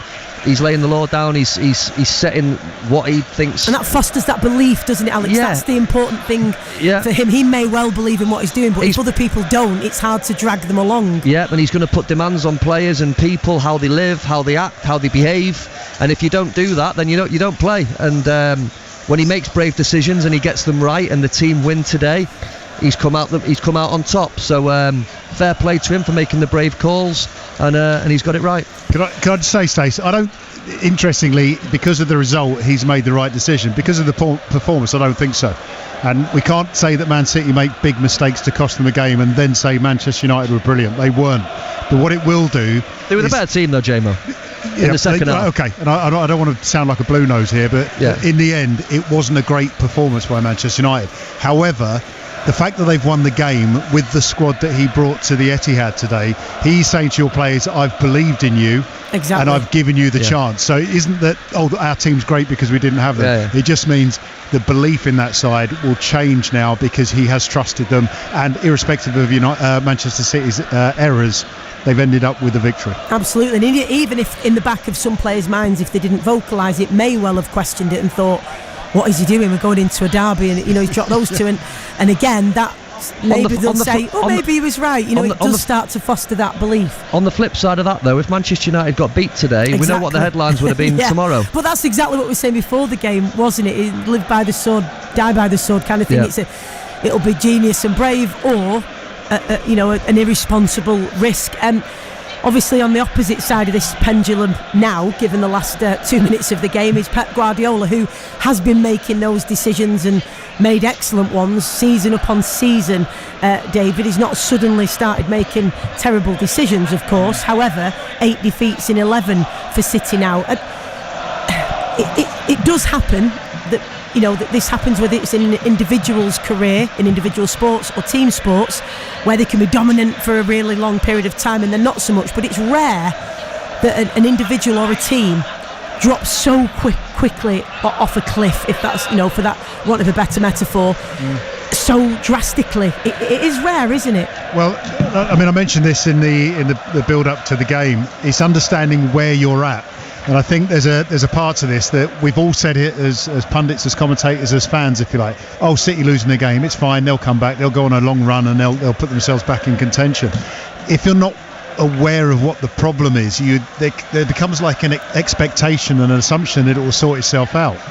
This looks like, and it pains me to say it looks like a fragile confidence team. One mistake leads to a goal, which leads to a defeat in 2 minutes. That's the sort of thing you expect from relegation teams. For me as well, J-Mo, sorry to interrupt, and I've not seen City as much as what you have this season. I think, from not seeing them for a while, when you come to the Etihad, the one thing that you see in a City team is unbelievable energy and pressing the ball and making it impossible for the opposition to play, and then when they've got it, they keep it, and we know what quality players they've got. For me, there was a lack of intensity today in terms of how they got the ball back. Is that just legs, Alex, because of aging? Because they're too old. No, don't fall for that one, Stacey, is it that, or is it mindset? What is that? Is it that he's, because we know he's been brutal at times, Guardiola, when he's needed to, have a, as Alex Ferguson used to do, completely changing the side, and people question it, saying, what's he doing? They've been successful, and he has done that. He hasn't done that this time. Is it that they've just gone past that peak, or is it mindset? Which is it? I think it's a little bit of everything. I think J-Mo hit the nail on the head before, and it doesn't matter who you are. When you lose 8 out of 11, confidence can take a hit, and when a player isn't confident, doesn't matter who you are, what name you are, sometimes a player can look limited in terms of everything seems an effort, that feel for the ball, that lack of running power, it affects you in all kinds of different ways. And I think when you've lost 8 games out of 11, you're just seeing a team who are lacking a little bit of confidence. It's the first time in probably Pep's career where he's lost 8 in 11, so we're going to have to see a different side to him of how he's going to galvanise the players again. And it seems stupid saying that for such a great coach and a great manager in Pep Guardiola, but he's going to have to find a way to get out of this mess. And even those players that ordinarily, or certainly in past times, David, that he's been able to rely on in every aspect of the game, the likes of Kevin De Bruyne, just wasn't happening for him today. It was as if everything he tried just didn't quite come off, and that's not been the case in past seasons. Yeah, but the thing is, Stacey, players will do that. Even the best players in the world don't play the best football in the world all the time. Kevin De Bruyne included. They'll have off days. Rodri included. They'll have off days. But when you've got confidence, and this is a key thing here, when you've got confidence, your team will kind of get you out of it. They'll feel like it's fine. You're having your off day. And if you look at the most confident player on the pitch today, it was Amad Diallo. He had that, and I want to say youthful, not to say that age stops you from being confident. What was the ageism comment? No, but he had that youthful, almost ignorance towards the situation. Yep. It's kind of like, this is a game I want to play, and I'm going to show you. He hasn't had the history to say you're expected to play this year in, year out. And whereas the City team, with all the successes, there's an expectation. And sometimes I think you don't have to necessarily be confident if you've got the quality around you playing well as an individual, but you need the quality around you also to be confident. Does that make sense? I just think today City and the crowd, I have to go back to that half-time reaction when the whistle went. It's almost like the crowd who's seen the success of City over these years knew that it wasn't what we were expecting, or weren't overly confident that this was going to be a good position for City to build in the second half. And that one mistake with 2 minutes left on the clock was crucial. And then City just unfortunately collapsed after that. I mean, the long ball over the middle, you don't even train in that. If you're losing 1-0, you might go for the Hail Mary, but you've just got yourself back in the game. Why would you play a long ball straight down the middle that bounces in the box? It doesn't work. But in this case, they had a vulnerable side, and they took advantage. But again, Jay, when you look at the goal back, the amount of time Martinez had on the ball to drift into the Manchester City half, find the forward pass, for me, they just looked like they didn't have the energy and to get up to the ball and press like they normally do. I think the United had far too much time on the ball at times. Just breaking that goal down as he did. If Edison, and we're going to do loads of ifs here, if Edison's 5 yards more advanced, which he could have easily been, it's a long ball which Edison picks up, and you'll be sitting there going, why are you playing a long ball and giving the ball back? It was a hopeful long ball. The one player on the pitch who thought, I can get in, it wasn't even like he was on the shoulder of the defenders. No. He's run past the defenders to get there and beat Edison to it. And as I said, he's hit a shot which you would do at the end of a training session when the coach is telling you to come in the air, left foot, into the net. I mean, it's a wonderful, wonderful goal. I mean, you can't underestimate how great the goal was, but this should never have been allowed to happen. Gary Neville then, obviously former Manchester United defender, has been saying during the TV broadcast, this just does not happen to Manchester City. It does not happen to Pep Guardiola. These fans have not seen the like for many, many years. These players, serial winners and serial champions, Pep Guardiola is scratching his head again. That in reference to the body language of when he crouches down, he scratches his head and so on. I mean, he does that even when he's stressing when they're playing really well, of course, but people will look more into it when it's when they're struggling. But these questions are going to continue, and this analysis and dissecting everything, and the spotlight is really going to intensify yet again because it's a derby, and people will have expected City to just pull this one out of the bag, and the fact that they almost did, David, is a difficult pill to swallow. It is. I mean, it's a state. I'm having this chat as one of many chats with Alex, and I was mentioning a manager and what you expect from any manager, whether it's Pep, whether it's Amorim or whoever. You expect consistency. So Man City's consistent, or Pep's consistent reactions as a manager in a leading position, is to make substitutions when they're in control of the game, not necessarily just winning. They weren't in enough control of the game today to make substitutions. In commentary, I'm saying, it makes sense. In the end, Jack Grealish didn't have a positive effect on the game in a way that he certainly goals up or stopped Manchester United from scoring. So City weren't in balance when he made those substitutions. The substitutions didn't affect the game in a positive way. So you're looking at a manager making decisions which he doesn't normally do. It just adds fuel to the fire. And you talk about the body language. Yes, he wears his heart on his sleeve, but yes, they normally win winning games of football, and this is just because he's the best and he's allowed to do that, but the team react. When you've got this imbalance, I think, of confidence, the manager throwing his arms around and making gestures on the side actually ends up putting more pressure on a team that haven't got the confidence to respond in a positive performance way at the moment. It's not a good place to be at the moment.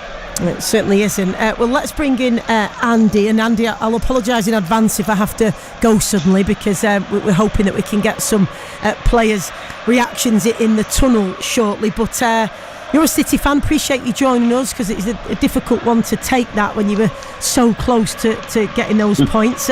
Talk us through your thoughts and feelings at the moment. I'm totally bemused. Well, it's a hard pill to swallow today. I said to a friend because as a United fan, I think we might just win it, but the way City committed suicide, that was absolutely disgusting. I think they were alright, it was a mistake that was made, but I'm gutted. That's all I can say. How were you feeling at half time, Andy? Because we've been obviously. I was alright. I was okay. It was a good header, and it was positive. But I'm sorry, but I think I don't know whether any other City fans will actually say that, but I think there's something majorly wrong with City. Such as? I don't think it. Well, I think it's. There's something not right. I know the confidence is low, but they need to be lifted, and I just hope and pray Pep can sort it, because I know he's a good manager, but this is totally out of character for City. It certainly is, David. It is out of character, and as I say, it's rare that you always get the dominant eras for different individual athletes, different teams, but for this drop off, it is quite startling, isn't it? Even for neutrals looking in from the outside, it's. Oh yeah, I mean, incredible. There's no way of polishing this. I mean, it is not a good position that City are in with the last 11 games. I was hoping, and I'd been arguing for the last few days at least, that City's 10-game run was 7 of them away from home. Their home form hadn't been that bad in the 3 games, except for obviously that Tottenham thing. And at 1-0 with 2 minutes to go, I'm thinking, yeah, I was right. City, it wasn't great, but they're going to win the game. Pep's a great manager. He's not been in this position, and this isn't anything against him. If you look at the teams he's managed and the players that he's managed, he's had some great players to keep him in that position. And up until this point, the 11 games, he's had a Man City side to keep him in those positions. So this is the test for Pep as the great manager to turn it around. If City finish in, I'll even say 3rd place this season, qualify for the Champions League, if they can nick the FA Cup and not win the Champions League, it will be a disappointing season with regards to trophy return compared to previous seasons. But it will also be the fact that they've won 4 in a row, and no one's ever done that. No one's ever won 5. So it was always going to come to an end at some point. I just don't think anyone expected 11 games with such minimal return and the nature of that turnaround. That's the nature of the defeats as well, I guess. Yeah. Andy, City now lying 5th on 27 points, 1 point behind Forest in 4th. Although obviously it would have been a big ask to retain the title for a 5th time, and I know it's still early-ish because we've not hit Christmas quite yet, but you probably wouldn't have expected yourself to be in this position and in this difficult vein of form at this stage of the season, would you? No, I wouldn't. We were that goal that went in. I thought, right, okay, we're turning the corner. But I'm sorry, but it's a hard. I know it's a derby. The derby's a hard game. It's a totally different game than any other game that City play against our rivals. And I just think, right, so be it. But we can probably go. We might even go to them and beat them, but there again we might not. But it's only a football game, when all said and done. It certainly is. Do you think they can, as a last question, Andy, do you think they can turn it around? Do you still have that belief that it's just a matter of time and something will? Yeah, I think it is, but I think it'll be too late. I think it's like, if we'd have won today, we'd have gone closer to Liverpool. Liverpool slipped up yesterday, and I thought, well, that's a bonus. It's not. We're not only infallible, but this run that City's going on is not a good sign at all. Certainly I still isn't. maintain. No, it's uncharacteristic, and I think, right, come on, City, you've got to pull yourselves together. And I can't even say he's got a good team behind him. There's God knows how many players there that can pull something out of the bag, and I'm clueless. Well, Andy, we appreciate you joining us on Total Sport. Thank you very much. Let's bring in United fan Sean now, who I'm sure is having the very opposite emotions now. Sean, been limited to your successes in derby games in recent years, and so this one is to be savoured. How impressed were you with the way that United went about that win today, though? I was absolutely delighted with it. Like it was a weird game where you feel like we got two somewhat lucky goals right towards the end, but I think we were the better team all the way through, particularly in the first half. I think we looked really, really good. I don't think City were on it. They didn't seem like they knew what they were doing out there.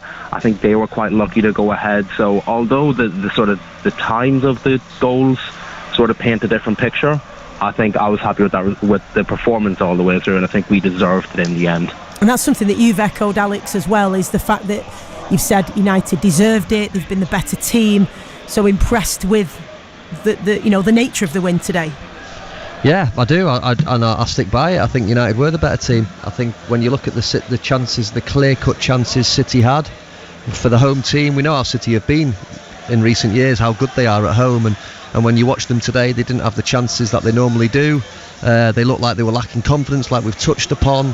And I think United, from the very first 5 or 6 minutes, you had a feeling that they can get something here today. City aren't totally dominating the game like you would normally expect, and United definitely grew into the game, and I thought they did okay first half.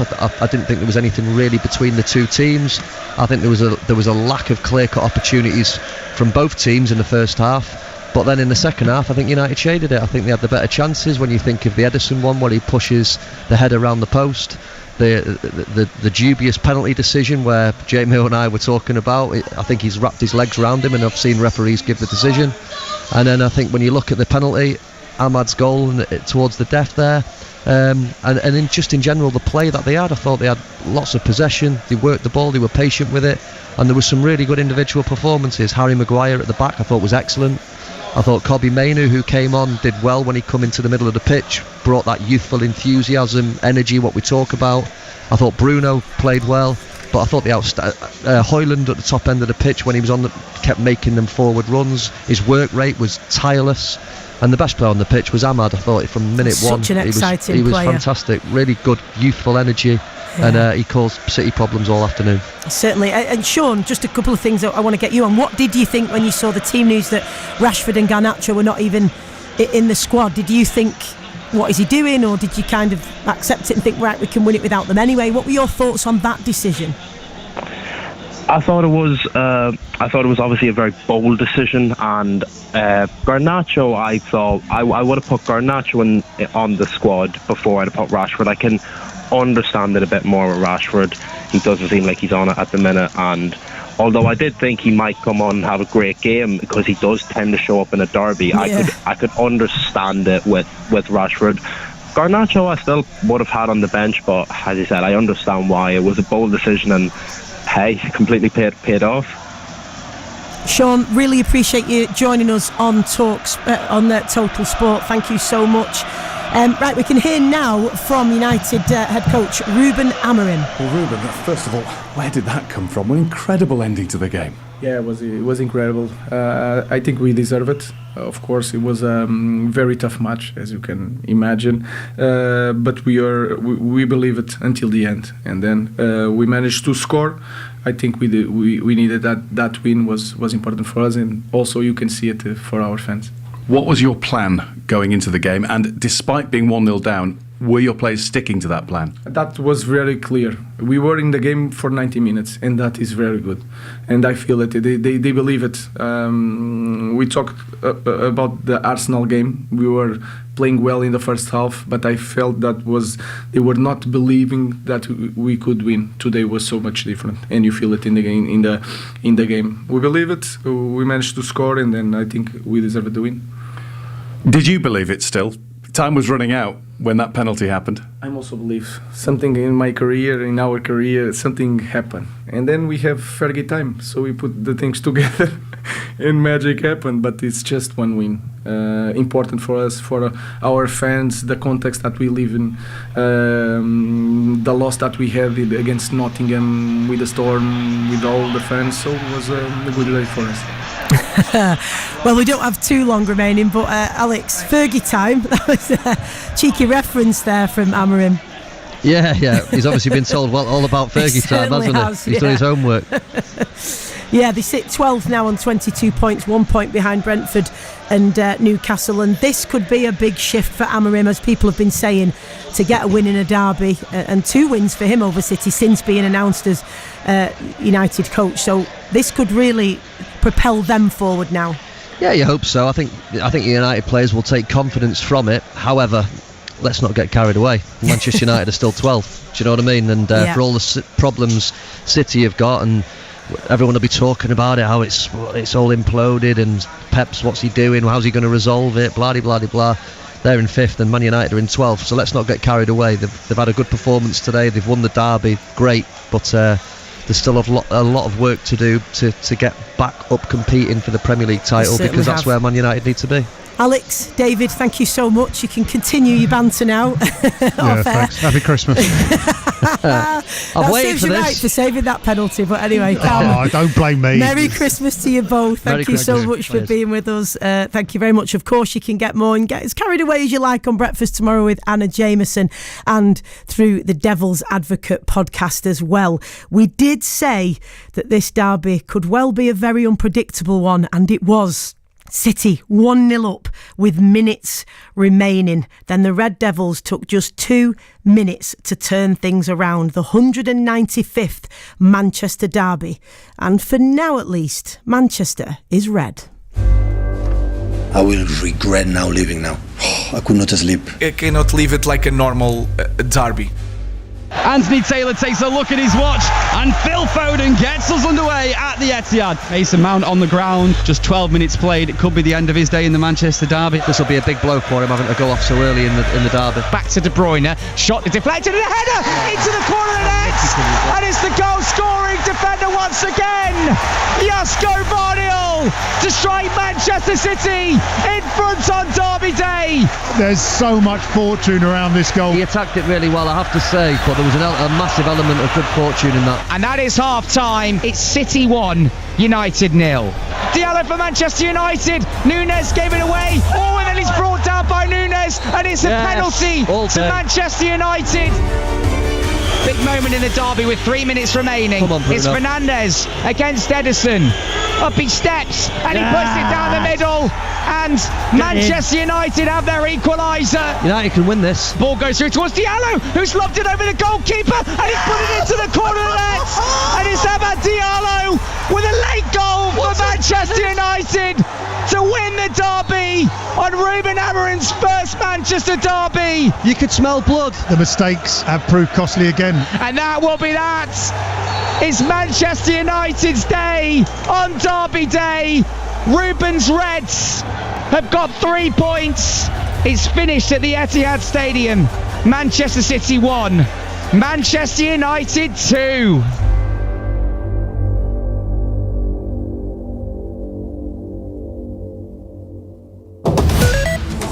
BBC Sounds app, on your smart speaker, Play BBC Radio Manchester, and on your radio. The sound of Manchester is BBC Radio Manchester.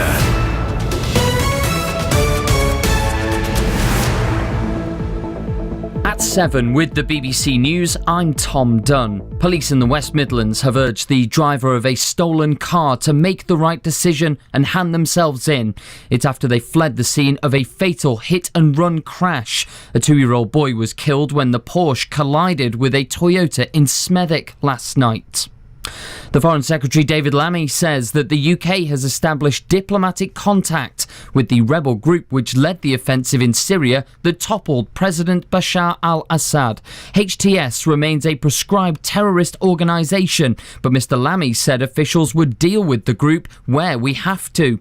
An announcement that the UK will be providing £50 million of humanitarian aid to help the most vulnerable Syrians across the Middle East has been welcomed by Asif Hussein, whose charity SKT Welfare has been operating in Syria for more than a decade. We have our own hospital on the ground in Idlib province that's been there saving lives since 2014. We've built 6 villages. We've just completed our 6th village, providing over 3,000 homes for families that have been living in tents. And so some of the funds will come to SKT Welfare, we're hoping, through the United Nations. Officials in the French Indian Ocean territory of Mayotte have warned that at least several hundred people are likely to have died in the devastation caused by a powerful cyclone. There are now fears that the number of dead could reach in the thousands. It's after it was hit by the strongest storm there in more than 90 years. Police have launched a murder investigation after a woman in her 40s was shot dead in northwest London last night. 2 men were injured in the attack in Brent. One is in a critical condition in hospital. Our reporter Anissa Kadri is at the scene of the shooting. People in this area, well, they're in real shock. We've seen residents coming out of their homes, on their doorsteps, just looking over just behind me at the police activity going on here. They say that they haven't seen anything like this. One person said that they heard the shots last night, that they thought that it was the sound of fireworks, and people here, they just can't believe that a woman has died in this way. Israel has announced the closure of its embassy in Dublin as a result of what it called the extreme anti-Israel policies of the Irish government. Last week, ministers in Ireland agreed to intervene in South Africa's legal action against Israel. Ireland's Prime Minister Simon Harris has said the closure was deeply regrettable. And in the Premier League, Manchester United came out on top in a dramatic ending to the Manchester derby. A penalty from Bruno Fernandes and an injury time winner from Amad Diallo handed United the win. Manchester City are now 9 points behind the leaders Liverpool. In the day's other result, Crystal Palace beat Brighton 3-1 at the Amex Stadium. That brings you right up to date. It's just coming up to 3 minutes past 7.